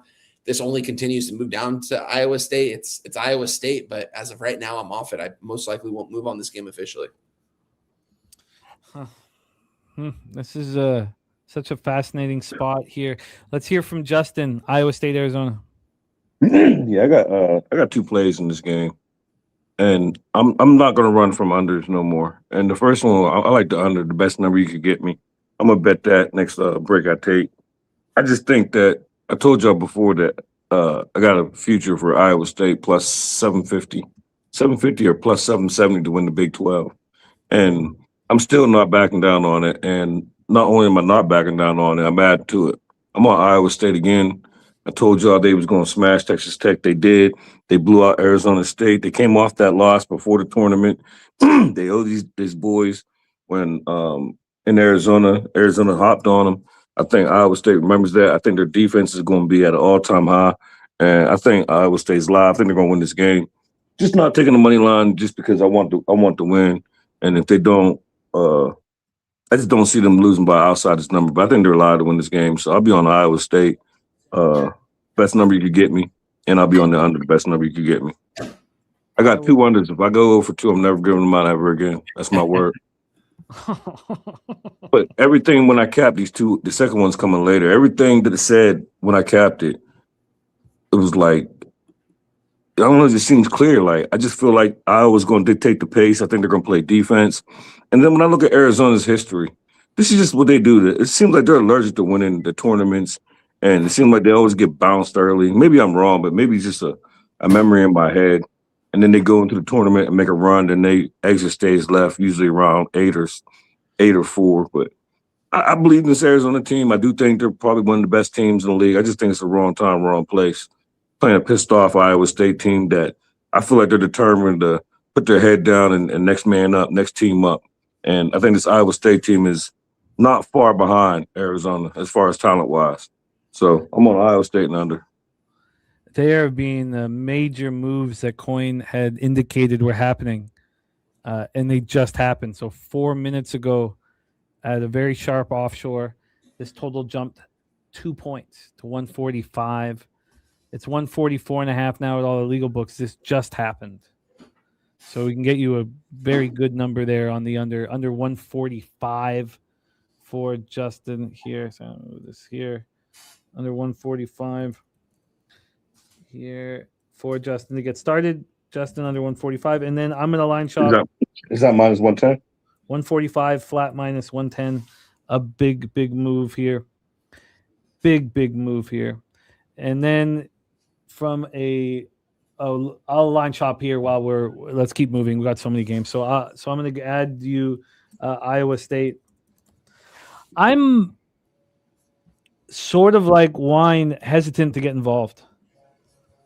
It's 2 against 7. I mean, why do we want to get involved for a little fun recreational? Sure. You know what I mean? But that's not what I want to do here. That's not what I'm off this game. I don't know the right word to call it, but I don't know, scrub, degenerate, whatever. But if it's a game I'm looking forward to and I got futures on, I have to bet it.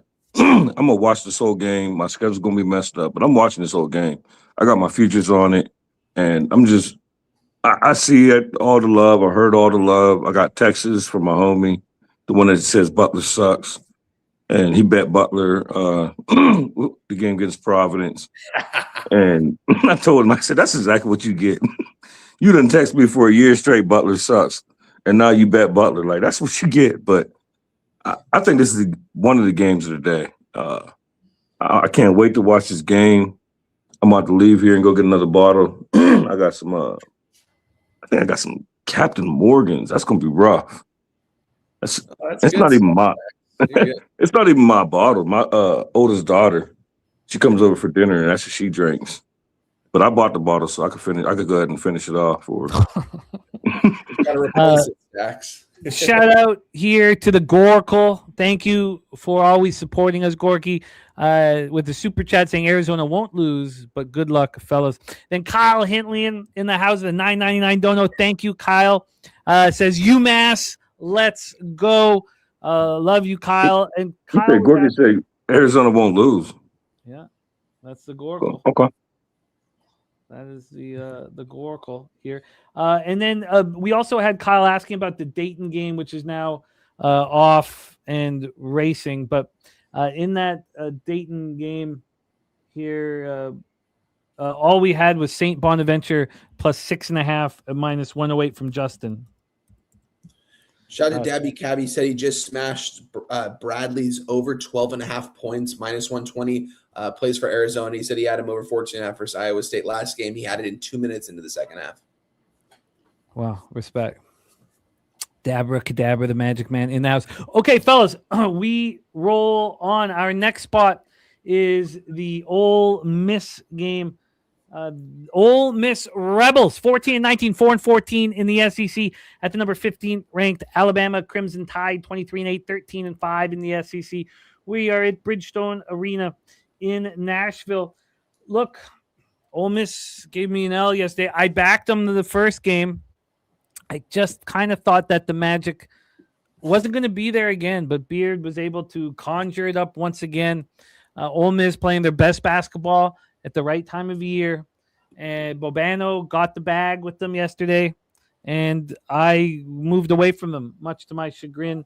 Let's take a look at the line history here. Total is a 163, opened up at 163.5, so very little movement there. From a point spread standpoint, let's get this up here. God, here we go.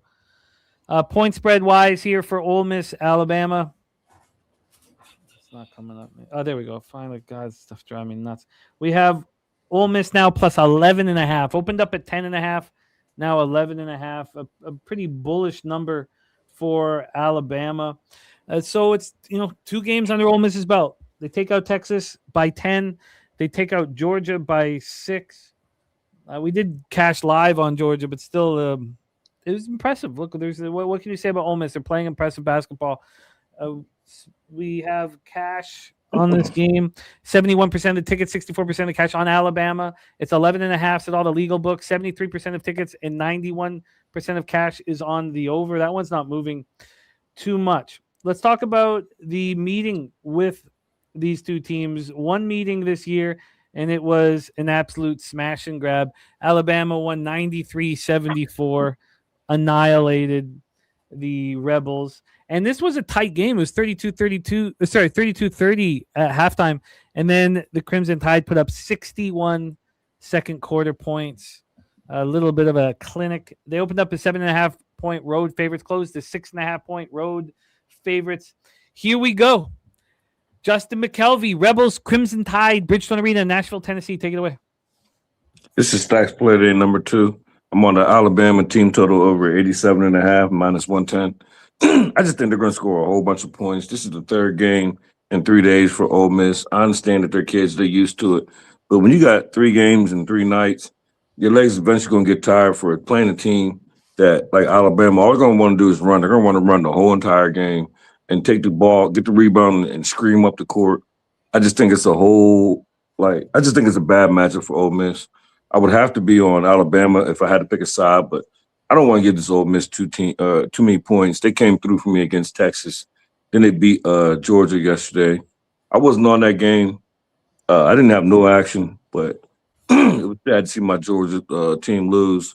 And then I was mad that I heard Bobano be he was convincing, and I just walked away from it. I didn't take it. So, but I don't want to give him 11 points, 11.5. I think it might be too many points, but I just think Alabama's going to score a whole bunch of points. Second half, I expect Ole Miss's legs to be it's just going to be hard. You're going to have to show them you're going to run with these boys on the third game and third night and fast-paced the way Alabama plays. So, asking Bama to score 90 points, 88 to be exact. I love it. So, Stacks Play Today, number 2. Is Alabama team total over 87.5 minus 110. You are in business. By the way, I bet Illinois minus 7.5 minus 115. Sent it into the local, but it was still up on my 365, and it's now an 8 at minus 110. So that is a good sign. But I moved on Tulsa as well at a much worse number than Ron got. And Ronnie Crawford, which makes me nervous. Team total over 87.5 here for Stacks on Alabama. Over 87.5 at minus 110. Let's hear Wine Time's plan. Rebels, Crimson Tide, take it away. Yeah, it's funny to hear Stacks on the Alabama team total over. I'm on a team total in this. I'm on a different side. I'm on the under. I'm moving on this as we speak right now. Ole Miss team total under 76 minus 110. I think Bama can name their number here, but this total dropping, if anything, I mean, I think it's dropped a half point with all this money in cash, all the tickets coming in on the over. Alabama's an over team, guys, and this is a low, I feel like kind of somewhat of a lower total for an Alabama game. So I'm on the team total under for Ole Miss. I'm going to fade them here. I wasn't on them yesterday. You know, we were on them Wednesday, Stacks. I got a couple messages. Someone reached out to me. I forgot who it was, but he said, I don't have Stacks' number, but let him know. Thanks. I told you guys on that play because you guys were so confident in that. Oh, it was Dave Rogers. That's right. I hadn't heard from Dave in a while. He messaged me. He's like, oh, thanks for I tailed that. And I was like, oh, heck yeah. But it was a good spot for him. And here I just think it might be a little bit of a letdown spot. Playing 3 days in a row here for Ole Miss. Their legs are going to be a little bit tired in that second half. Ole Miss is probably going to be Alabama's probably going to be firing on all cylinders. And I find it hard to believe that Ole Miss can score 76 points in their third straight and a game that they're playing in 3 straight days. These kids are going to be tired towards the end. So give me Ole Miss team total under 76 minus 110. I think the full game is going to go under, but I like your team total over for Bama because I do think Bama could lay their number. I'm just not going to lay this kind of number with Alabama as good as Ole Miss has been playing these last couple games. And Ole Miss has been in a lot of tight games this season. So I'm on just their team total under. You got it. It's a flat 76 at minus 110. Yeah, flat 76 at minus 110. You are in business. I'm not going to I'm going to leave this game alone. I'm not going to fade the Rebels here, but I understand the idea that there's going to be a team in a Power 4 conference that is the NC State that, you know, under 500 and starts rolling and carries that through and wins. I mean, it just seems like it's every year. And if it was Ole Miss Rebels, we'd be shocked. But if it was a Chris Beard coach team, we wouldn't be. So I'm just going to stay off of the spot, but I completely get it. Let's roll on. Next up for us, we head to the MAC championship semis. Kent State, Akron. This is perfect.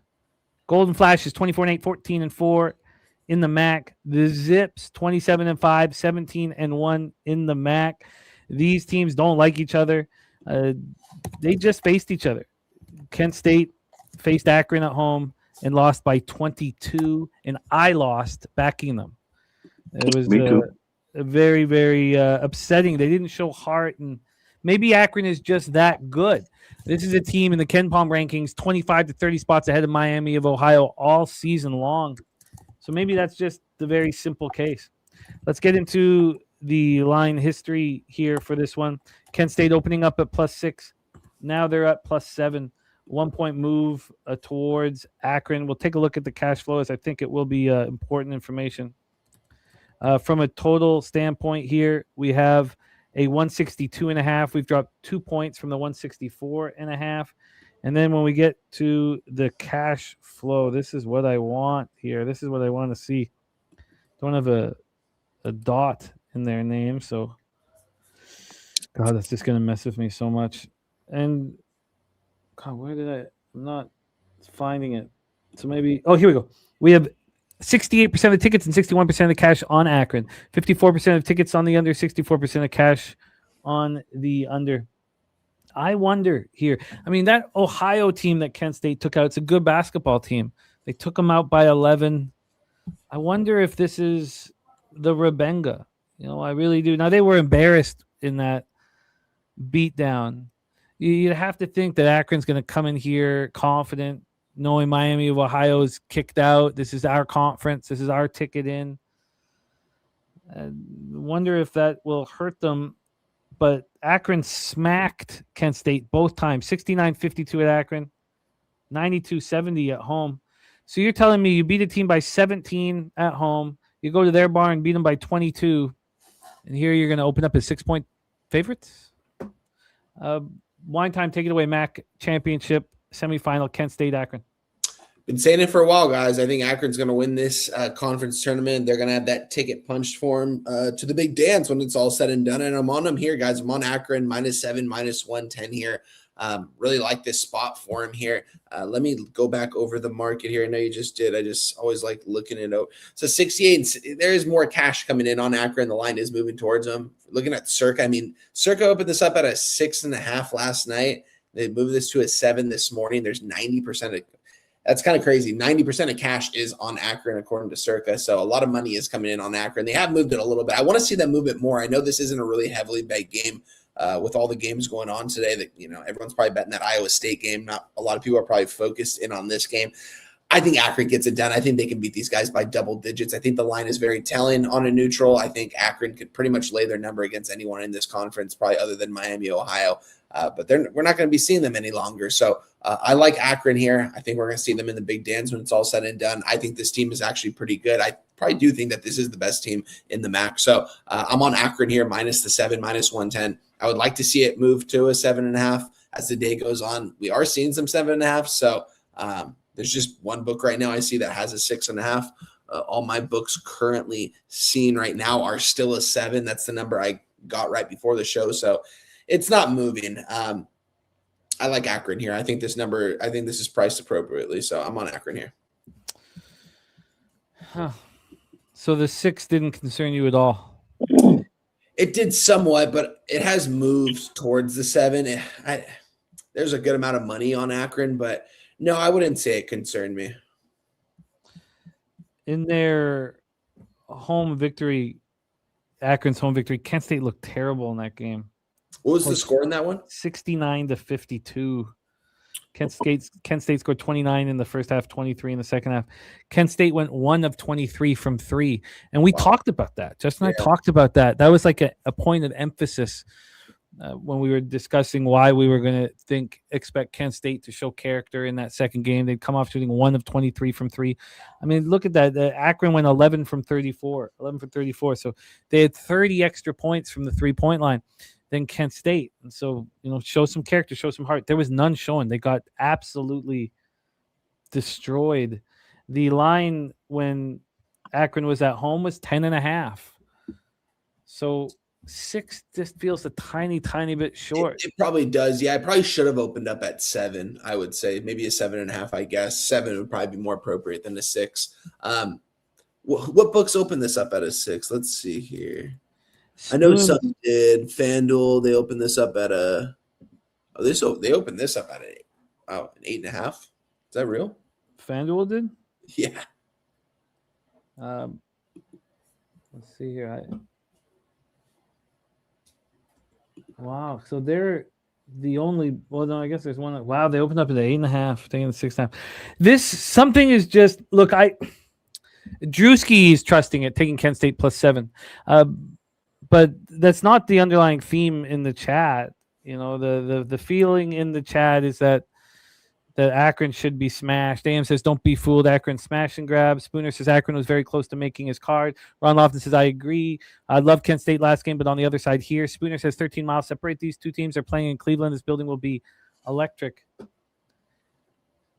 I'm concerned, obviously, that this is a situation where I'm getting too cute, but I don't understand opening it up at the 6. You annihilated this team twice. Annihilated them. They showed no heart or character. It just doesn't make sense. Now, we realized it didn't open up at 6 everywhere because it opened up at 8.5 FanDuel. It's come down to a 6.5. So let's hear from Justin, because Justin and I were riding together on the Golden Flashes in round 2. I can't wait to hear your thoughts after this one, after the breakdown that we've set the table for. Take it away, Justin. You know where I'm going to be, Jimmy. I ain't going to ban them even though they didn't treat me right. I'm be on Kent State. And you want to show me this Akron team going to do it for the 3rd time straight. But something that I noticed, and I seen it on 2 of my books, that I really like. You know, Akron was a favorite to win this conference tournament over Miami, Ohio. Heavy. When, pre-flop.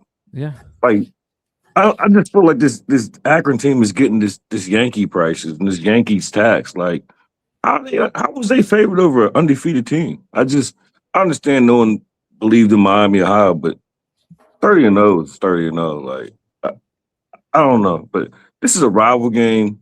Kent State both times didn't make out so well, but 3rd time's a charm. I'm gonna take Kent State with the best number you can get me. I'm probably going to have to hold my nose. It's not going to be comfortable. It's going to be a sweat. And I knew it wouldn't be popular, but I knew all along that if they seen each other again in the tournament, that I was going to be on Kent State, and nothing has changed my mind. Right? Okay, Kent State shot horribly at home, got blown out in Akron. It's going to do it 3 times in a row. If you can take my money, but I'm on Kent State. And I knew everybody was going to be against me, so I'm okay with that. I didn't think Wonton would. I thought he was going to pass this game, but it's okay. Yeah, I'm happy here that this game isn't starting for 5 hours, so I can watch this market a little bit more. I would like to join you on Kent State. Yeah, next time I step off, I'm betting it before I forget. I would like to join you on Kent State. Let's get a couple numbers for you here. I wanted to see if I could beat the Iowa State number that I had here. So let's see if yes, I can get you Iowa State +4 at -112. I think there were 4s. Were there regular 4s here? No, that's the best. That's the best. So going to get you that 4 at -112 to get that started. And then we want to then I'll keep working and then I'll get this. My computer's just a mess today. I got to take it in. 4.5. I think I just got a new one. So we have Iowa State +4 at -112. I'm going to see if I can beat that at a couple spots. And then we are going to line shop for the Kent State spot.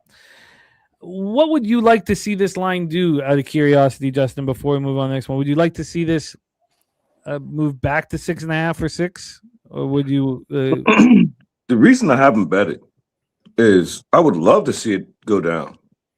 But I expect the reason why I didn't bet it is because I know everybody going to like Akron.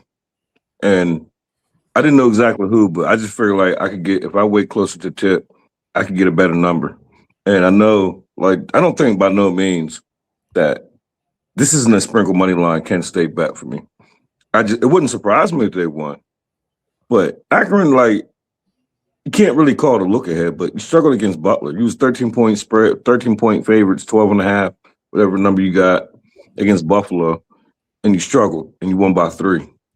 Like, you can't call it a look ahead when it's a tournament game. So whether that was just their first game and they struggled, Buffalo's that good, but the books made you a double-digit favorite and you won by 3. So I'm going to take Kent State with as many points as I could get. I'm only going to bet it next time I step off because a lot of times I get off here and forget to make the bets that I want to make. That's the worst feeling. I get off here and make something to eat and then smoke a blunt. And sometimes I don't even remember to send the games to you. I'll eat and doze off and wake up in time for a game and then be like, damn, like the Harden. And he didn't play. Remember that Harden? And then he was giving out his I think he was giving out his PRA or his points. And we was going back and forth because of his thumb. And because of wine time had me drinking so many shots, I ate and smoked a blunt. And next thing I know, it was like 7 o'clock. And I woke up and seen a text. I was like, fuck. But he didn't play. Yeah, and it moved from 33.5 to 35.5. That's the text that I seen. And then but by the time I woke up and seen that text, the game already started. And I was so mad I didn't get that bet in. I will tell you guys this. I think if Akron closes at a 6.5, I think my ticket is in the trash. I think it's in the trash. If it closes at like a 7.5 or an 8, I think I'm in business. I'm not saying it's going to win, but I'm going to tell you if this goes to a 6 or 6.5, it's a loss for me. If it goes to anything higher than what I'm getting now, I have a $50 free bet, and I need to make it a money line. And I don't want to lose twice with Iowa State, so I took that off the board because I got their futures. So in my head, I already got their money line. Yeah. So I might, if it goes any higher, I'm probably going to bet Kent State money line, use my little free bet because I don't know. It's just hard. It's just hard to beat a team 3 times in the same season, let alone whoop their ass 3 times. Like we talk about 3 dog walks in the same season. Kent State don't suck. Like, they played a few bad games. Akron's good. Like, they asked them to win 3 dog walks, and you just struggled against Buffalo. Like, I don't know. But I was just confident the last time. Remember, I called it the game of the day. We drank shots. We partied. And I turned that game off at halftime. Oh, yeah. Well, I like where you stand. I just, I don't want to get – it sounds like a very sharp bet, but I don't want to get caught up in. I might be comfortable just leaving it off. I'm certainly not going to be on the other side, but I'm very interested in joining you. Kent State +7 and -108 for Justin. Let's roll on to the A10 quarters. St. Joseph's Hawks came on, and this was actually a team that I timed right, made money off of. They're playing very good basketball. Why in the world is this line where it's at? This line was not, for me, there should have been a little bit more confidence in the Hawks, especially the way they looked down the stretch. We didn't receive that here. It made me uncomfortable to back them. We're going to take a second look at these lines here.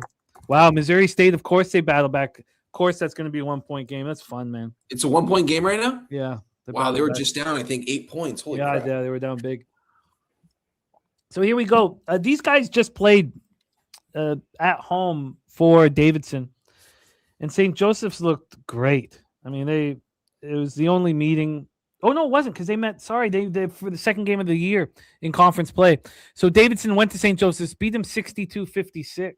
I guess that is a big part of this line. I mean, these teams have played really tight games. Maybe I just getting a little caught up in how the Hawks looked. But I want to see this line. So it's just loading here. I want to see what this line was for that first meeting at St. Joseph's.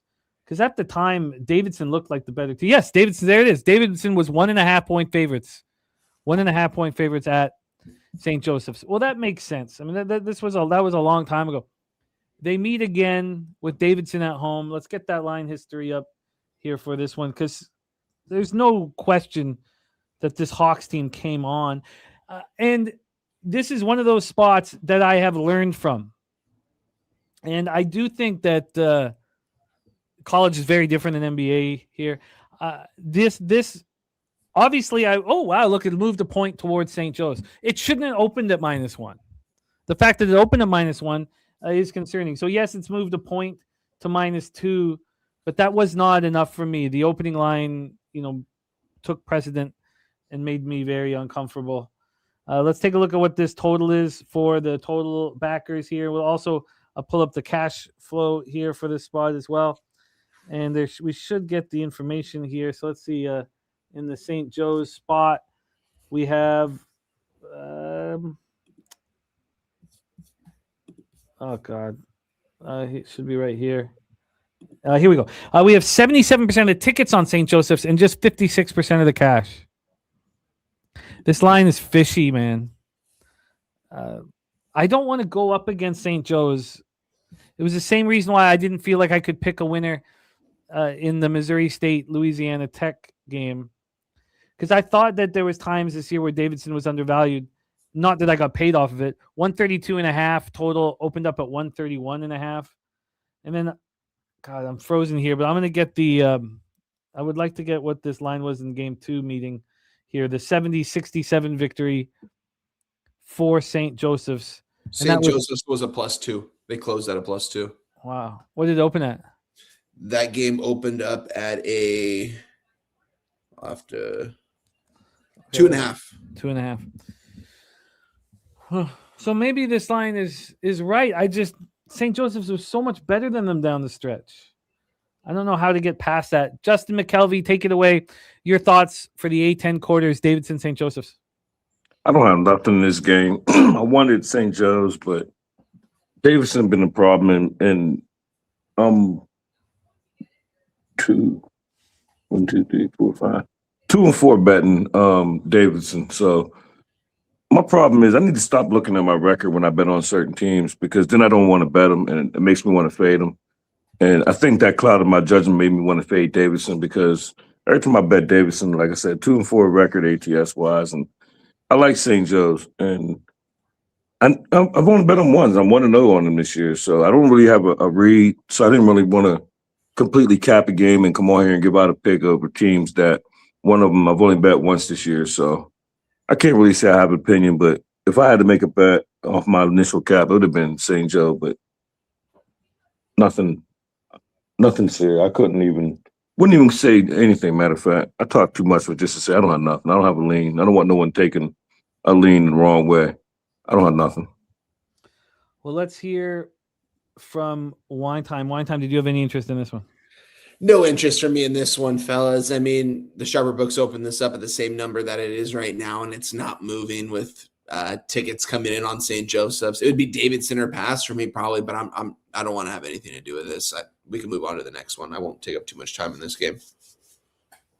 Okay, I've got to put this out on X here because I didn't put out those two bets. So let me just pop them out. Then, do you mind, Wine Time, setting up the Hoyas UConn spot? And I'll hand over to Justin, then I'll come in. Of course, yeah, let's do it. Let's go right to it. Big East play, guys. It's up for grabs. Georgetown. This team's playing some big-time basketball right now. Ed Cooley's got his guys rocking and rolling. We were on Georgetown yesterday. Wish I was on the money line in that spot. We took the 7 points in our back pocket, though. This is a tall task, though, for Georgetown. Coming in here as nearly 15-point underdogs. I think this line is very telling, guys. Let's just look over the market really quick and see where this opened up at exactly. This opened up at a 13, and we are seeing 14.5s, 15s. We even have some 15.5s at some spots.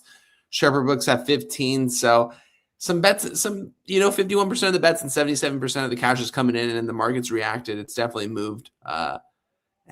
Circa opened this up at a 13.5, and it's now a 15, with people coming in, and pretty much Circa right now has 86% of the cash on Georgetown in this spot, actually. So Circa is getting a lot more cash coming in on Georgetown compared to what everything else is telling us, because it's telling us that UConn is getting 77% of the money on this. But with that being said here, I'm not going to back Georgetown here, being this much of a dog. I mean, if this was probably a shorter spread, it'd probably mean that Georgetown's going to stay in this game. But the fact that UConn is laying at 15 here, the market's reacted with the money coming in, and I'm just going to stay away from it. I don't want to lay 15 points pretty much with any team most of the time. Sometimes I will, but I'm not going to do it here with UConn. It would be Georgetown or pass, but I don't even want to tell you that because it's going to be a no bet for me. Stacks, do you have anything in this game? Yeah, Georgetown took my money late night. I was on Villanova last night. I thought it was a good spot for Villanova. I thought they was a better team. I thought they was going to beat on Georgetown. They didn't, and that's okay. But UConn took care of me. It was a strong bet. It was my first time telling Jimmy to write it down, Jimmy. Yeah. So UConn, I don't want to ask him. This is a big number. I like that UConn giving up the big number. It was just the spot being that they're coming off the upset loss to Marquette. But now I don't have no interest to give double digits to this, a whole bunch of double digits to this Georgetown team. If I had to pick anything, I would be on Georgetown. They impressed me yesterday with that Villanova win. And if you go in there and as a 7.5 point dog and win by almost double digits, in my eyes, you punched on Villanova. So if you could punch on Villanova like that and cruise the way you did, you could at least threaten UConn a little bit, like, and stay within 20 points or wherever the spread's at. So no action. I would want to get to Georgetown, but I'm not in a hurry to stand in front of UConn. This UConn team, like, this is what they like to do when they get in a tournament. And they know eventually they're going to see St. John again. Back of their head, both these teams know that, regardless of who they're playing. So this could be one of the times where I just mentioned that Akron couldn't have a look ahead for Kent State or why they struggled against Buffalo. But I think both of these teams, meaning St. John and UConn, in the back of their head, they know round 3 is coming up real soon. Like, Big East, it's going to be UConn and St. John. They're going to have to face each other. So unless there's an upset. So I'll be on. I would take Georgetown. But my thing is, and a lot of people, I don't know how everybody bets. When I bet a dog, that means I'm saying I think they could win. Like, it's possible that they win. And Georgetown doesn't have a shot. I don't think they have a shot to win this game. So, like, is there another semifinals game out there where a team is a 15-point favorite? Like, this is crazy. This is a semifinal conference tournament game. You know what I mean? Like, UConn. Up until this year, it's been David versus Goliath recent years. But now it's not so much, now it's not David. I guess I don't know what would be a step up from David, but UConn's still Goliath. But 15 points, like, at some point you would think Hurley going to take the foot off the gas, like, but who knows? Maybe he's trying to make a statement. So it'd be Georgetown or nothing. But I said I don't want to stand in front of UConn. They treated me well last night, and it was nice to see it. They stressed me out because it was good. It was fluctuating right around 16 for a while. Like, it would go from 16 to 18 to 13 to 20, back down to 15. And all I kept saying, and I'm not, it's going to be one of them. I'm never going to ever tell Jimmy to write it down. I'm never doing that again. That's a one-shot deal. Like, why did you even say that? Like, wow, La Tech 69-66 final. Wow. La Tech. Yeah, they took out. Oh, I don't know that. Oh, I didn't take that. Ooh. Wow, thank you, Super True. I just fixed that. It's just this is like my worst nightmare is, and I'm handling it okay. I'm staying calm, but when my computer, I lost Chrome at some point this morning, and I can't open it up, Chrome again. So then I had to. See, that would bother me because I bought a laptop for Tony's, and I'm just not tech savvy, and don't nobody have time nor want to hold my hand through the process to do it on my laptop. So because I do it on the phone, I got access to my other phone and my laptop. But I would so much rather do everything from my laptop. And I'm not mad at nobody. That wasn't like a shot at nobody, because I wouldn't want to spend my morning holding somebody's hand like, okay, go here. But Ron Crawford, he did it for like 3 weeks straight. And I think he just got tired of me asking too. Like, we'd be hours on the phone, turning the phone, like showing the screen, like, look, this is what it said. He'd be like, okay, go here. He did it, but I don't know. I just never owned a computer, never played on the computer. So the whole StreamYard to get on the laptop, I wish I could do it from laptop. But well, what if you come down to San Antonio? That's what I need, because then you'd be beside me and be like, I've done that with Jose down in San Antonio. Teach me this, help me with this. So I need that. Let's roll on here. I think the main thing I'm going to say on that Georgetown game is that big bets have been placed on UConn. The line was put out at such a big number that you would think it would appeal. They're maybe trying to appeal to Georgetown bettors. And what happened? It got smashed by sharps on UConn and moves to 15. You know, there's not much more to it. Like, now, do you want to take UConn at 15 against a Georgetown team playing good basketball? I think you respect that line move and do what you guys are doing, staying off of it here. Let's roll on. Oh, and Will Rondo, let me give you the Vandy game here, because there was moves made on Stacks that. of Tennessee. Yes, Stacks play today. That was it. Tennessee plus 1.5 and minus 110. Stacks play of the day, number one. Let's roll on. Godfather saying Bonnies are playing well thus far. We head back to the MEAC tournament semifinal. Delaware State Hornets. My Delaware State Hornets. I love them. 8-22, 2-12 in the MEAC, and here they are in the semis. I love that shit, man. Now, Maryland Eastern Shore did not do it for me. Took the game to overtime, but fell apart in overtime. The Delaware State Hornets, North Carolina Central Eagles. Not only that, but Abilene Christian did squat. Now, I did cash live on Abilene Christian. Again, you just wait for the 8.5, tack it. They were down 20 at one point. I could have got much better, but they lost by 6 in the cash the live bet. We have AM on Delaware State plus 4.5 here.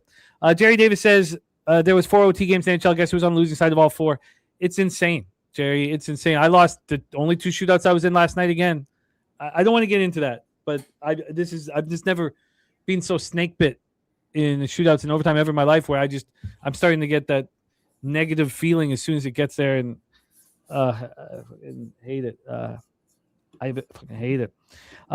Wager Detective moving on Sam Houston minus 1.5. Thank you for sharing that with us, Wager Detective. Drewski says North Carolina Central Eagles smash, and AM on the other side here. We're in Norfolk, Virginia for this one. So look, a couple nice wins for Delaware State. The win over Morgan State was very impressive. There have not been many losses for NC Central. Look what the last loss, South Carolina State, who I'm on today, but I understand why one would not be interested in them. Let's take a look at the meetings here between Delaware State and North Carolina Central. The first game was postponed. The second matchup was a 72-63 North Carolina Central win at home.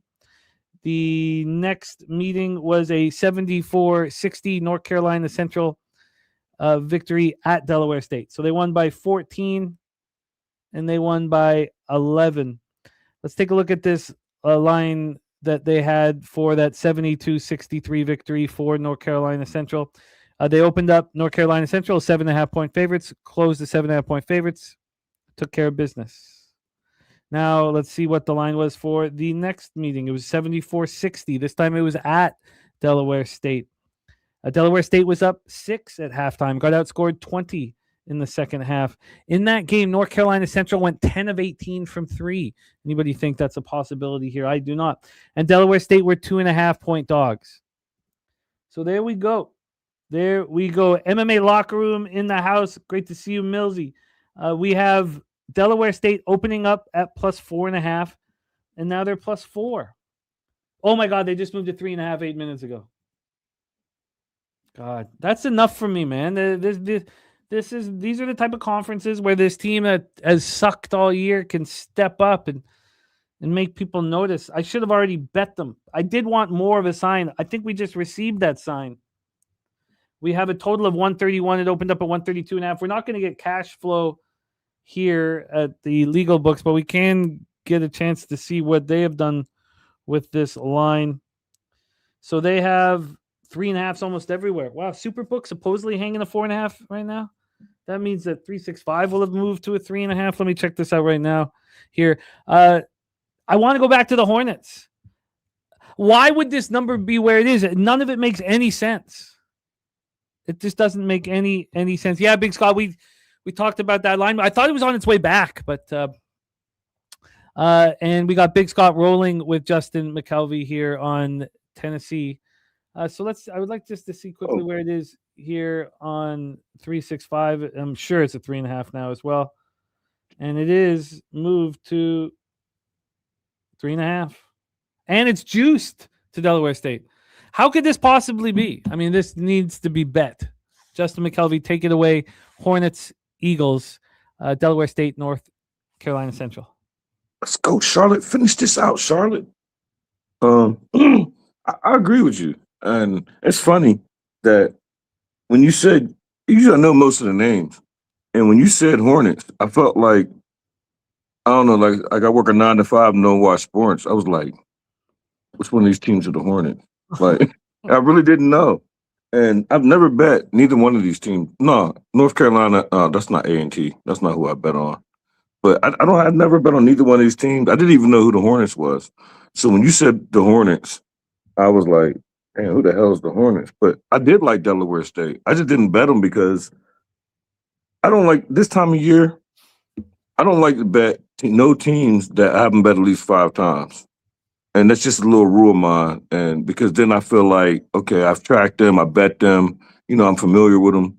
But the fact that I didn't even know they was the Hornets let me know, like, I can't bet a team that. And it was funny because there's most other teams, I could be like, okay, that's such and such. When you said the Hornets, I knew I had a 50% chance to figure out who you was talking about, but I had no idea who you was talking about. So I'm going to stay off this game. I didn't bet neither one of these teams. But for some reason, whenever I didn't write it down, but I remember I liked the Delaware State. And I thought I had them confused with the Blue Hands. Oh, That's just regular Delaware. That's regular Delaware. Yeah. So I wonder if it's going to screw me not moving on the 4. But this is just a MEAC situation that doesn't make sense. We've been seeing the dogs deliver in the MEAC all tourney long. So I'm in business. I'm going to move on the Hornets. I'll decide whether I should move on that now or not. Let's roll on ahead from the MEAC to the SWAC, semis, Southern Jaguars, Florida A&M Rattlers. I like both these teams. The Southern Jaguars cost me last night. I had a -5. They won by 3. The Rattlers have been a good team to me this year.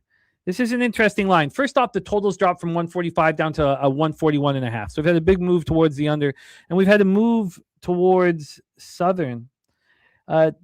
So Southern got this all started with a clinical 70-60 victory over Jackson State. And Southern, didn't look great against Arkansas Pine Bluff, but got the job done. Southern faced Florida A&M at home 3 weeks ago and lost by 11.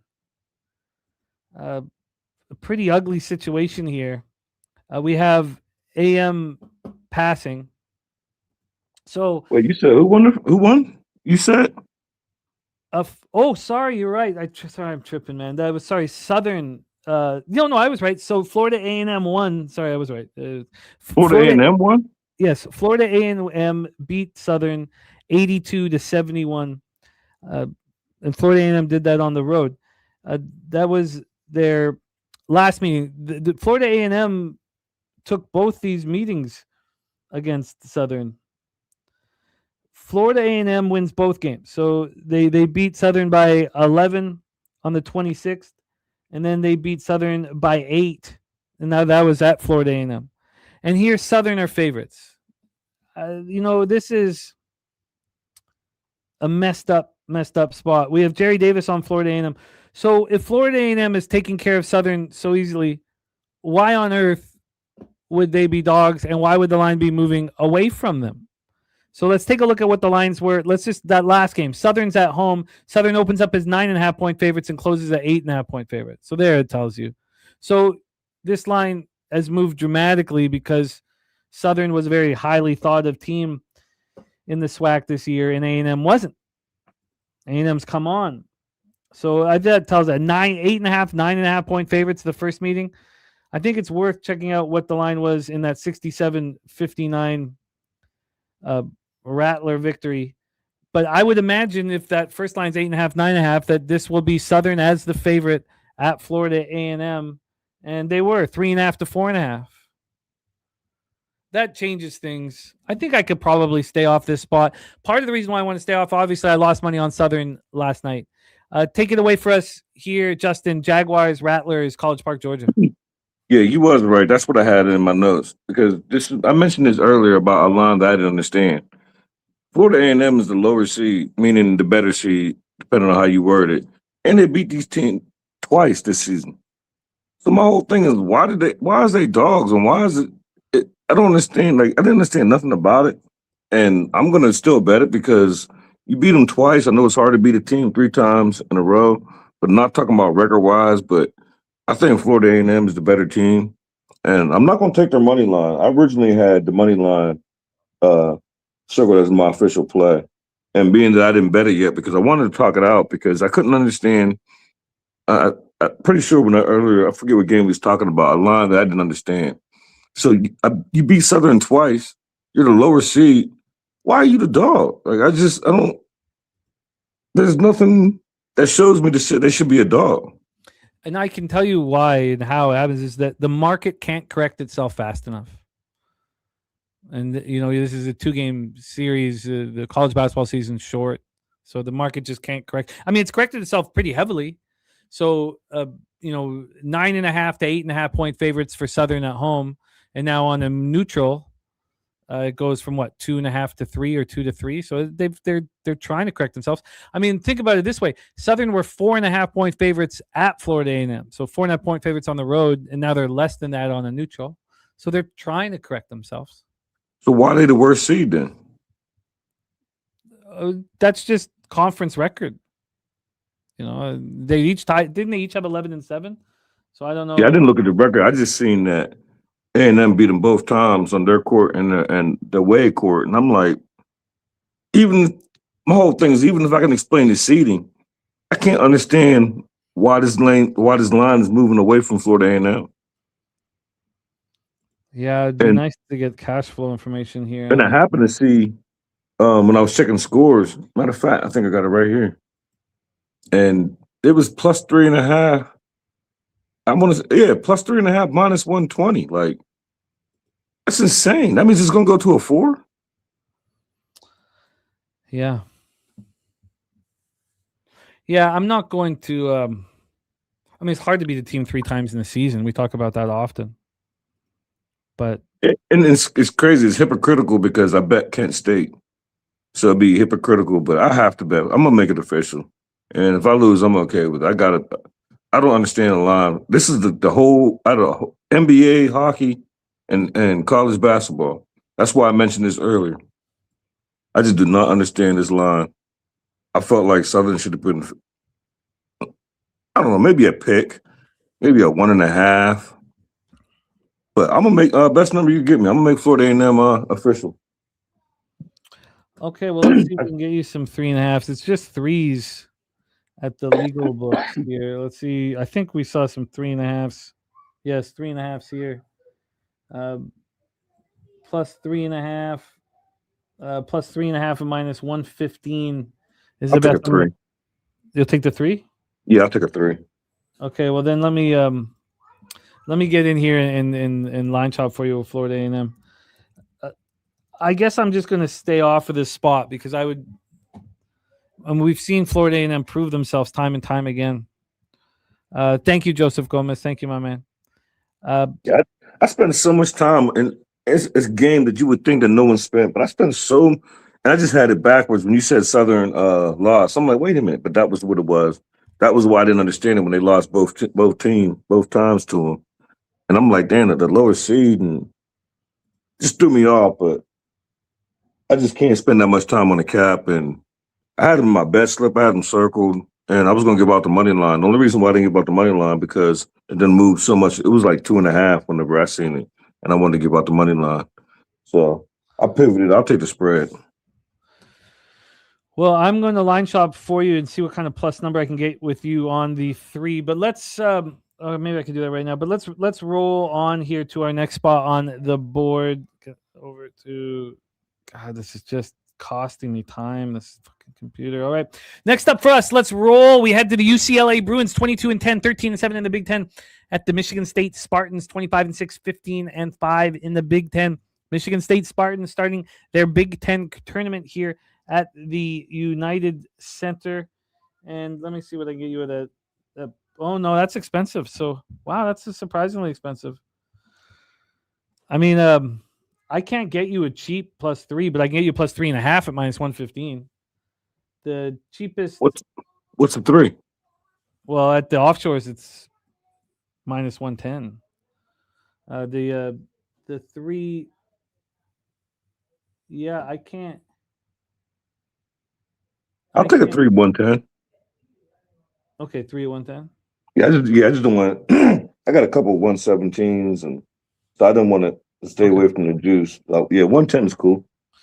All right, so we have Florida A&M +3 at -110 here for Justin. All right, let's roll into this UCLA Michigan State spot. We last saw Michigan State, head to Ann Arbor and lose 90-80 last out, snapping their winning streak. They were seriously rolling.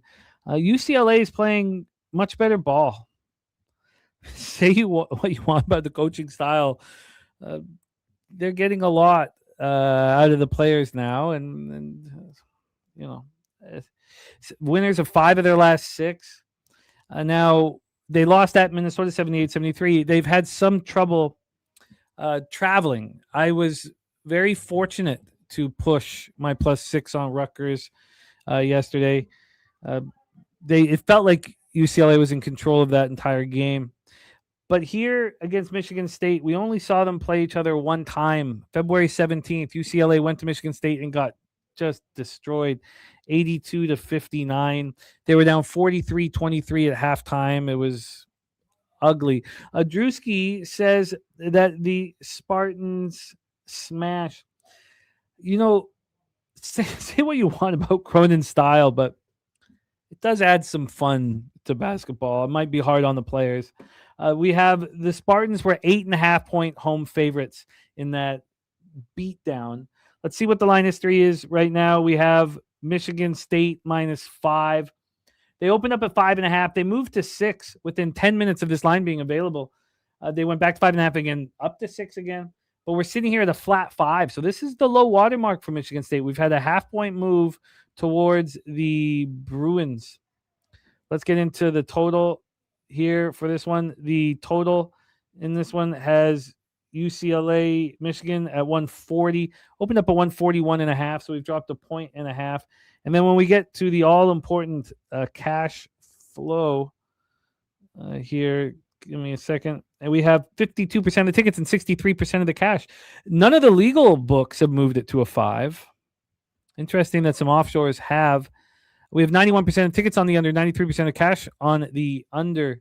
We got a big one, Justin. We got a big one. Bruins, Spartans at the United Center. Take it away. Yeah, I'm gonna be on Michigan State. Best line you can give me. I haven't bet it yet. I was watching it, but I knew all along I was gonna make it official, and I'm gonna bet it next time there's a game come up that I don't pass. I got like 3 I just wrote down I gotta put in.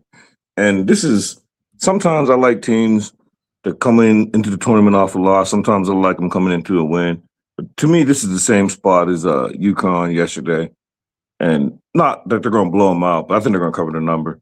That Izzo coming off that loss to Michigan, and then he was chirping a little bit afterwards, talking about they're not the little brother and all this other wild stuff. So he don't usually talk that much. So I think there's going to be a big game, big effort. You blew them out earlier in the season. Run it back to a team that, sorry, Wonton, I don't think is that good. So I think this is going to be run away, double-digit win by Izzo and company.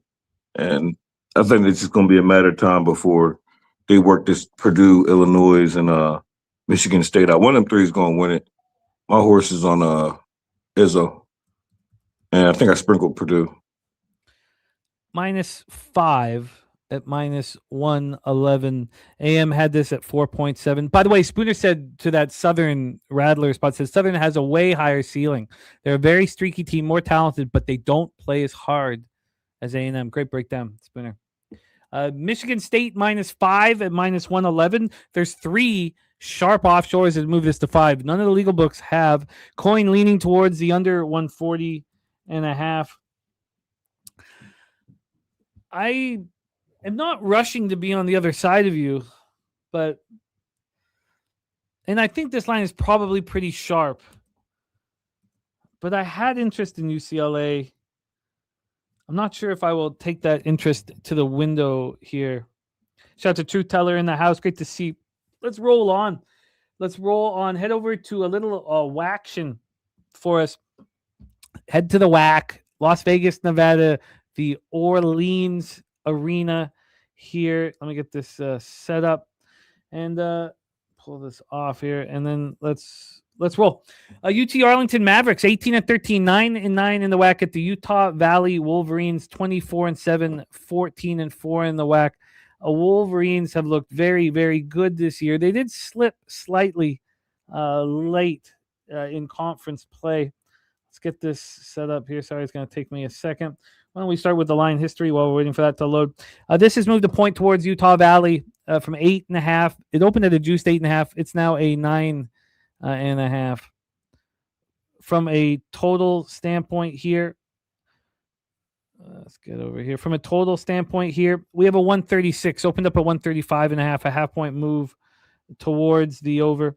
Illinois is taking a 7-point lead, 17-10. I know a lot of you guys are on the first half. I'm not. I'm on the full game, but let's cash your first half and set me up nicely for the full game.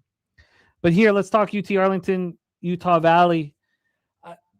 I'm not high on UTA, and I have faded them a couple times this year, and with varying degrees of success. The only reason why I didn't lose yesterday was because Southern Utah had 80+% of the cash all day. And now anyone on Southern Utah, you deserve better. You lost by a point. But I left the spots that I left off, Colorado State and Southern Utah, just mainly on market, were the reason why I was, it's helped me out very much. Rod Zawacki, though, in that UCLA game says bet against UCLA in away or neutral games. There's very good teams outscoring their opponents by 8+ points per game. UCLA record during the 2026 season 0-8 against the spread. I would love to see how many of those games were neutral. I mean, we know they travel poorly, and this is like a road game. So no, I take that back, Rod. It works perfectly. So let's see what happened when these teams met up. The last meeting was just on February 21st. UT Arlington at home got waxed by Utah Valley, 66-54. The Wolverines are the real deal, man. They're the real deal. Let's see what we're talking line history on that one. That one opened up with Utah Valley as 6.5-point road favorites, and that's where it closed as well. So here we go. Let's see if Utah Valley is any different action here on the legal books. But other than that, let's head over to Justin and see if he wants to back a team that's going to have to win by double digits here. Also, not only that, this is insane that I didn't know. FanDuel, oh no, not FanDuel. Was it DraftKings? They're saying one of these opened at a 6. How is that possible? I don't see that anywhere. I think that's a mistake. But 9.5s right across the board. 78% of the tickets and 81% of the cash on UT Arlington. This just feels like the Wolverines are going to take care of business again. They beat UT Arlington 86-74 the first matchup, beat them 81-60 the second matchup, beat them 66-54 the third matchup. Can they beat them a fourth time? There's so much on the line here in the WAC semis. Is it uncomfortable betting a team and expecting them to win for a fourth straight time? Take it away for us here, Justin. Mavericks, Wolverines in Las Vegas. Yeah, I ain't going to keep you long. It'll be Valley or nothing. And I really wanted to get there. I didn't write them down, but I like this Valley team. But it throws me off because I really like them when they're at home. And being that it's on a neutral and they're laying this big of a points, I don't think UT Arlington is going to lay down. I just think that Utah Valley is just so much better. And I don't know, the win just makes me uncomfortable. That's why I didn't get there. I didn't want to lay. I thought about looking at the double result, but with the spread being this high, I wouldn't get a good price, and it would be a parlay piece. And I just didn't want to do that. So it'd be Utah Valley or nothing. Maybe you could talk me into moving on it. But as of right now, I want Valley, but I can't get there. To sit back and expect a 4-point, or a fourth double-digit victory, it feels like you're asking for a lot. You are. Yeah, maybe we can just say the line is priced right. It's I just to smack them again. I know there's a lot on the line. I mean, you win this, you're one game away from the dance. I'm going to leave a question mark by it, but I don't know if it needs to be bet.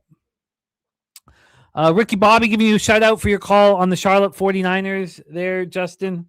It feels like everything is moving in the right direction. Illinois up 25-13, which is nice. Dayton is taking a 29-25 lead on the Bonnies. It's just a 12-point game now in Florida, Kentucky. Kentucky's gone a bit of a run.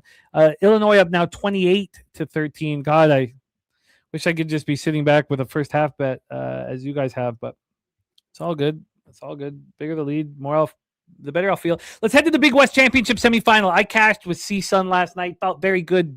I could have gone in on them live too, and I didn't. I didn't get right to the number I was looking for, and they just took over. CSUN's the real deal. Cal State Northridge, Cal State Fullerton are two very good teams. Now, Cal State Fullerton going up against Hawaii, and Hawaii's the best of all of them. Northridge 20-13, 12-8 in the Big West. UC Irvine 22-10, 15-5 in the Big West, where it leaves Family Farm in Henderson, Nevada. Jerry Davis said 9.5. Only way I could go is with UTA. I get that. AM has this projection for UC Irvine minus 3.5. Dizzy says CSUN is the truth. Let's pull up. So this total moved just 1.5 points. Not much movement on the total, but let's focus here on the side. We have CSUN opening up +5. There's been a ton of movement in this game. It's not moved from a extreme, but just been moving constantly. After this line was available for 11 minutes, it moved to 4.5, and then 2 hours later, it moved to 4.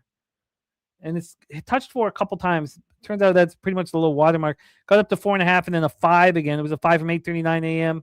And then it got to 6. This was the high watermark for CSUN, +6 at 10:11 a.m. It only lasted at 6 for 11 minutes before it got to a 5.5, and then to a 5, and then a 4.5 at 12:15 p.m. A half-point move towards CSUN in this one. And DraftKings had a 6.5 for 20 minutes. Wow. Wow. Nice job, AM, cashing or getting that CSUN +6.5 at -115. Beautifully timed here. So let's take a look at these meetings. I mean, clearly CSUN got better as the season went on. As you guys know, I was betting Big West action a lot, and it's fun seeing the Matadors playing well. The Anteaters have been a strong team in the Big West now for some time. Let's take a look at the heads-up matchups. We have a loss. It was a great game, 68-67 loss at home to UC Irvine on February 26th. That was the first meeting. That was the last meeting between these two teams. As I said, that CSUN's been good. They lose at UC Riverside. It's not there. I mean, it's certainly you would say that CSUN would be the weakest team out of these last 4, but it was a very, very legit winning streak they put together between January 29th and February 21st that kind of got them situated here.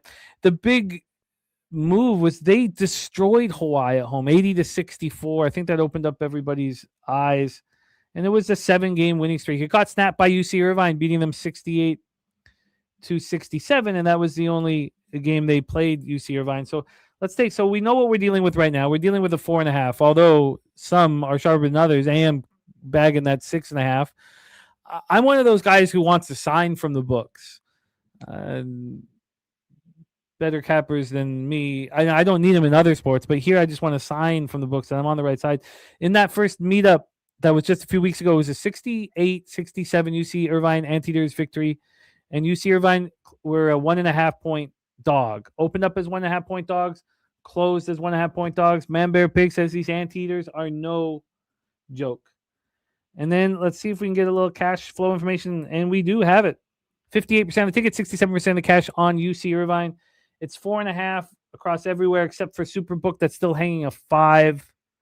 Justin McKelvey Take it away, because my feelings are this is going to be a very close basketball game, and I want the points. But clearly, the Anteaters are a very good basketball team. Take it away for us, Justin. Any interest here? I don't, but I do have something that by the time we finish with the NBA, I'm still looking at a couple of things. I wanted to be on this over, and I really, really wanted it. Nothing topped me off of it. Reason why I made it official, because I had so many college plays, and like I still got to add 3. But if I had to pick a side, it would be CSUN. But I don't want to fade UC Irving. Like I don't like Irvine. They've been a darling for me, but they've been a darling mainly for me, like especially at the crib. But I've taken a lot of their overs, and I've cashed with them. 4-2, 4-1. My fault. 4-1 on the overs of Irvine games. So I'm probably going to get there. I just want to see how the rest of my college slate fills out. This is probably the most action I've had on a weekday.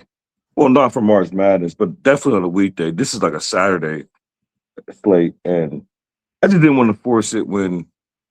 But just like you said, this being a close game, I just felt like the losing team free throws. Like I don't think this is going to be like a 150 type not 150, like 160 type game. But I think it could creep over this, like free throws late, coming back, fouls. I'm probably going to be on the over. I just want to see. I got 3 more bets that I have written down, so that I'm gonna make official. So we'll see if I get there, but it'll be over for nothing. If I had to pick a side, I'd like CSUN. I just don't want to favor Irvine. I'm just not something I really want to do. I hear that, but I'm very interested, CSUN. I think I can get there. I really do think I can get there. By the way, Jerry Davis is on the under in this one. And AM says, finally a big move to the Islanders. Now back to minus 135. Yeah, it's that we'll talk about it, AM, but it's always that cloud hanging over a team coming back from the road trip. Now, they did get the extra game. I'm interested in joining you on the Islanders, but I had hesitancy as well. I'm interested in CSUN, quite interested. We have Justin interested in the over. We'll see if he pulls the trigger. Let's roll on to our next game. Clemson, Duke, Blue Devils. Clemson, Duke, Blue Devils. My belief in this spot, and look, I could be very wrong here. I could be very wrong. But this is a young Duke basketball team. And their, stars are very young. That's why we believe that the trajectory of the group, that they might have a higher ceiling than some of these rivals, like a Michigan team that is, has more veteran talent around them. And what we saw is Caleb Foster get hurt. And I don't know if the market can fix, because they're still dealing with the statistical profile. A 6'5" junior with long wingspan, a ball handler. This guy's playing 25 minutes a game, and there's a calm that he delivers. You look at the NC State game, 7 assists. Look at that victory over Virginia, 6 assists. He makes everything easy here. Also, if you've seen what he's been doing of late, that NC State game, 7 assists, no turnovers. Virginia, he had the 1 turnover. That was his last turnover. So, and then if you go deeper than that full game against Notre Dame, no turnovers. He's playing very, very well. And so in the month, in his last 5 games, he had, now I know he got hurt in North Carolina game, but we're talking 22 assists and 2 turnovers. If you go back 6 games, now we're talking 25 assists, still just 2 turnovers. He's just playing at an elite level. And my belief is that the market can't correct itself with him off the floor. And so when we would usually say Duke bounce back, I say no, it's not a Duke bounce back, and that we should attack them with Caleb off the floor. We have our guy Spooner on Clemson plus 11.5. I wish I had known that earlier because I was like, so I saw Spooner expecting no bounce back from Duke, and I thought, yes. And I doubled down on Clemson first half and full game. And you hear Duke talk about, they're like, oh yeah, we if we get to the Final Four, Caleb will come back, and the March Madness Final Four, we get deep into the tournament. They're supposed to say that though. Yeah, but they're not saying, hey, we're focusing right now on Clemson and we're focusing on the conference tournament here in the ACC. That's what you want them to say. That's what I would want them to say. I think the fact that they're just like, no, we're going to get them back here. They're looking past this. Is this now also, who do you get bounce back spots from? Veteran laden basketball teams. This is one of the rare times where I do not expect to bounce back. Maybe I'm dead wrong. Weak of the strong. Who got it going on? I'm on Clemson first half. I'm on Clemson full game. I'm on Clemson to get me paid here.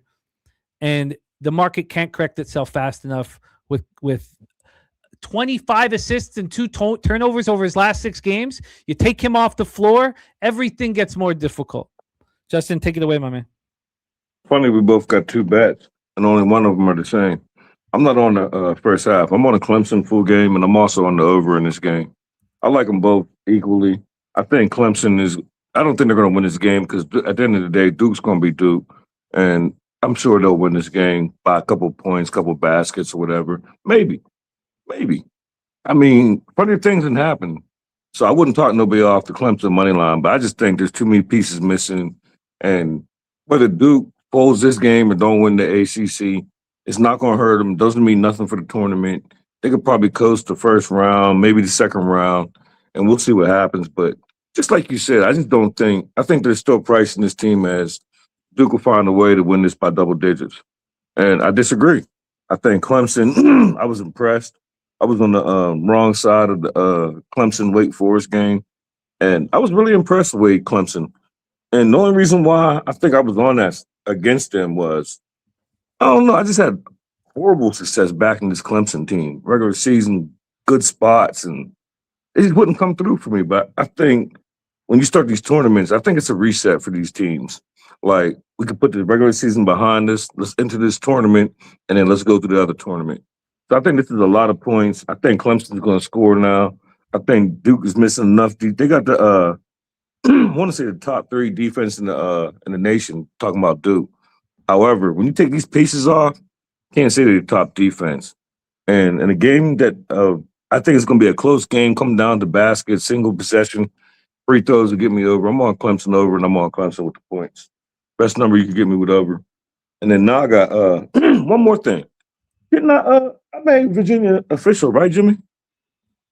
Because you and Wonton liked it, Miami, and you said you was going to jump off Virginia. No, I thought I made Virginia official. I didn't? No, I don't have it written in here. I'm sitting there going, I don't have it written either. Okay. Do you want to? Well, I ain't have him now. That's crazy because I bet him. But there's a reason that I didn't make him official. So I thought I did, but I'm looking at my notes. And I'm like, where the hell is Virginia? And I don't have it. Okay. So best number you give me for Clemson and the over. I found some pretty good numbers. I'm going to check one other book here. Let's look at some great stuff coming in, as always, from the chat. Rod Zwag says, bet on Clemson in away or neutral games on the first half line versus dominant rebounding teams. Out rebounding opponents by 7+ per game. Clemson's record on the first half line since 2024, 8-0 against the spread. Coin says 3-1 against the spread on road or neutral is double-digit dogs for Clemson this year. Convinces him. Sky says so much value on Clemson. They whipped North Carolina entire game. North Carolina got hot late to make it look close. Let's do one final bit of line shopping here. I have a similar issue that I have with Virginia with Clemson, where I've just backed them a lot, and it's easy for me to get there. And I've not. I veered away from them most of the year, but I love bounce back spots, and I think Duke is still going to be very good come next week and 2 weeks from now when we're at pub. But God, Caleb, the more I dove into Caleb, the more I realized that he was a real calming influence for the squad. So the sharper books aren't giving you 10.5s, the ones I'm looking at. And you're getting you can get a 134 at minus 116 or a 134.5 at minus 110. I'll take the flat number, 134. 134 at minus 116, and you're getting a plus 10.5 at minus 110. And Kong's NCAA play of the day, we're going to be discussing that here shortly. And while you open up the next game, whatever you get to, I'll take the best number because I bet it. So I bet it. I can't see. I ain't going to bet it and not make it official. I'm going to write it down now. I'll take Virginia. They didn't start yet, right? Oh, no. You're good. Okay. You're good there. Yeah, that doesn't start. That game doesn't start till 7 Eastern. Yeah, because I already bet that game. I don't know why. I didn't write it down. I thought maybe I just. I remember saying I hate being against both of y'all, and then I made a comment that you didn't make it official because you switched from Virginia. Mm-hmm. But I'm going to run my games because I wanted to see if I wanted to make that Irvine over official. And I started on my other phone typing out the games to make it easier for me to send them to you. And I'm like, where the hell is Virginia at? Minus and you don't have them. But I'll take them now. Do you want a 2.5 at minus 112 or a minus 3 at minus 101? Ain't that line dropping. Holy shit. Yeah. I'll take a 2.5. All right, let's go back to minus 2.5 here for Justin. Virginia minus 2.5, minus 112. All right, we are in business. And our special guest reemerges for our next game. Please welcome back the Northern Oracle, the Goracle in the house. Gorky, welcome back, my friend. How are you? Thank you, Jimmy. I am now centered, brother, and you can see my Duke logo. I think Duke's gonna smash. But I do have a fear that Duke is too young, especially with the upperclassmen, if that's what you can call a junior now. In this landscape, it is an upperclassman. It is what it is. I don't know. I feel like someone is going to catch them in the tournament, if not earlier. And but we'll have to wait and see. Yeah, I know that there's cabbers that wished Pub 5 was on around 1 and 2, and I understand that, but having the Sweet 16 Elite 8 marquee games and baseball season started, there's stuff to like about when we're doing it this year, but we're going to try to get back for week 1 next year. Let's roll here, Goracle. We got a big one. I lost on Houston yesterday, and just barely, but lost, and it hurt me. I think it's easy to say what I think they're an extremely quality squad, and I think that they should be able to beat Kansas. I pushed my TCU action. I pushed 2 bets yesterday. That was one of them. I was on TCU. I was fading Kansas. I'm comfortable fading Kansas here. I think there's a lot of questions about heart and character with this group. But I'm dealing with this loss, or the losing with Houston. I'm dealing with that right now. These teams met once. Yes, they did. Yes, and Kansas smacked Houston in the mouth. Houston traveled to Kansas. Houston was scuffling, not playing very well. They didn't play well here. 32% from the field, 21% from 3. Houston were 2.5-point road favorites. and did not look good in that game at all. Looking at what Kansas did in that game, Darren Peterson did not play very well. 5 for 14 from the field, 2 of 7 from 3, 14 points in 30 minutes. It was Trey White. Trey White was the one who stepped up, looked very good. 6 of 9 from the field, 3 of 4 from 3. Didn't miss a foul shot. 5 rebounds. Bryson Tiller went for 10 boards in that one. And that was a bit of the issue, was that it seemed like the loose ball rebounds, the Cougars weren't coming down with them. But come on, 5 of 24 from 3. Your starters hit 4 threes, in 17 shots. I mean, you're going to lose those basketball games. And so the question is, does Houston have something left here? Shout out to AOD in the house. We're going to have the Goracle hitting leadoff. Let's get into the line history. First off, this total opened up at 134.5 and has skyrocketed up. We're up to 138.5 now. A big move on the over. And then on the spread here, we have, and this is what we need to see, Houston just sitting here at 5.5, which is a fine number. I mean, opened up at 5.5, moved to 6, and came back to 5.5. So the question is, where's the cash? Kansas, Houston, 54% of tickets, and 82% of the cash is on Houston. 82% of the cash. Well, where are the 6s? Superbook has a 6.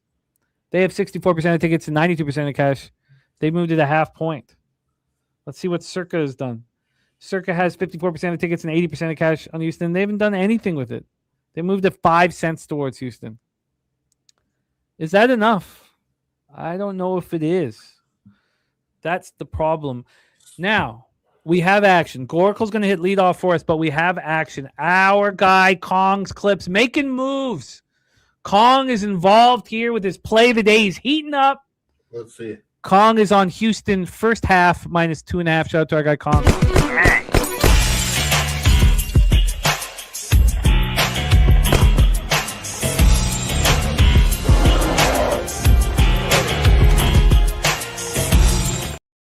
We got 40 Kid here. Rod's wacky. Pub Blue 6 needs to be in the 6.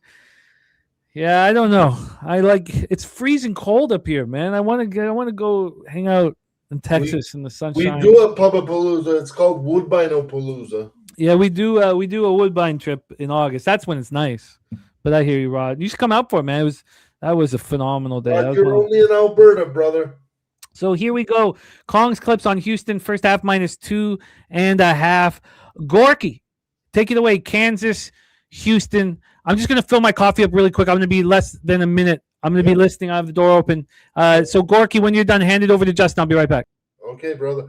For me, guys, this is another spot where it's going to be the underdog. It's Kansas for me. I'm already on the money line. I just think that Darren Peterson is the best player on the court. However, they don't necessarily need him to be the best player on the court. The key player for me here is Flory Badunga, and the fact that he is the glue guy that keeps Kansas together on the offensive and defensive ends of the court, respectively. Do I believe that it could be a revenge spot? Possibly, but it's not really going to be a neutral court, guys. This is also in Kansas City, so 75% of the crowd should be towards Kansas's, the Jayhawks fans. Now, could Kingston Flemings score 50 and Houston win by 7-8 points? Sure. But you know where I go. I like plus money. Let's get it. What was the official play for you, Gorky? Kansas money line plus 170, 185, Jim. Plus 185. Coin says, Florida wins, Kentucky covers. Wow. Wild. Let's hear from Justin. What the hell do we do with Houston in this basketball game? And Justin, if you could touch on What the hell do we do with them in our brackets, and how far you think they can go? Well, I'll answer the latter first. I don't think this Houston team goes past. I want to see the Elite Eight. I don't see a Final Four with this Houston team, but I do see them winning today. Me and Gorky, my fault. We ain't gonna be able to get along today. We're just gonna be on the opposite side, but it makes it interesting. And I don't like being on the other side of Gorky, but I already bet it, so I don't have no choice. Good luck, brother. Appreciate it. You too. Thank you. And I just feel like that you get Kansas out the fog, regardless of where they're playing. I don't care if they're playing downtown Kansas City. It's not the fog. There's only one fog, wherever you're playing at. Yes. And what? This is true. Yes. And I just feel like I like back in Kansas at the fog. You catch them on the road. They lost road games to Arizona State. This is not a road game. It's a neutral site game. They got the city-wise playing in Kansas City, but I think Houston's a better team. Maybe not by margin. I think we can always count on Peterson to, check himself out at the end of the second half or middle of the second half. There's a lot of variances that I don't want to be on Kansas and ask them to stay within this possession. They're going to the tournament, and they're dancing regardless of the outcome of this game. So Houston, they're going to dance too, but I think they're the better team. I just think I think either them or Iowa State is going to win the Big 12. I needed to be Iowa State, but I think one of the two. But Houston, I think they're going to win this game. And it's my second under, Jimmy. I'm on the under too. So give me Houston. I think this Houston's going to dictate the pace. I think they're going to play strong defense. They know this Kansas team as they lost to them earlier in the season, so they know what to expect. They've been playing this team for years and years and years. So give me Houston to play a defensive game, win a defensive game, low scoring, win by 10, and stay under. So, and like I said, there's only two unders I'm giving out. Iowa State in this game. So if they both lose, I'm done with unders. Oh, Houston does play to the under a lot. They do. That's what I'm saying. The numbers just made me. I'm like, how can I not bet this? Like, and I think I got a 133.5 on that. I didn't bet the side on Houston, and whenever, depending on how long Gorky's stay on or Juan come back, I got 4 games I got to put in. I was just waiting so you wouldn't be on the screen by yourself. So if Gorky's going to stay, I'll see what the next game is. If you want me to, brother. Yeah. Well, I just want to see what the next game is first. It depends on if I have action or not. It's Sooners Razorbacks. Okay, well, I'll wait till after that game. I got action in that game too. Okay, perfect. And then we're getting close to moving to NBA. So, okay, perfect.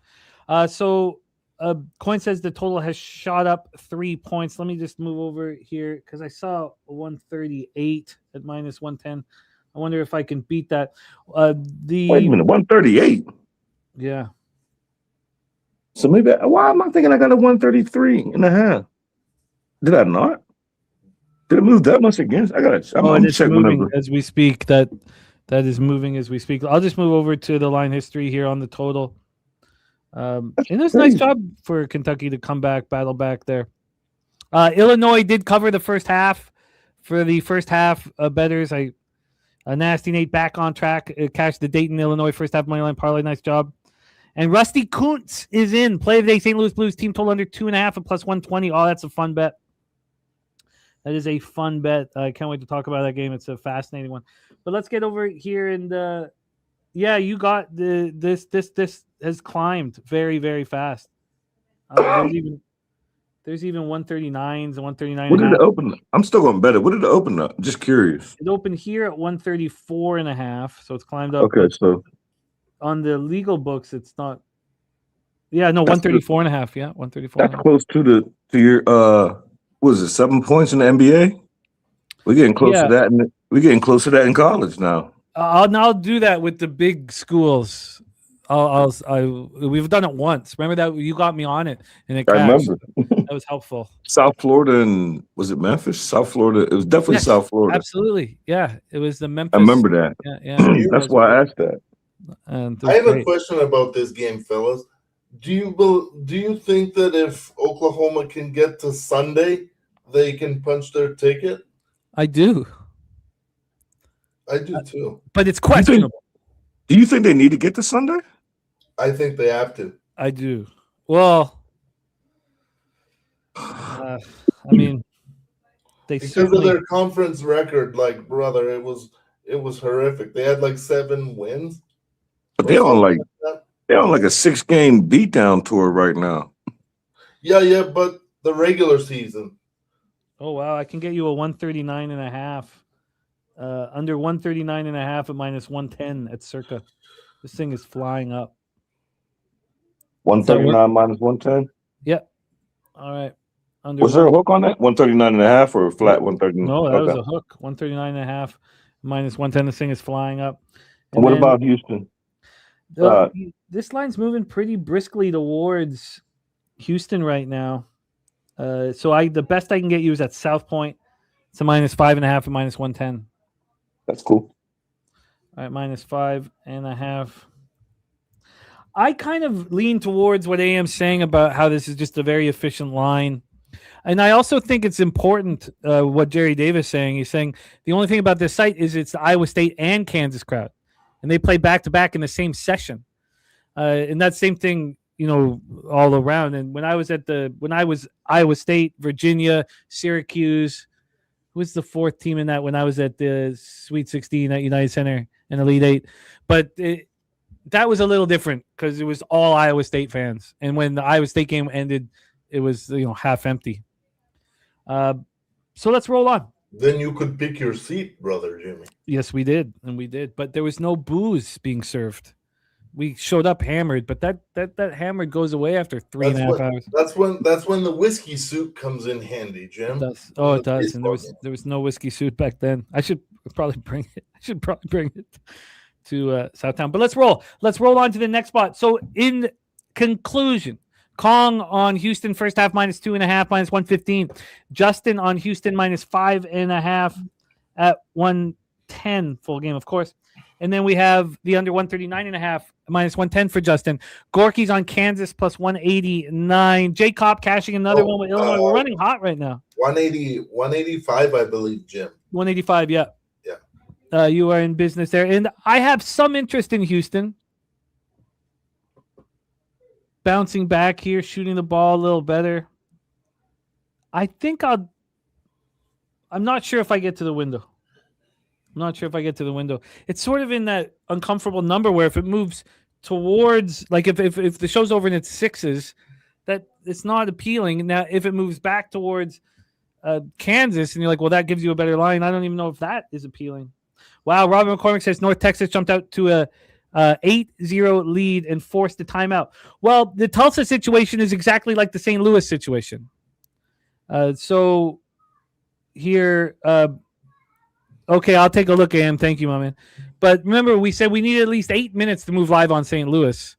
Let's let Tulsa get some run in them, and let's get their live opportunity up and at them. But here we go. Oklahoma Sooners, 19-14. Excuse me, 7-11 in the SEC at the number 17th ranked Arkansas Razorbacks, 23-8, 13-5 in the SEC, Bridgestone Arena in Nashville, Tennessee. We've heard from Cabby and others a lot of love for this Razorback squad for a Cuff Jr.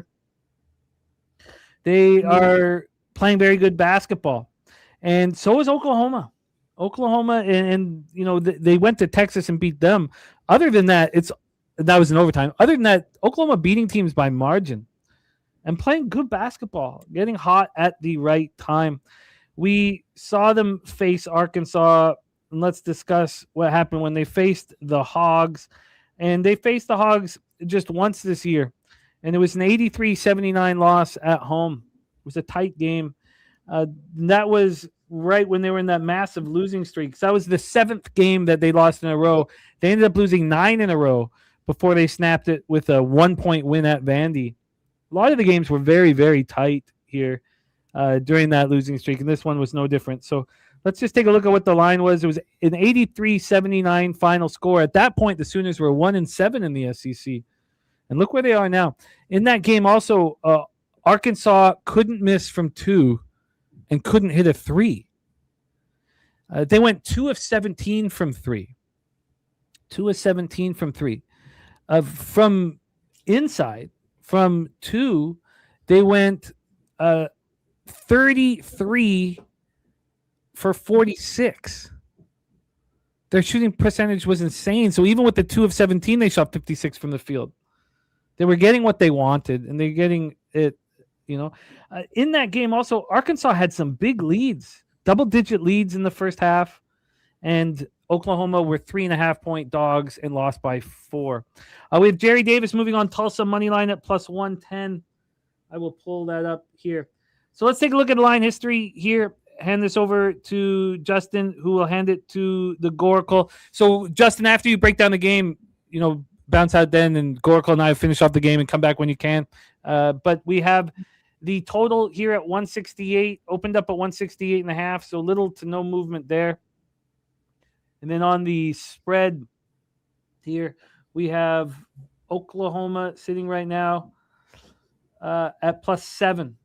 I do see a 7.5. I see a 6.5 in a non-reputable book. This has moved a half point towards Arkansas. And when we get to the cash flow for this one, we have, sorry, give me 1 second. We have 51% of tickets, 62% of cash on Arkansas. Now, Circa's still hanging a 6.5. One of the few books doing it. 70% of tickets on the over, 91% of cash on the over. Justin, take it away. Well, I'll break this down. If you can look, I didn't see nothing earlier, so it makes me think he's going to play. The last game, I remember betting Arizona. I want to say Arkansas. Acuff wasn't in there. I think that's his name. He was out. Acuff. Yeah, is he back now? It was against Missouri. He should be back in this one. Yeah, because that line switched from Arizona being a favorite to a dog because Acuff was out, and I still backed Arkansas. Why keep calling him Arizona? Arkansas was they flipped from they was favorite when they played Missouri in Missouri, and then I caught Arkansas after Acuff was announced out, and I caught him plus 2.5. But I'm on the over in this game. I wanted to be on Oklahoma, but I couldn't find nothing about Acuff, so I didn't want to be on there. And I didn't want to fade Oklahoma anyway. This Oklahoma team, they won 6 straight, and their competition has been an argument, but they're not picking and choosing their competition. It's not their fault that A&M sucks. It's not their fault that the rest of the SEC is not as good as it used to be. Texas, I think that's respectable. They beat Texas. So you're beating the teams, and some of them you're beating them by margin. Now you're getting 7.5, 7. I think it's too many points for – I do think Arkansas wins this game, but I'm not standing in front of a team that out of nowhere that won 6 straight. But I think there's going to be a whole bunch of points. And I was hoping that Acuff would be in here. And I don't think there's no chemistry problem because he only missed 1 game. And I want to say that he only missed that game just so he could be ready for the tournament. So I'm on the over for this game, and I think this is going to be a very entertaining game. And 167 flat over at Circa is the best one available. So over 167 for Justin. Is that 110? 110, 167 minus 110 here for Justin. Justin, I'll get your action in, my man, and we will be here rocking. Yep. I'm going to listen to another film, but I'll be right back. I got like 4 to put in now. Dope. Let's go. Let's get that cash, man. Goracle, Jimmy, take it away. Remind me, brother, where Porter Moser was the coach at before he went to Oklahoma. That's right. I'm going to have to look it up here. Because I know it was one of these tournament teams, one of these Cinderella. Loyola Chicago. There, Loyola Chicago. There it is. Sister Jean. Anyways, yeah. Porter Moser knows how to get a team ready, a team that no one expects to be able to make runs when they need it. This is a spot where I have no action as of yet, but the only way I could look would be Oklahoma. Why? Because they have 2 elite guards in Xavier Brown and Nigel Pack. Yes, that Nigel Pack from the Final Four run with Jim Larinaga some years back. 3 or 4 years ago, Jim. Mm-hmm. Yeah, he's been around for a while, man, and he's having a season right now. Yeah, 16.5 a game, 47.7 from the field. I think he's a 6th-year senior. Yes. Yeah. Yeah. Yeah, his first season was 2021. He has been a double-digit scorer his whole career as well. Started at Kansas State, went to the U. So 2 years at Kansas State, 3 years with the U. 1 year was lost, and then this year at Oklahoma, 29.7 minutes a game. He's playing at a very high level. Yeah.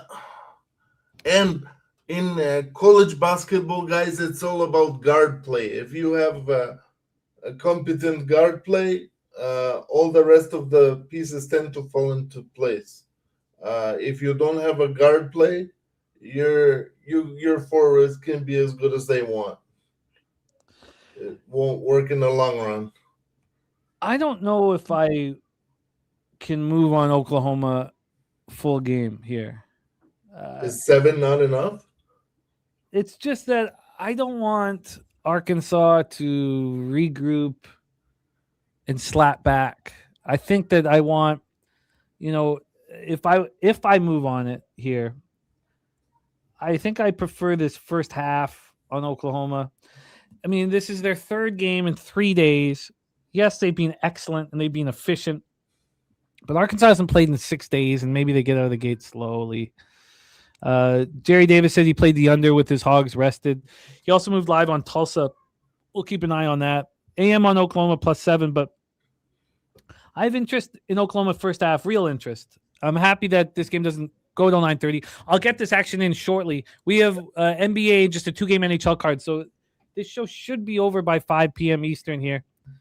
Spooner says Akufa is expected to play now. So we have Justin on the over 167. I'm interested in Oklahoma first half. We have the Goracle leaning towards the Sooners, but no action for you. Is that right, Goracle? No action as of right now. But I might end up putting something together. I will let you guys know if and when it happens. Well, let's roll on from there. We head over to the Mountain West semis. God, did Utah State look dominant. Facing the Nevada Wolfpack here at the Thomas and Mack Center. Utah State seemed to let up down the stretch in conference play. There was no letting up yesterday. This is a dynamite basketball team that I would like to see in the dance. Really like to see in the dance. By the way, in National Hockey League, Rod Zwag says, bet against Los Angeles on the money line when they score 1 or less goals. Los Angeles record during the 2026 season, 1-16 against the spread. And Rod says, go Islanders. So here we go. Utah State smashing UNLV. I just didn't put it together. I should have, because they went to UNLV and lost 92-65 10 days ago. And what they do, they smack back. And they looked very good doing it. Nevada took out Air Force, beat them by 35, and then beat Grand Canyon. And looked pretty good doing it. They look pretty good doing it. So here we go. Now they get to face the mighty Aggies here to get to the finals. These teams have faced each other. They have faced each other, and they faced each other twice. First meeting, Nevada went to Utah State, lost 71-62. Second meeting at home, Nevada beat Utah State 80-77. It was a very impressive victory. Snapped a 2-game losing streak. It was a big bounce back because they'd gone to San Jose State, lowly San Jose State, and lost by 16. They looked good in that one. They were in, it was a very tight game throughout. They shot 51 from the field and 53 from 3, which is what they're going to have to do to win here. They opened up as 4.5-point dogs, closed as 5.5-point dogs, and won outright. We have Jose Perez on Arkansas in that Sooners Hogs game. Let's get into the line history and see if we have any interest from the Goracle here. This total is a 145, opened up at 146.5, now a 145. And then from a spread perspective, we have right now, here we go. We have the Aggies at -6.5. -6.5. They opened up at 6. In an hour, they moved to 7. They've come back to 6.5. And let's take a look at the cash flow for this one. Move down here, and we got Utah State. So look at this: 52% of tickets, 70% of the cash on Nevada, 58 on the under, and 94 on the under. Feel like the Aggies have found themselves. I feel like they kind of let their foot up the gas late in conference play. I don't have the reasoning for that. I don't have the answers for that. I feel like they slapped back here. Because it's college basketball, Jim, lulls can happen. No doubt about it. Justin's got no action in this one. Gorky, any interest? I have no action. I am not gonna, bore you to death. However, I think that Utah State gets to the final and maybe even wins it. We'll see who the opponent is. I have a lean towards one of the teams that they should end up facing, and that's what it is. It will be a late night as I am on the East Coast, and I will be on a spot in the Mountain West. That's after midnight tonight, Jim. No, not this one. This one Not is this. No, not oh, this you one. mean Not this one. you mean the Lobos Aztecs? Yes. Yeah. Wine Time and Cabby are gonna have to wake me up in the morning in time for the show. And they will do a good job at that. Yes. They will do a good job at that. Wine Time doesn't mess around. Let's roll on here. I'm interested in Utah State continuing the smash and grab. I want very comfortable letting this market marinate a little longer. Let's roll on. Utah Tech, Cal Baptist. My niece goes to Utah Tech. Both teams have been very solid through conference play. Cal Baptist has felt like the cream of the crop throughout the WAC season. We're in Las Vegas, Nevada here for this one. Let's set up the line history and hear if there's action from cappers in the chat or from the Goracle. The Lancers, I guess, class of the WAC when Utah Valley, then the Wolverines would be sitting there going, what about us? The Wolverines are dynamite. Don't get me wrong. But Cal Baptist looked great all year long. 4-game winning streak. Now, they did get waxed at Utah Valley, only put up 46 points, and they've won out since then. We saw Utah Tech take out Abilene Christian. I was on Abilene Christian. I thought the line was ridiculous, and it was implying that Abilene was going to battle. I was thankful to get 3/4 of it back on a live bet on the plus 8.5. We have action between these two squads. We saw Utah Tech travel to Cal Baptist or played Cal Baptist 3 times this year. The first one, an 84-72 loss at Cal Baptist on January 8th. The second one, January 21st, was an 84-72 loss. Was that right? Okay, no, sorry. 84-72 loss was game 1. 73-64 loss at Cal Baptist in game 2. And then they beat Cal Baptist at home, 70-65, and looked pretty good doing it. Utah Tech really kind of stepped up down the stretch here. In that one at home, despite losing the first 2 matchups, the Cal did open up as a favorite, minus 3.5 on the road, closing at 2.5. Shout out to Dizzy Donut. Thank you for the dono, my friend. That means a ton to us. Thank you. And Utah State double result is the Taint play of the day. Look at that. Taint play of the day is in. The Taint play of the day is in, and Taint is running hot.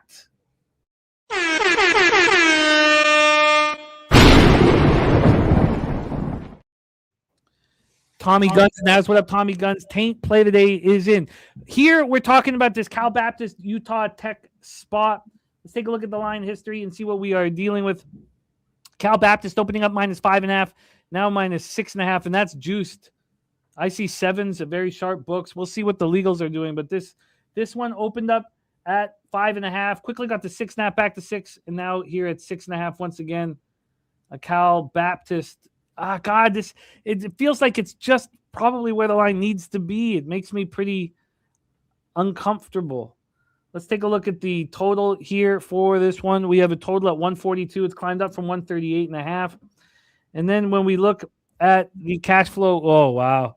I'm sure the market is small, but 93% of the tickets, 95% of the cash on Utah Tech. And what are the books doing? Moving it towards Cal Baptist. Wow. Goracle, any interest? No, sir, not here. If I probably had to take a lean, I would go with the market and the minus 6.5 on Cal Baptist, but no play here. I am interested here in this spot. We got Justin Mcelvy back in business. Let's bring him on, Jose. Justin, did you have any interest in the Trailblazers Lancers in Orleans, Las Vegas? I did not. Well, we will roll on. I have interest in Cal Baptist. The line does feel right where it needs to be. In fact, it feels like it's a little harsher towards, it feels like it's saying that Cal Baptist is going to wreck shop here. I'll study it a little more. Jerry Davis says, market says Vols smash. It's got the Volunteers minus +2. And Stacks play day is Tennessee as well. Let's go on. 2 more games in college basketball before Justin and I attack NBA. Cal State Fullerton Titans. Very good to me. They were very good to me last night. But now they have a very, very, very difficult team to face, the Rainbow Warriors of Hawaii. Let's take a look at this line history here for this one. Hawaii opening up -4.5, and it moved very briskly towards them. It went from 4 at 3 in the morning. It opened, and then 4.5 at 8:30, 5 at 9:20, 5.5 at 9:50, 6 at 10:11 a.m., and it's come back a half point. So it's a pretty blatant move towards the Rainbow Warriors. Let me get the rivalry matchups up here as well. And let's also see what we're seeing from the legal book. 62% of tickets, 70% of the cash on Hawaii. 60% of tickets on the under, 58% cash on the under. Circa hanging a 5.5. There's some 4.5s that are very, very juiced here. I'm going to pull up some more information here. My computer messing around. So, Justin, did you have any interest in our second to last game on the board? No, my last action is the last game. The Lobos spot. Yep. Here, The first one for the morning. Gorky, did you have any interest in our second to last game on the board today after we've got through all of them? The Cal State Fullerton Hawaii Rainbow Warriors. I would like to take this opportunity to thank Cal State Fullerton for helping me break my week-long losing streak. But no, I will pass on this game completely, and let's go to the next one. These guys just faced each other, and it was such a good basketball game. Cal State at home hosting Hawaii, 87-85 Hawaii Rainbow Warriors victory. Wow, look at that projection, -10.7 for Hawaii against the Titans. The Titans have come on. This is a team that's won 5 of 6. It's a team that's won 8 of 10. The losses came at UC Irvine and at home to Hawaii. It's a good basketball team. It sort of feels like this could be the end of the line. Sugary Salt says Hawaii been flying back and forth a lot lately. I wonder if that is affecting them a bit. We have that 87-85 matchup, and we had an earlier one on December 6th, way back when Cal State Fullerton went to Hawaii. They lost their first 2 games in conference play. I mean, this was a team that was 1-3 in conference play at one point, closing up at 12-8. Let's see what that line was here. Now keep in mind, they'd won 2 straight. They were playing good ball. At the time, though, the Rainbow Warriors were 21-7, 13-5 in the Big West, and the Titans were just 10-8, or 9-8 before the victory. And Hawaii still got 27 out of Bullock, 27-8. Both teams shot, the same. It was just that Hawaii played sloppy. Cal State played very sharp. This line opened up at +3.5, closed at +3.5. God, is this just getting to become too many points here? And then I don't like going back to the well, but I'm interested in the Titans. I'll see if I make moves here. Jerry Davis says, Hawaii won any games by margin on the mainland is a great question. Let's go over these mainland spots for the Rainbow Warriors, because they certainly had a ton of double-digit wins when they had teams come visit them. So let's come on. Here we go. All right, so let's go over. That's a great question, Jerry. So let's go over all of these spots here. I guess we should probably focus only in the conference action. So let's Let's go through all these spots. All right, Vandy, Tennessee up in Adam here. I really would like very, very much for the Illini to stay strong with this lead. But all right, let's go to that first conference games and let's go from there. So the first road game, they went to UC Riverside and waxed them by 43 points. Then they lost to UC San Diego by 10. Then they played Cal Poly, beat them by 20, lost by 15 at UC Santa Barbara. They lost in overtime to UC Irvine, then only beat Long Beach State by 7. They beat Cal State Bakersfield, who were trashed, by 15, then lost by 24 to CSUN. Then they won by 4 over UC Davis and won by 2 to Cal State Fullerton. So let's say, when have they won by margin on the road, and how long has it been? Can we put a line through the Cal State Bakersfield one? Because if we can, it's been 6 games that they haven't won by margin, and it was the Cal Poly game that they did. I think those are good. I think these are good points, Jerry. As always, Jerry, I love capping with you. All right, I'm interested in the Titans. Rainbow Warriors aren't going to overlook them. I'm interested. Let's move on to our final college basketball game on this wonderful Friday card. Let's roll. 11:59 p.m. Eastern. Mountain West Championship semifinal. It goes after that, I believe, but I have it as 12, but it is what it is. We have the New Mexico Lobos 23-9, 13-7 in the Mountain West at the San Diego State Aztecs 21-10, 14-6 in the Mountain West. We are back at the Thomas and Mack Center. Let's take a look at the line history here and the cash flow and hand this over. Justin has made moves. The Goracle interested in making moves. San Diego State opening up at -1.5. There are 2.5 at some books. I'm looking at a 2, a half-point move towards the Aztecs. See what we're dealing with from a total standpoint here. We have Dizzy liking the Aztecs. Alt line -4.5 at +120. Drewski on the Aztecs money line. AM on the other side. New Mexico +1.5 says the wrong team is favored. I agree. From a total standpoint here, we have this at 150, opened up at 150 and a half. Let's get over to the matchups between these two squads. It's been a tightly bunched group here at the top of the conference. Now, there were times where I thought that, Utah State was the class of the conference. The line, I thought Colorado State was just playing great basketball. And again, I know some people don't care about the line moves in the market and they trust their X's and O's, and I respect that. The one thing about trusting the market is I'm not going to say it's made me all this money.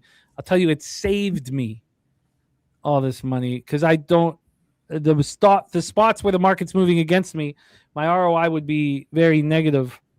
And I just don't move on them, and that helps very, very much. My computer messing with me, so let's just go to you guys. I'll get to the heads-up competition here, but let's hear from Justin. Justin, I heard you were making 2 moves. What are your thoughts on this one? No, not 2 moves, just 1. Okay. I'm on the over in this game. I think there's going to be a lot of points. I kind of agree. I didn't quite check. I was checking scores, so I didn't quite see who you said wrong team favorite. I do agree with that. I think the side would be the Lobos or nothing if I had to bet it, but I just expect there to be points there. The previous one went over the total.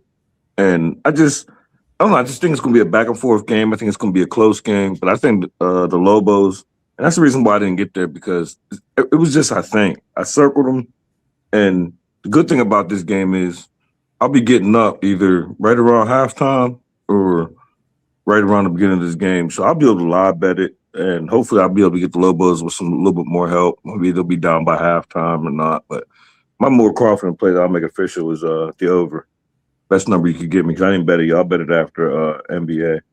But I got Lobos highlighted live bet because you never know. I ain't gonna be up until midnight. That game come on at midnight, right? Yeah. Yes. Yeah. So I won't be up to see the start, but I'll be waking up probably by halftime. So I expect to bet the Lobos if they're down anything. I think the wrong team's favorite, whoever said it. But I think there's going to be points. I think this total's low. Not way too low, but low enough that it got my attention. The First meeting at San Diego State was an 83-79 Aztec victory. The second meeting in the pit was a 81-76 New Mexico victory. This one is going down to the wire. Let's hear from the Goracle. Goracle, any interest in New Mexico, San Diego State? Big time interest in New Mexico, Jim. I'm going to go probably you don't need the points here. You have the better team is giving you plus money. They are littered with actual pros that have come from Europe. At least two of these kids have come from Europe, from professional team setups, be it in the Adriatic League. Yes, it's not Barcelona or something like this, but they still get paid from 15 years old to play against men. So it's a New Mexico spot for me. Yeah, at this point, 92% of the cash is on the Aztecs. It's moved slightly towards them, but has it moved enough is the question. If I may say, Jim, the Aztecs are always going to be favored because of their pedigree of being able to make the tournament and make that finals run, I believe it was, or was it a semi? No, they made Monday. It was a finals run against Connecticut, and then they got absolutely dog-walked in the national championship game to give Connecticut what was their first of two back-to-back. Yeah, no, they went took a ride. No, I hear what you guys are saying. I'll study this a little more. I feel like it's going to go right down to the wire, but the Lobos have let me down a couple times, but when they lost at home to Utah State by 20 points, it stuck with me, but I shouldn't let that shit bother me. They also lost to San Diego State as well. However, it was on the road. Yeah. Both teams have won on their home court. On a neutral site, give me what I think is the better team player to player. If I have to pick coaches, I'm going with Brian Dutcher, but it's not coaches that play. Coaches only make the strategy and can only control as much as they can. So give me the deeper team here, New Mexico for me. Gorky on New Mexico. He's on Nebraska money line at plus 125 and Kansas money line at plus 185. Gorky, my friend, thank you so much for rocking with us. I'm going to pop your X handle here in the chat at the end. My computer's just been a real problem today, and I don't want to put too many things up right now. But Gorky, spectacular work. Tell us a little bit about the games that you plan to attack, not the sides, but just give us a little sneak preview on All About the Hoops tomorrow.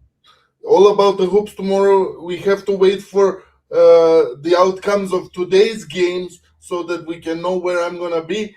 But I have a pretty good idea.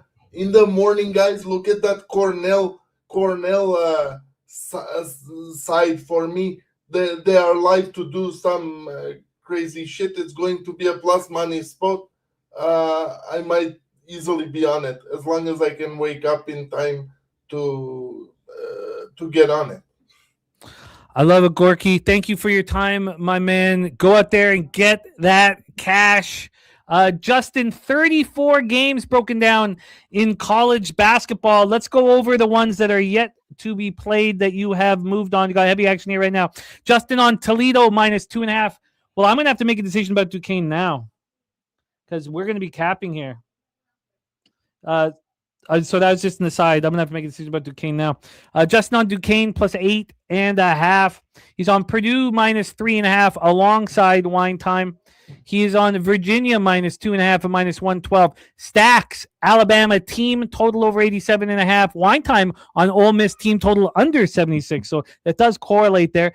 Justin on the under 145 in the Iowa State Arizona game and Iowa State plus 4. Scuntbag play of the Iowa State plus 4.5 and Iowa State money line.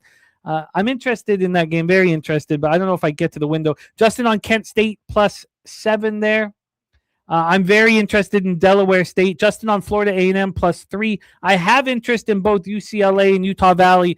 Justin on the other side with Michigan State -5, -107, -111. Excuse me. The CSUN, I think I get there. I think I get there with CSUN. Justin's on Clemson full game and over 134. I'm on Clemson first half and full game. Justin's on Houston -5.5 and the under 139.5. The Goracle, of course, on Kansas. Kong on Houston first half -2.5. I do have interest here in Houston. I don't know if I get to the window. And look at that. Jerry moved on all Ivy futures except Yale. Oh, that'll be fun. That's the way we handle horse racing. You if there's a heavy favorite, you box everybody else if it's a small field, and you have like a 1-5 favorite. Interesting. I'm very interested in Oklahoma first half. I'm interested in Utah State slapping Nevada in the face. Cal Baptist interests me too. It's a big number. And Cal State Fullerton does as well. So I got to see what I get to the window on. Great job, Justin. Did I miss anything? Yeah, just the last one. What was the New Mexico over? What was the number in the Biggie? Let's get that over for you right now.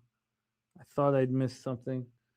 Yeah, you didn't say the Oklahoma over. Did you say the Oklahoma over? Let's go back to that. Oklahoma. That was the second. Should have been like the second to last one I got written down. I got Oklahoma over 167 -110. Clemson there. Oklahoma, yeah, over 167 -110. Okay, and the last one is New Mexico. That'd be 23 bet. The New Mexico San Diego State? Yeah, over. All right, I'm going to line shop here, but I see just a 150 at -110. And let's go back because I talked about the cash on San Diego State. Heavy numbers on San Diego State. And we have 60% of tickets, 92% of cash on San Diego State. And that 150, flat 150 is the best on the board.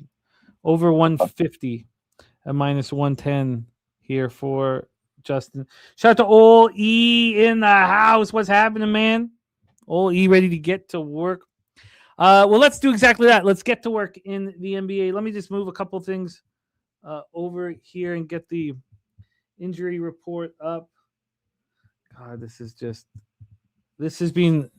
I've managed to keep my cool and not start sweating, but this has been my worst nightmare with my computer falling apart. And let me get. I wouldn't know what to do with that. That's why I'm glad. That shit was stressing me out.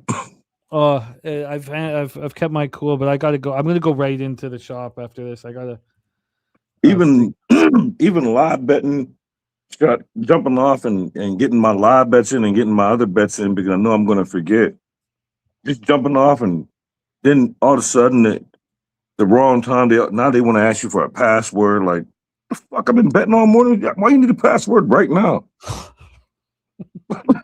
Especially when you're trying to live bet, I need a password. You're doing it on purpose.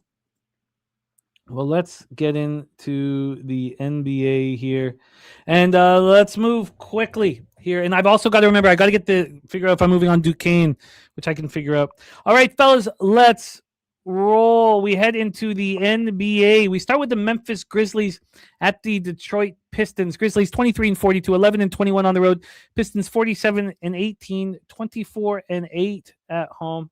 And we are, God, this is just so annoying. We are at Little Caesars Arena here. Pistons on the second half of the back-to-back. God, get this up here. Second half of a back-to-back here. And they were excellent. 131-109 victory. I cashed the first quarter and the first half on them yesterday, and it really helped my night. The Grizzlies coming off nobody being on the floor, basically, and losing 120-112 at Dallas. It was the first bet I've won on Dallas this year, it feels like. I mean, I just was expecting to lose it all game long, and it almost did. They were up 25, and then it was tied game. Here we have Wells questionable, Jackson questionable, Gibson questionable, Clayton doubtful. So if Wells and Jackson play, they'll be the 3 and 4 starters. Jerome and Cedric Howard at the 1 and 2. Now we've got Thompson doubtful, Harris and Duran questionable, Levert probable. So a lot of information that we need from who will be in and whom will be out. Line history is up, and Adam. I mean, the line history tells us that Duran's going to be in. This is sitting here at a minus 15.5. Opened up at 15. Take a look at what the legal books are doing as well here. The legal books have Detroit minus 15.5. Circa has a 16. They're the lone spot with the 16. It just the 15.5 to 16. So they got 88% of tickets, 89% of cash on Detroit. I mean, who's very tricky to back Memphis right now when it's clear that they're losing. This did get to a 16 at Bet Online as well, but it's back to a 15.5. Then let's take a look at the total, and then hand this over to our guy Justin. This total opened up at 230.5 and is now at 233.5. Both teams on the second half of a back-to-back. Justin, take it away. Yeah, one thing I started doing is for a while I was just waking up and fading the tanking teams and not worrying about the big spread. But then I pivoted because they wasn't always covering the big spreads, and I think that Detroit still needs to put up a big number. Like they're still coming off a cold streak. They got a couple bounce backs. I wouldn't count the Nets as their bounce back because it's the Nets. You put up 138 points. But I expect whoever's in there for Detroit, I expect them to put up a number. The one thing about this Grizzlies team is they put up a lot of points, even though they're tanking. If they look like they're going to win, then they'll pull people in the third quarter, fourth quarter. I think we're going to get up over this total. I'll make that official. I didn't write it down. Obviously, it moved because I know I didn't get no 232 that's shown on the screen. But I'll take what the best number you get me. I just think there's going to be a whole lot of points. And I think Ron Crawford, I think he's on the Grizzlies. Yeah, let's go back to what Ron's move was here. Yeah, Grizzly spreadsheet play of the day. Memphis Grizzlies spreadsheet play And of the day. that helped me. I already bet the over, but it gave me more calm when I seen that he was on the Grizzlies because if he likes the Grizzlies to keep it close, that means they're going to score points. Well, not really close. 15 ain't close, but and staying under that number, that means.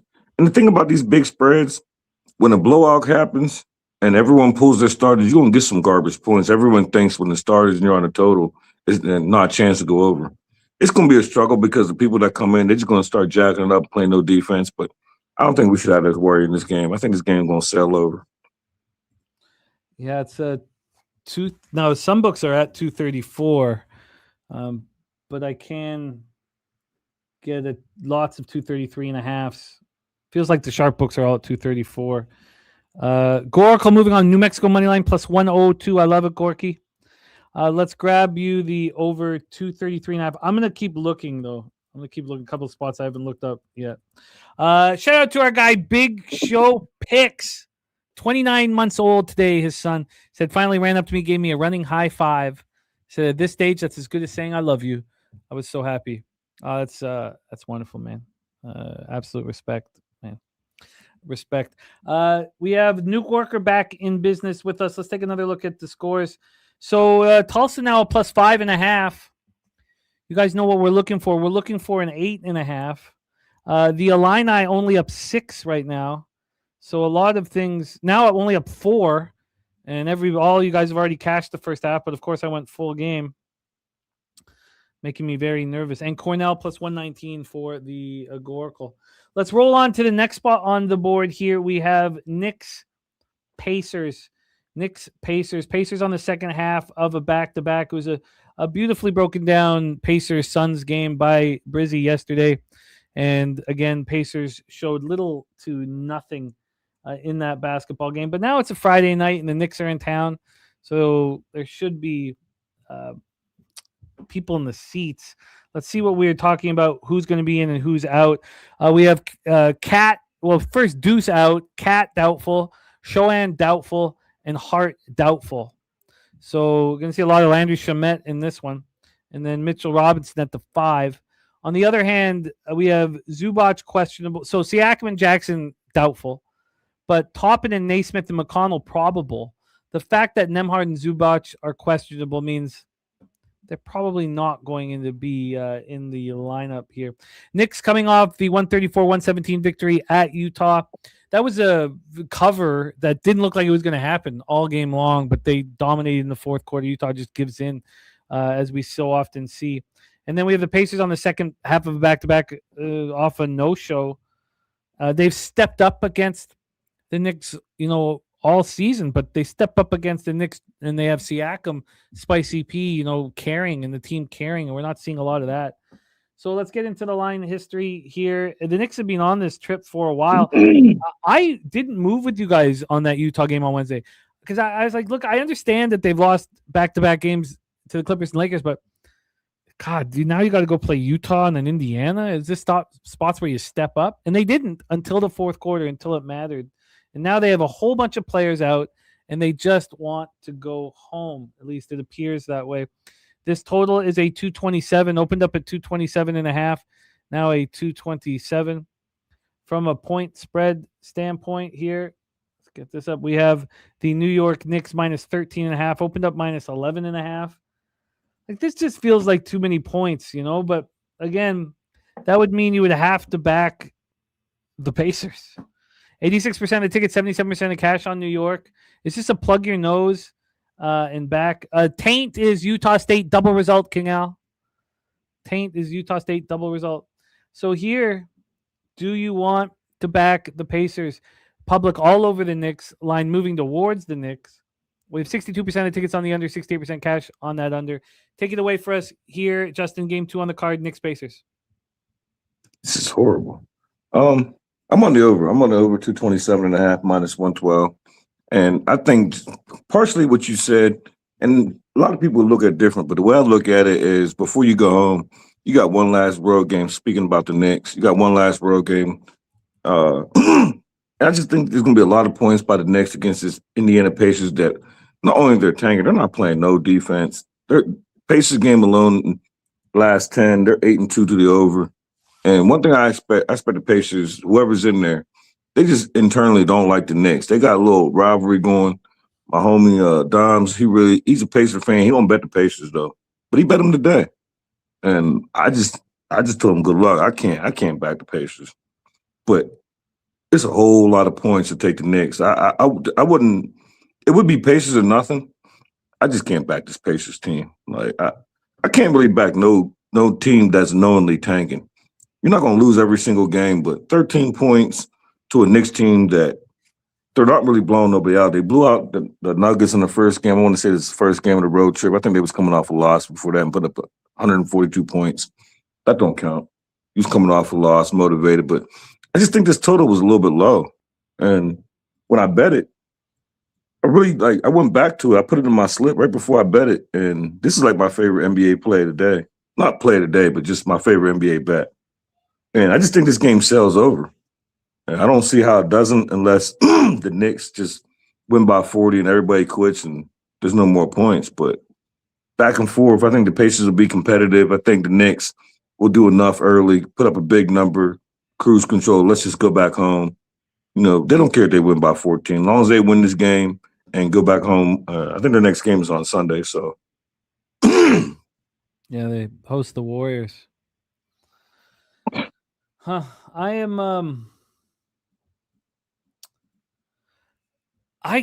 so I made 3 first quarter bets last night. They all lost. It screwed my whole night up. And what happened? They almost all 3 covered. The Bucks just didn't cover by a point. Nets cover. Wizards cover. And here I am 0-3 on first quarters. But I like the Pacers to be ready to go here. But this line's moving heavily against me. I think it's fair to say, well, that's simply because of all the money coming in on the Knicks. I don't think that's necessarily factual. If the books thought the Pacers could menace, but I just want them to menace first quarter or first half. I guess I lean towards first quarter. I have some interest in the Pacers here. I might just let it go, but I don't want to let it go just because of what happened last night. So, did you bet Brown yesterday? Yes, thankfully, yeah. No, our player props went 2-0. Yep. The Pistons go the first quarter, first half goes 2-0. I should have had a night, but I screwed it up. Drewski says Pacers are terrible. They certainly are. 50, they are. 51. Let's roll on to our next spot on the board here. We head up here to Scotiabank Arena in Toronto, Ontario, where the Raptors are just 17-16, and yet it's sold out for every game, and they just don't care. 36-29 overall, though. They like being on the road. This is a terrible spot for Phoenix, second half of a back-to-back. They played well, beat the Pacers. I probably should have been looking to move on this earlier. Let's take a seat, but we're so caught up in basketball right now. It's hard to move over to NBA. We have Murray Boyle's doubtful. That's better than out. So next game will be questionable. Brooks Williams out. Goodwin is questionable. Now Scotty Barnes is questionable. And even with him in the lineup, I don't know if you can trust the heart of this group.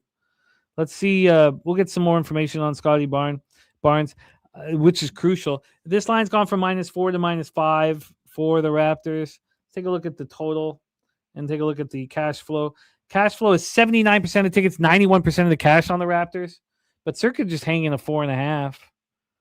I mean, I honestly don't know whether the Raptors team can be trusted right now. I mean, the excitement about the basketball team it wasn't a fervor or anything like that. It wasn't like people were, but they were talking about them. And now with the Leafs being terrible, this would be a chance for the Raptors to take over the market. What did they do? They lose to Houston by 14. Was there a bounce back? No, they lose to the Pelicans by 11. This is their third game in 4 nights with constant travel. Now it's third game in 4 nights with the Suns, the second half of back-to-back with constant travel. Honestly, I don't know how you trust any of these teams, either of these teams here. I don't know how you do. Take it away, Justin. Our next spot on the board, Suns Raptors. Yeah, I don't have no action in this game, but for me, it would be the Suns or nothing. This Raptors team, I don't know. I can't understand. I had to paint the perfect script for 4 teams, and they messed it all up for me. I sat there with the first game with Houston was going to jump on Toronto, and then because they knew they was going to get smoked against the Nuggets the next game, and then Toronto was going to lose to Houston and come back the next day on the second leg back-to-back and beat the Pelicans. And what they do? They didn't beat the Pelicans.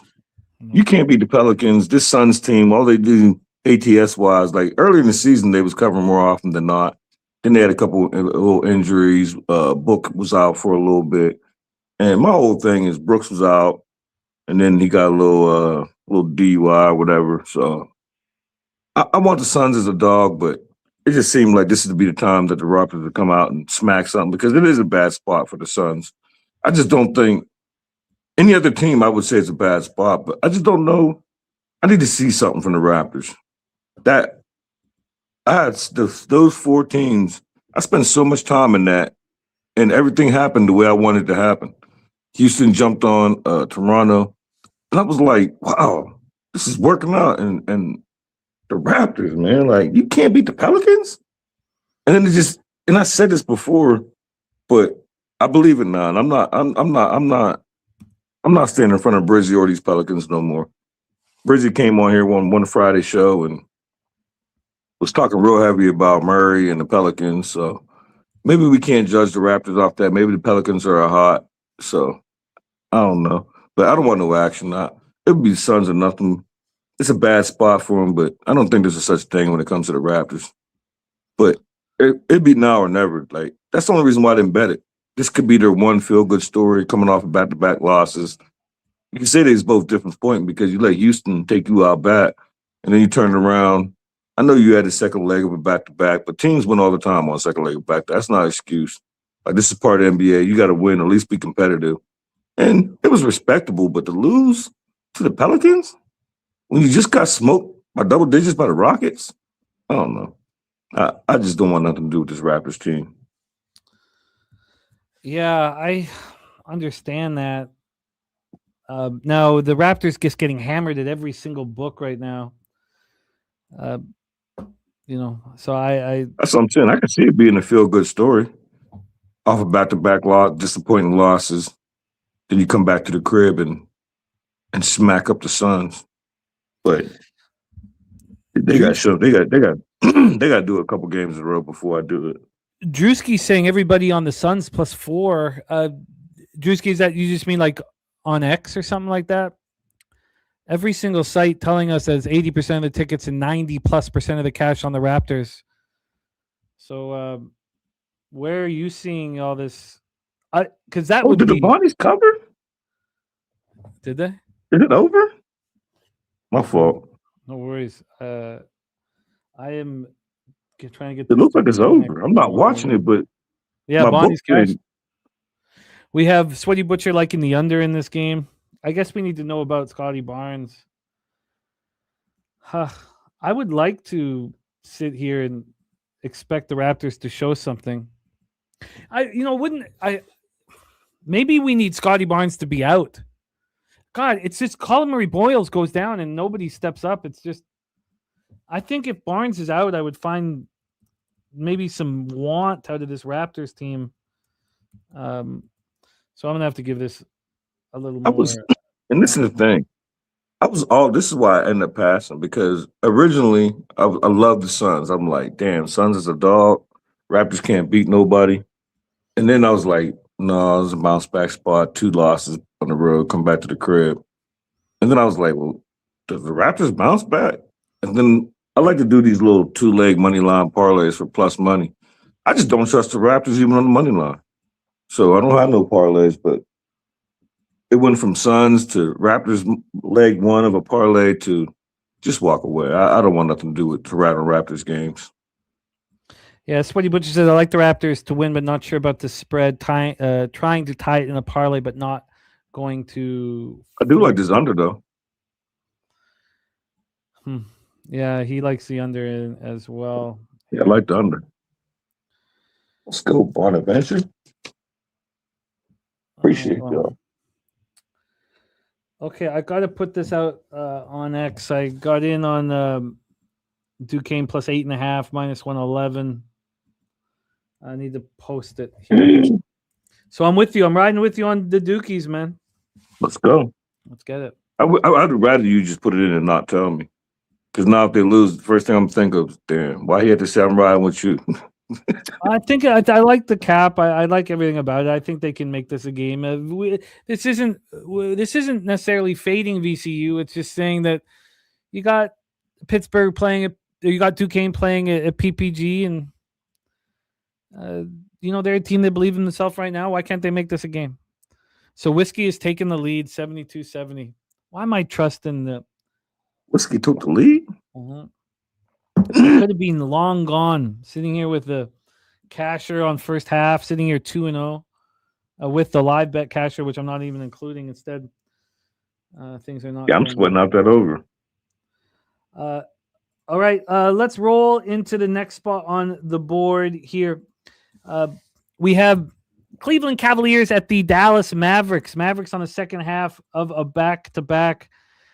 They played with some heart. They had such a talent advantage on the floor, a talent advantage that they're not going to have here hosting the Cleveland Cavaliers. Let's find out who will be in and who will be out as I'm waiting for this all to come up here. Here we go. All right, let's see who is in and who's out. We have Strus out, Jared Allen out, Merrill questionable.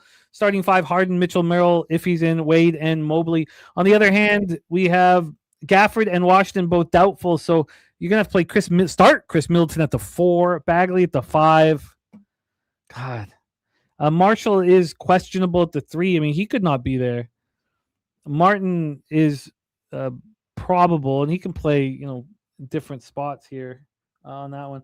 Let's get into the line history. We have this total at 237. It shot up from 233.5, so a 4.5 point move towards the over.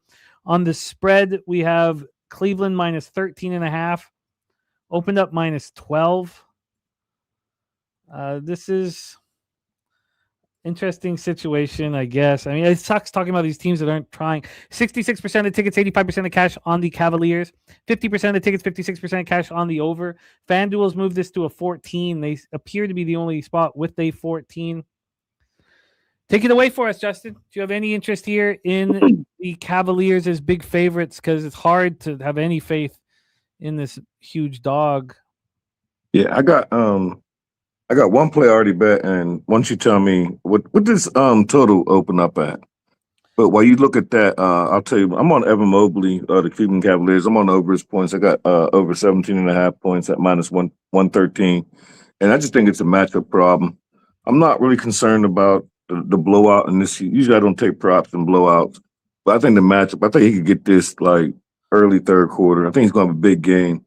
And we seen what this Mavericks, I feel like they're like a couple of games. They might already be tanking. Somebody had to win yesterday. I was on the Mavericks minus 4.5 yesterday, and they took care of me. It wasn't easy, but they took care of me. And to ask them to win 2 games in a row or even be competitive 2 games in a row, I can't see it.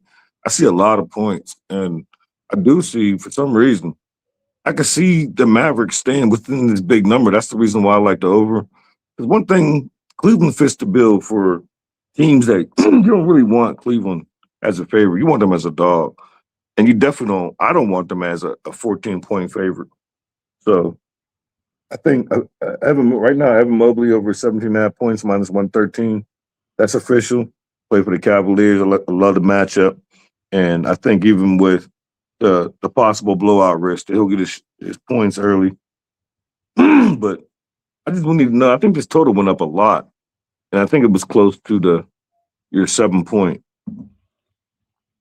But I might be way out. I don't know why. I thought this opened up like 232, somewhere around there. But I might have this game confused because I didn't write it down. You're right. It opened up at 231. So yeah. Some books like South Point's moved to like 6 points. Yeah, I'm all right then. No over for me. Just Evan Mobley. Wow. I guess I do have some interest in this under. I'll keep an eye and see if it has moved to the 7. I mean, Cleveland is the perfect example of the double-digit favorite on the first leg of a back-to-back. You know, this is just to a T the team that delivers it the best here for me. They're not on the back-to-back though. No, but you could find similarities because they could be up here. You know, they're for unders in double-digit games. They could be up by 30. They're a team that scores 10 points in the fourth quarter when they're up, or 12 points in the fourth quarter. But one thing about this is a home and home. It's just not a back-to-back. They play again on Sunday, and Cleveland's home. That's why I didn't want to dig too deep because usually I sit when it's a home and home. Usually I sit the first one out and just watch. But this one I wanted to tap Mobley because he might not be there when they go back home. He might sit this one out. But I found it interesting that the spread, because ever since that's why I tell people, like, everyone, when I say everyone, I mean people in my home life. Like, if they happen to be here and I'm just sitting here laying down, listening to pub, and they get so mad, they be like, what the fuck? Like, you cap your own games. Why you need to listen to this for 6-7 hours? And I'd be like, it's the info. Like, I don't know why you don't get it. It's the info. Info like double-digit favorites on the first leg of a back-to-back. 6-point, 7-point totals going up. These are things that I need to know. Like, and I need to know. I can't always text you and be like, hey, Jimmy, does this apply today? Hey, Jim, I can't keep doing it every day that I think it applies. Like, sooner or later, I got to grow up. So, and that's why I like living by myself. I ain't got to explain that. So I'm tired of explaining that. Like, I need all the info. I need to get better today than I was yesterday. And that's all I want to do. And if I got to watch YouTube and Pub Sports for 5 hours, I don't have a problem with that. Respect, man. Respect, man. You respect everything evolving from all of us right now. Nobody in the street respect that. Well, they'll respect the paper. They'll respect the paper. Yeah, but kids, like, when they want to go to pizza or boring Chick-fil-A, and I got to pay for everything, and they last minute talking about, I'm bringing one of my friends. So I got to pay for your friend too? But then you want to come over and wonder why I'm watching YouTube for 5 hours. I feel you. We got tight action right now in college basketball. We will be keeping an eye on it here. Let's roll on, though. We have Mobley over 17.5 points, minus 113 here for Justin. I'm going to line shop on some of these. It's just my computer's just acting up right now. And I just wrote down the under, just in case it ticks up later on. I did too, and I wrote move to this. It didn't move to the 7. I'll be keeping an eye on it. Let's roll. Pelicans, Rockets, our next spot on the board. Toyota Center in Houston, Texans. Pelicans 9-24 on the road, but playing some good basketball right now. And you could, with validity, question what the Rockets have been doing at times here. But they're coming off a 30-point loss, folks. We know what that means. It means that they have to be bet. They have to be bet here. Embarrassed, angry. Sengun is questionable, and that's why there was no reason to move on it yet. Lower back pain. So this is 4 games in 6 days. It's very possible that he's not in the lineup. So we can't move on it just yet. This is a healthy Pelican squad playing good basketball, winning games, and they've won 3 of their last 4. They're winning. They're covering. The question is now, do you want him here? Drewski on the Pelicans +7. And I think that if you like the Pelicans, you should move on them like Drewski did now, because there's a real distinct possibility that Sengun is out and this line drops. 73% of the tickets on Houston, just 56% of the cash. Bigger bets coming in on the Pelicanos. See the 7 at circa. Take it away for us here. Justin, any interest in Pelicans Houston?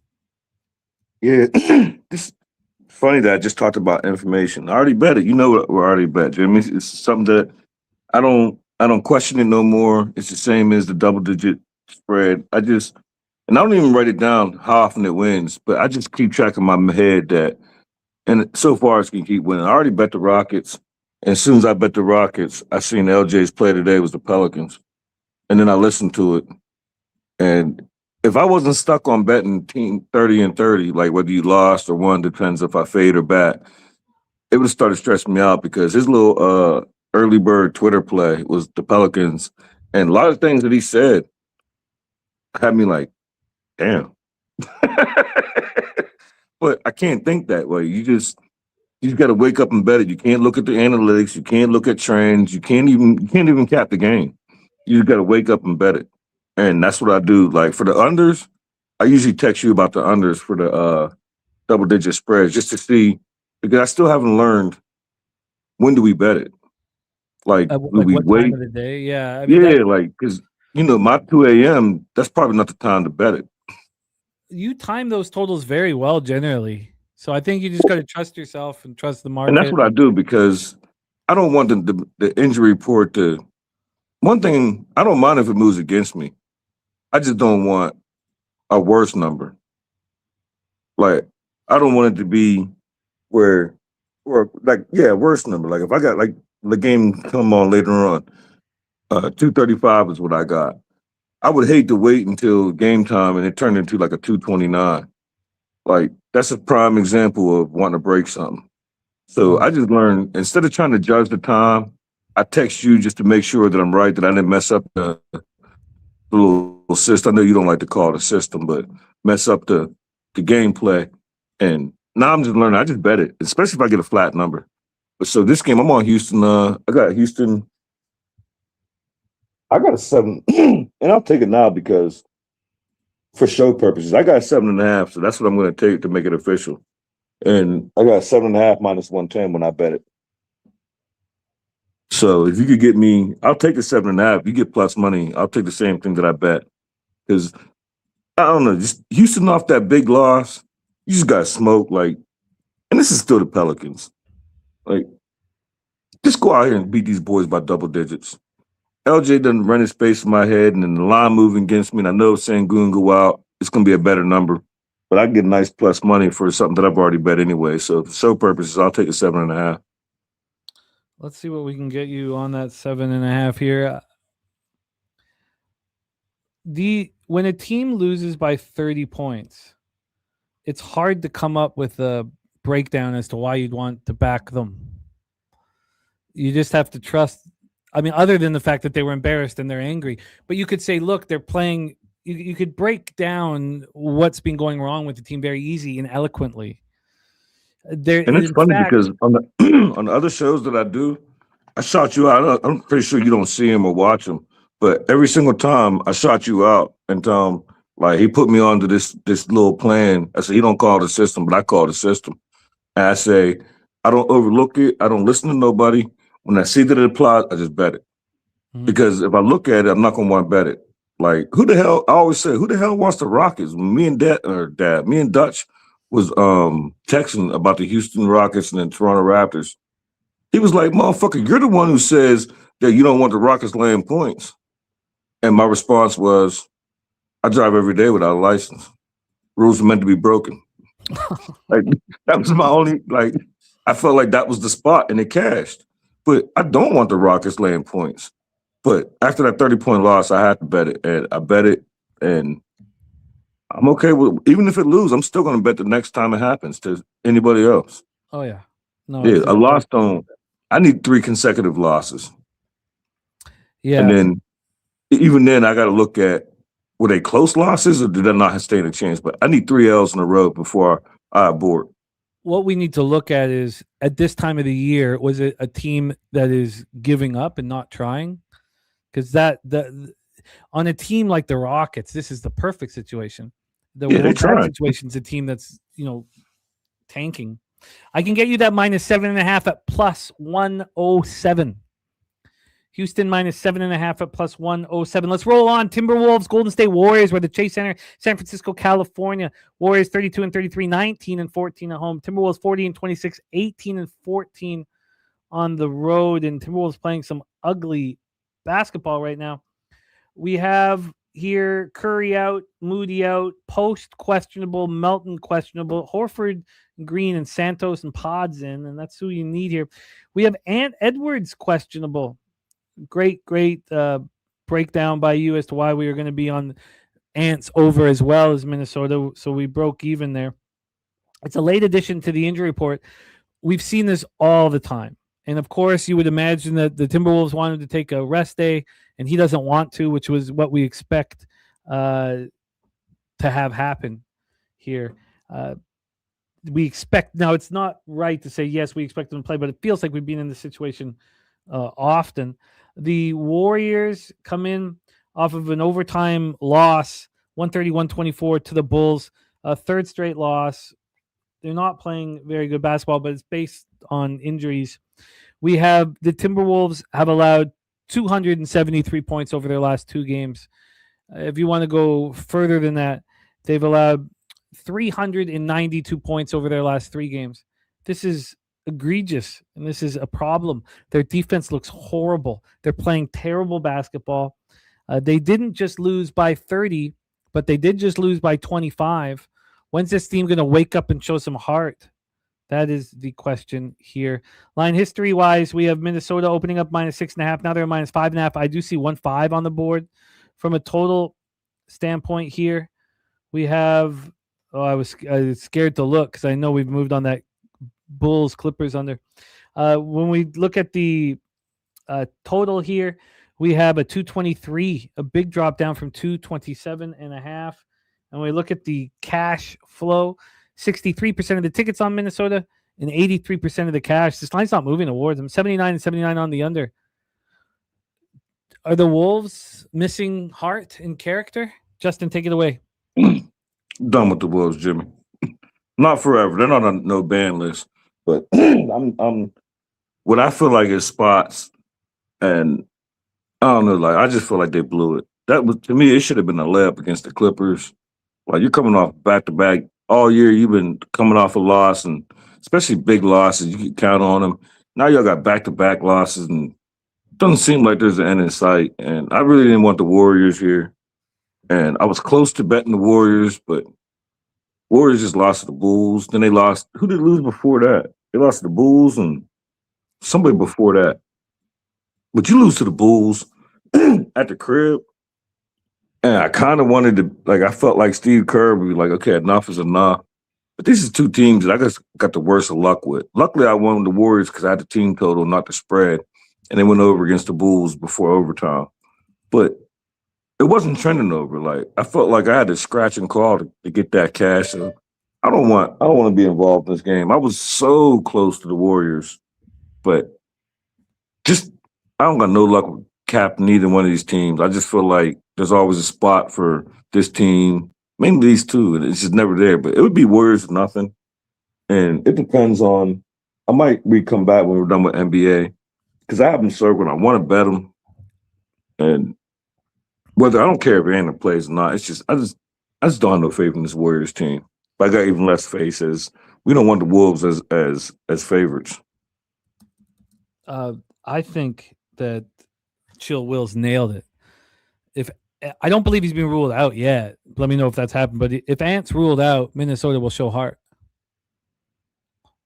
I think he's nailed it there. So I think that's the angle. Show heart and cover the spread. Well, the spread will go down to what, 2?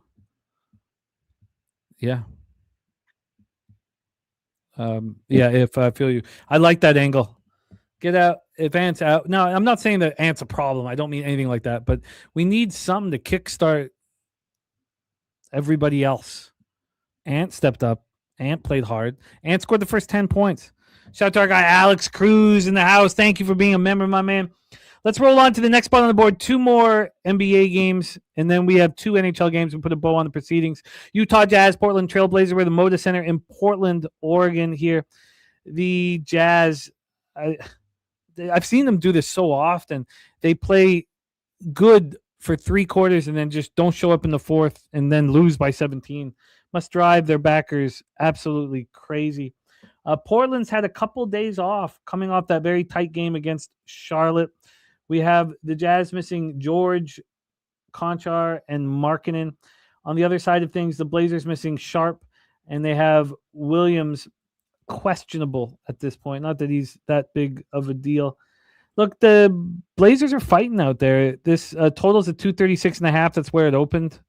And then from a point spread standpoint here, we have the Blazers minus 15.5. 15.5. That's a huge number. Portland has 90% of tickets, 89% of cash on them, and it's a 15.5. Maybe it's just an absolute destruction. 73% of tickets on the under, 53% of cash on the under. Justin, can you back the Blazers as 15.5 point favorites? No, I cannot. But I also can't take the Jazz either. But I did find something, and he's my go-to. And everybody should already know when I look at high point totals and a high pace of play, I bet it. I think I got 170, but I didn't post it nowhere. So if you could give me Isaiah Collier double-double, I personally got 170. And I just think that without no George, he's going to get a lot of burn. And high point total, as long as they can keep this respectable going into the third quarter, because a lot of times, even when they get blowout, they're never blowing nobody out, but when they're getting blown out, my fuck got a little call. But as long as they're reasonably in the game, they can't be down by 30. But there's been because I put asterisks by it, 1, 2, 3. There's been 4 games I didn't cash Isaiah Collier's over his assist. And the reason why I'm not on over his assist, when I looked at the book, it was 9.5. And I'm like, well, if he's going to cash the assist, I know he's going to get 10 points, especially without no K. George. So I'm on Isaiah Collier double-double. And I wanted to get to this over, but I think I missed the line that I was comfortable in. And I think it moved too much. So I'll stay off the over. But I did bet Isaiah Collier. I can't get a plus 170 right now at the offshores. I got a plus 163. I'm going to bring up 365 here. It might take me a minute, but I'm just going to put Collier plus 170 double plus 170. Let's see if we can beat it now. I cannot believe that I'm going to take a bath on the Illini. One of those spots, man. All my colleagues cash on the first half, but I move on full game. And it gets me. That's one that hurts. They're down 5 right now, the Illini.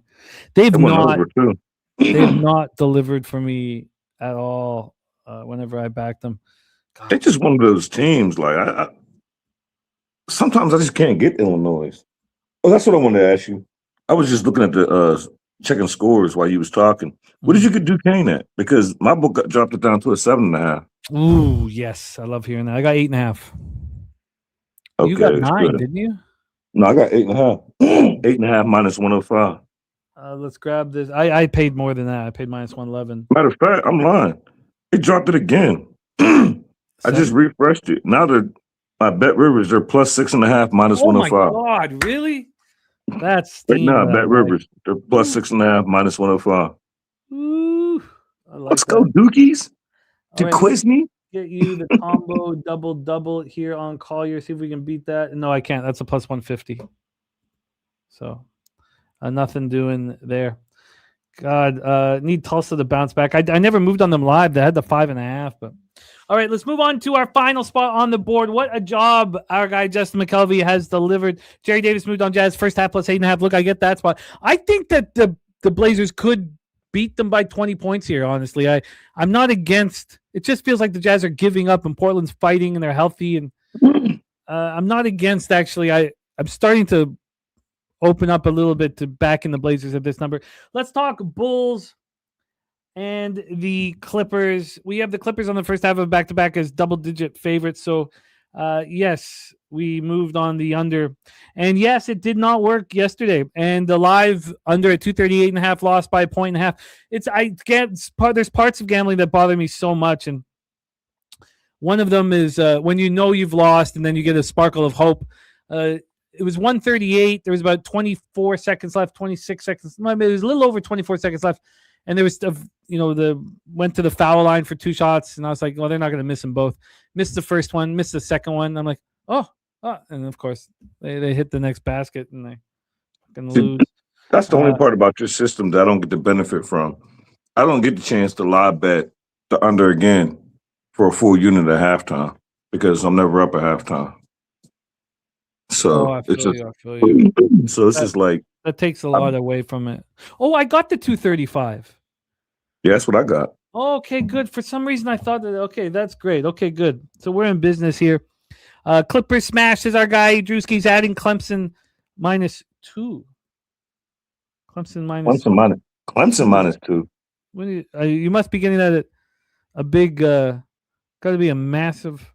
Yeah, it's got to be like plus 700, like plus 7 or 8. Minus, ain't they like 11 or 10 point dogs? It's going down. It's now 10. Now 10 here. Still, but a -2, you got to be like 600-700 plus 600-700.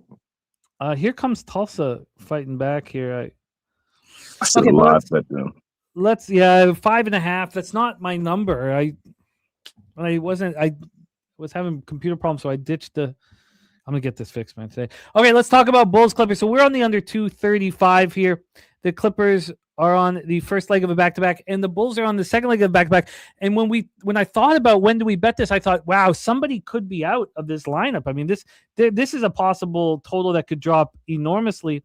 And it's the Bulls. So Simons and Ivy out, Smith, Sexton, Okoro doubtful, Yabusele and Williams questionable. So it's not that big of a drop off in compared to what we saw before.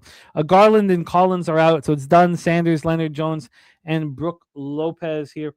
The Clippers are playing really good ball. Kawhi's playing out of his mind right now. 3 straight wins for them.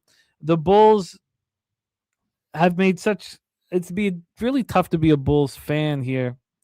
Really tough to be a Bulls fan. They have certain pieces of the puzzle you'd think would work. Giving Kobe White away for nothing was a very strange situation here.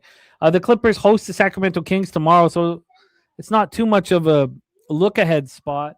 Let's take a look at the line history and hear if how Justin wants to handle it. We're both on the under. First leg of a back-to-back here. We want them to be up 30 and Kawhi to sit the fourth. This opened up -11, got up to 13.5. It's come back a half point to 13. And this is all, of course, with the offshores. And then from a total perspective here, we have this sitting at 235. I see 235 at the reputable books. And then when we get to the cash flow here, we have 86% of tickets and 94% of cash on the Clippers. I knew this was going to be a great spot. Now, again, doesn't mean we're going to get paid, but we just watched the Lakers and Bulls go for what, 270. We just watched the Clippers go for 150.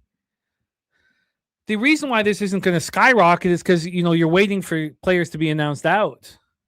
But I knew this was going to be a nice spot and people would be on the over. Take it away for us here. We should have just been on the first half like Troy and the boys. Von Polo, what up, my man? Take it away, Justin. Last spot on the board, Bulls, Clippers. Yeah, even outside the system, I still would have liked the under because I think that these Clippers, and you don't want to stand in front of the Clippers right now. I should have learned my lesson with the Knicks. Then they backed it up with the Timberwolves. Clippers just on some shit right now. I wouldn't want to stand in front of them. I think this game's going to go under, not just because of the system. I think that the Bulls ain't going to score that many points. I think the Bulls going to be under, probably like right around 100, somewhere give or take around there. I don't see them putting up that many points coming off the second leg of a back-to-back. I'm still a little bit upset. I had Giddy triple-double yesterday at plus 340, and he fell one rebound short. So that kind of was irritating, but I don't know. I just think this is a bad spot for the Bulls. I think it's going to be a blowout. The Clippers go ahead and pull the starters out. This game should sell over. And I wouldn't be surprised if we waited because people are going to keep betting the over in this game. Yeah. And we probably could have got a better number, but I didn't want to miss the flat 235. And I jumped on it, and I didn't want to have to worry about it. I wanted to just break it down just to get some notes, just to come on here to talk about it. But I just think that team total under for the Bulls. I also looked at to add it. I wanted to look at I wanted to go back to Giddy, but it was irritating when you lose a plus 340 by one rebound. You kind of like walk away, be like, okay. But it was just irritating. I could have used it. I had a good day yesterday, but I'd had an excellent day with that plus 340. No, But Bull team total under, I kind of wanted to bet because I think this is going to be just a massacre. Wrong place, wrong time. It'd be Clippers or nothing. Bulls team total under. But officially bet, I got 230 under 235 at minus 110, minus 112. I got to look. I sent it to you. 110 or minus 112, one of the two. I think it was 112. So I'm comfortable with that. That'll be my official play.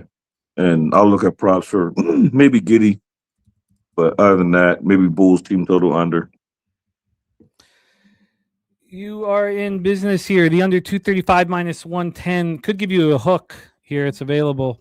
The 235.5 minus 110 here. Yeah, I'll take that. We have Justin on Collier. So I'm on the under here as well. Justin's on Isaiah Collier, double at plus 170. I still have interest in the Blazers at this ridiculous number. If Ant is ruled out, I'm interested in backing Minnesota. When are we going to find it difficult to expect heart out of this basketball team right now? We have Houston minus 7.5 at plus 107. I'm going to be on Houston. I just have to wait at this point. You hear about Sengun because I don't think he's going to be in fourth game in 6 nights. But we have Justin on Mobley over 17.5 points at minus 113. And we're going to see if this goes 7 up. If it gets up to 7 points from the opening line, I'll move on the under. I want to know if Barnes is out. Scotty Barnes out for the Raptors game. That's holding us off that point. Justin's on the over 227.5 minus 112 and Knicks Pacers. He's on. Oh, and I'm interested in the Pacers early, whether it be a first quarter or first half. I gotta figure that out. And then the over 233.5. Justin's on in Memphis, Detroit. Justin, spectacular work, man. When I can get some of this shit off my computer, I'm gonna pop everybody's X handles in the chat. But this was this is true human type work here. Massive. I mean, you've been hanging with us for 6 hours. I just looked at that when I just sent you on my other phone all the games so I don't forget. And then I was like, damn, 6 hours? I ain't never did no 6-hour podcast. You're the man, Justin, man. Hope to break bread with you in San Antonio here in 2 weeks' time. Thank you for all that you do for the community. Please support our guy, Justin Mcelvy, getting that cash here week in and week out. Coming off board sweepage 6-0 and all about the hoops last Saturday. Go get that cash, my man. Respect. Justin, any last words for the Cappers supporting the show? Hopefully all this hard work then pays off. 6-hour marathon. You still got to do hockey. I'll be in the chat. I'm sure you know the 2 hockey games. Just my first year. I'm sure you know what I'm on in hockey. So I'll put it in the chat, but I'm sure you know it already. I'm looking forward to cap these games. And then I got to get action in live betting as well. Justin, you crushed it, man. Thank you for all that you do for us. Our guy, Justin Mcelvy, in the house, getting love from the chat, from Dizzy and others. Let's get into the National Hockey League and put a bow on the proceedings. 7 p.m. Eastern. We have the Los Angeles Kings at the New York Islanders. Kings 26-23 and 15, 16-8-8 on the road. The Islanders 37-23 and 5, 17-10 and 2 at home. Generally speaking, I would not want to be on the New York Islanders here as they're coming back from a long trip, but they did get that extra day, and they didn't play well on that road trip, and they're in the thick of the playoff race right now. This is a team with the Pittsburgh Penguins faltering. They're tied with the Penguins. They're 2 points up on the Jackets. I mean, they could be hosting the first round of the playoffs if they win some games here, especially at home. On the other side of things, I should say, the West is a mess, and the wild card's still open for the Kings, even though they've given up on the situation. Peanut has moved on the Kings money line.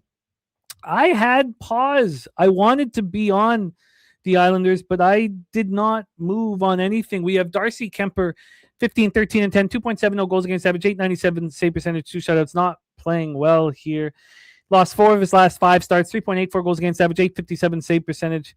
He's just not playing well, but the Kings seem motivated with DJ Smith, their new coach. They seem to be playing pretty well.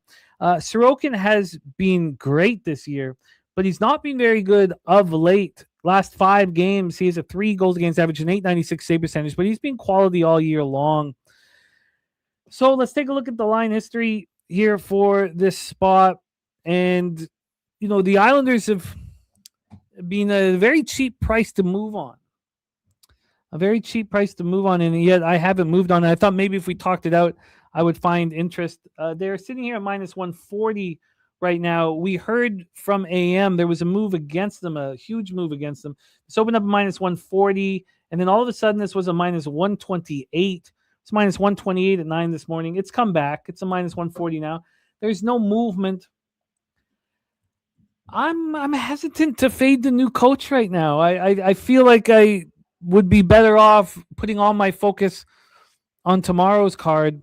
We have a 5.5. It's minus 111 to the under.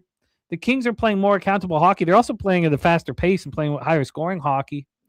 Peanut did add the Kings team total over 2.5. Peanut saying Sorokin 1-6 against the Kings all time. Honestly, I don't know if I move on it. AM says the U movement, bet and cash on the Kings. It wouldn't surprise me at all if the Islanders take care of business, but I don't feel a need to press the button at this point. Let's talk about the final spot on the board here, a move that should be made. It's just tricky fading the St. Louis Blues right now.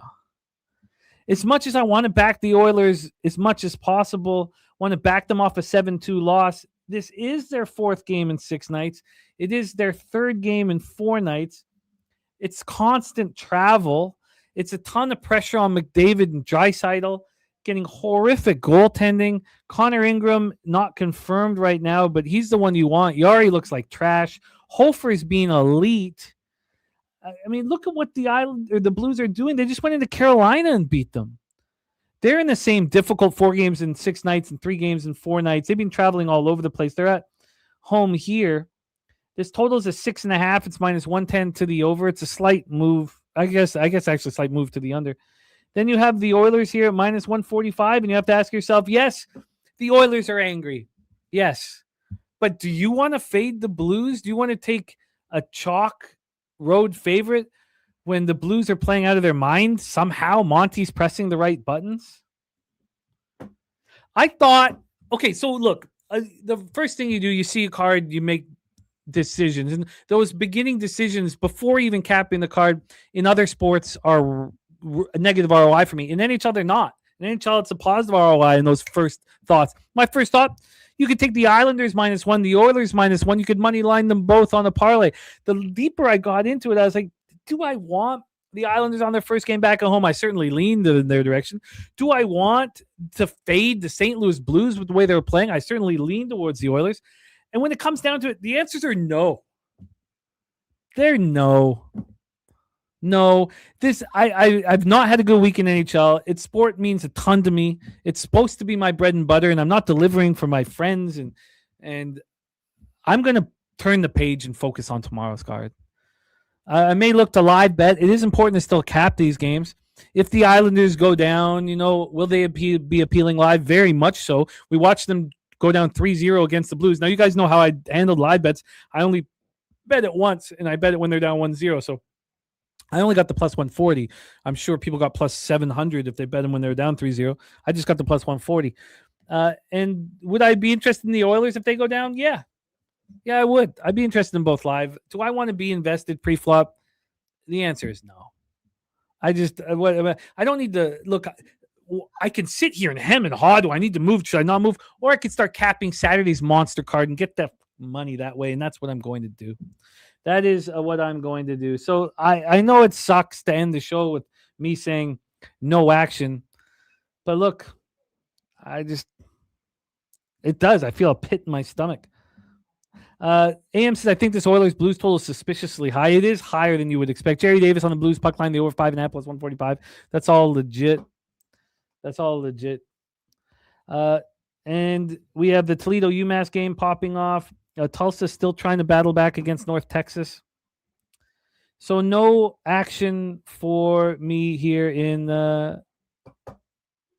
this one. So let's do a review of all action and put a bow on the proceedings. Thank you to Jose Baquette behind the scenes, Buckets delivering the goods, of putting us in a situation to succeed here on camera. And we thank you so much for all that you do, Jose. Thank you to all of you guys in the chat. We need a day-to-day. It had started off beautifully until we gave some back by not following the squad on the first half of Illini, instead backing them full game.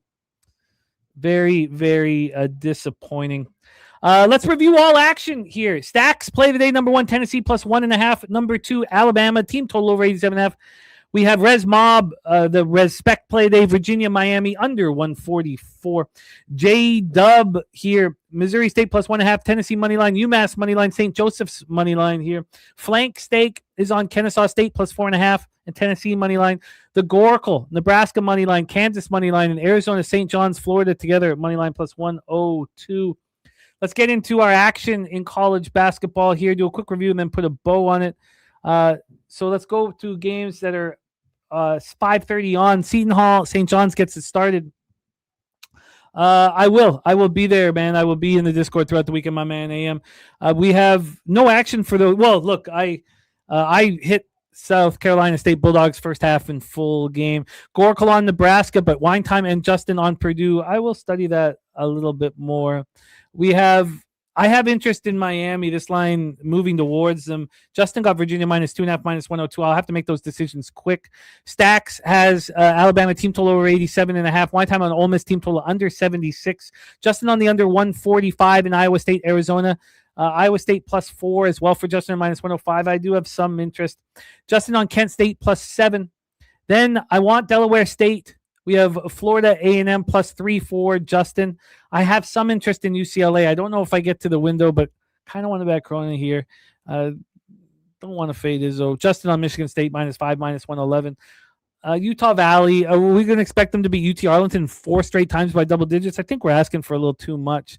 The Cal State Northridge CSUN, very appealing to me. I cashed with them yesterday. Do I want to go back to the window? I think I do.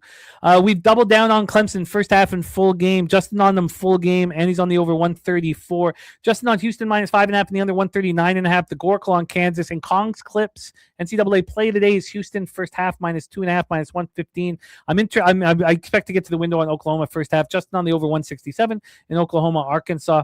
Utah State still appeals to me, as does Cal Baptist. They're big favorites.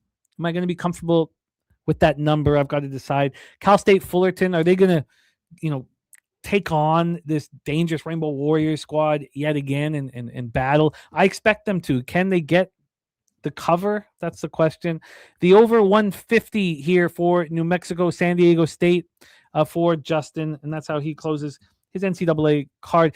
And we just went over NBA, and unfortunately, there's no action for me in NHL pre-flop. I hate saying that. Thank you guys so much. Justin McKelvey, Wine Time Sports, the Goracle and Troy Torrance, thank you for rocking with us. Jose Bouquet on the 1s and 2s, thank you. Dizzy Donut, Old E, Gerald Jones, AM, Jerry Davis, thank you guys so much. Peanut in the house, San Francisco 49er. We got Robert McCormick, good. We got Joseph Gomez, Big Zoe, the Sweaty Butcher, Vom Polo. Thank you guys all, man, for supporting us. Chill, Will, Alex Cruz. Thank you for all the donations. Thank you for all the support. We've done the work. Now we got to get paid in full. Res Mob, thank you. Man, Bear, Pig, all of you guys, thank you so much. Swish, nice to have Oldie back in business. Justin McKelvey on the over 6.5 in the Oilers Blues game. Nasty Nate, won't be long, man. You won't be slapping the water out of my hand, man. I'll be drinking that brown liquor, man. I can taste it right now. Drying out though as we speak.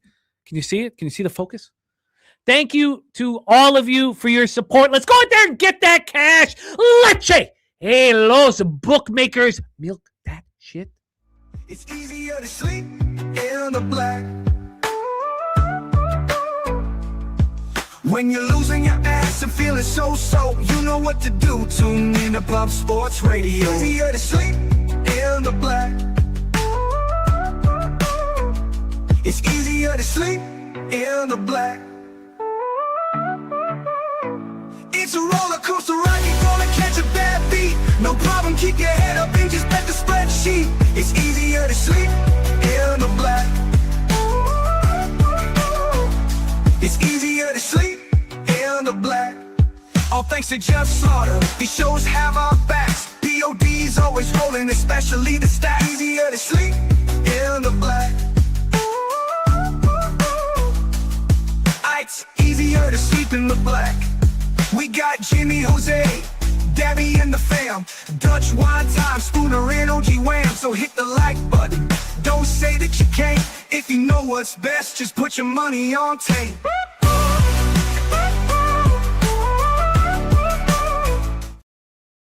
March Madness is finally here. College basketball heaven. And at Pub Sports Radio, we don't just have one contest for you to get paid in full. We've got two. $50 to enter each contest, with $2 going to cover credit card fees. And as always, top 10% gets paid. Our first contest is the old bracket contest. And we use the Fibonacci scoring sequence, which means each round's value is worth the sum of the previous 2 rounds of value. So 2 points for the first round, 3 points for the next round, 5 points, 8, 13, and 21 for the national championship. The second contest we have here is our confidence pool. You have 90 points to put together a roster of your favorite teams. A number 1 seed is worth 16 points. If you use all 4 number 1 seeds as part of your roster of teams, of course, that will cost you 64 points. You'll only have 26 to fill out the remaining teams. You receive 10 points for a round 64 winner, 15 points for a round of 32 winner, 20 points for Sweet 16, 25 for Elite 8, Final Four 30 points, and the NCAA champion, you get 50 points. You can use as many teams as possible with the 90 points allotted. And that's not all. Harbor Acres Cottages are adding $350, a salty bonus to the winner of this year's confidence pool. Shout out to the great people at Harbor Acres Cottages. And shout out to you guys for joining our contest. Cannot wait to fight it all out here in March, because, baby, this is college basketball season. Let's go. Sign up right now at pubsportsradio.com and get that cash.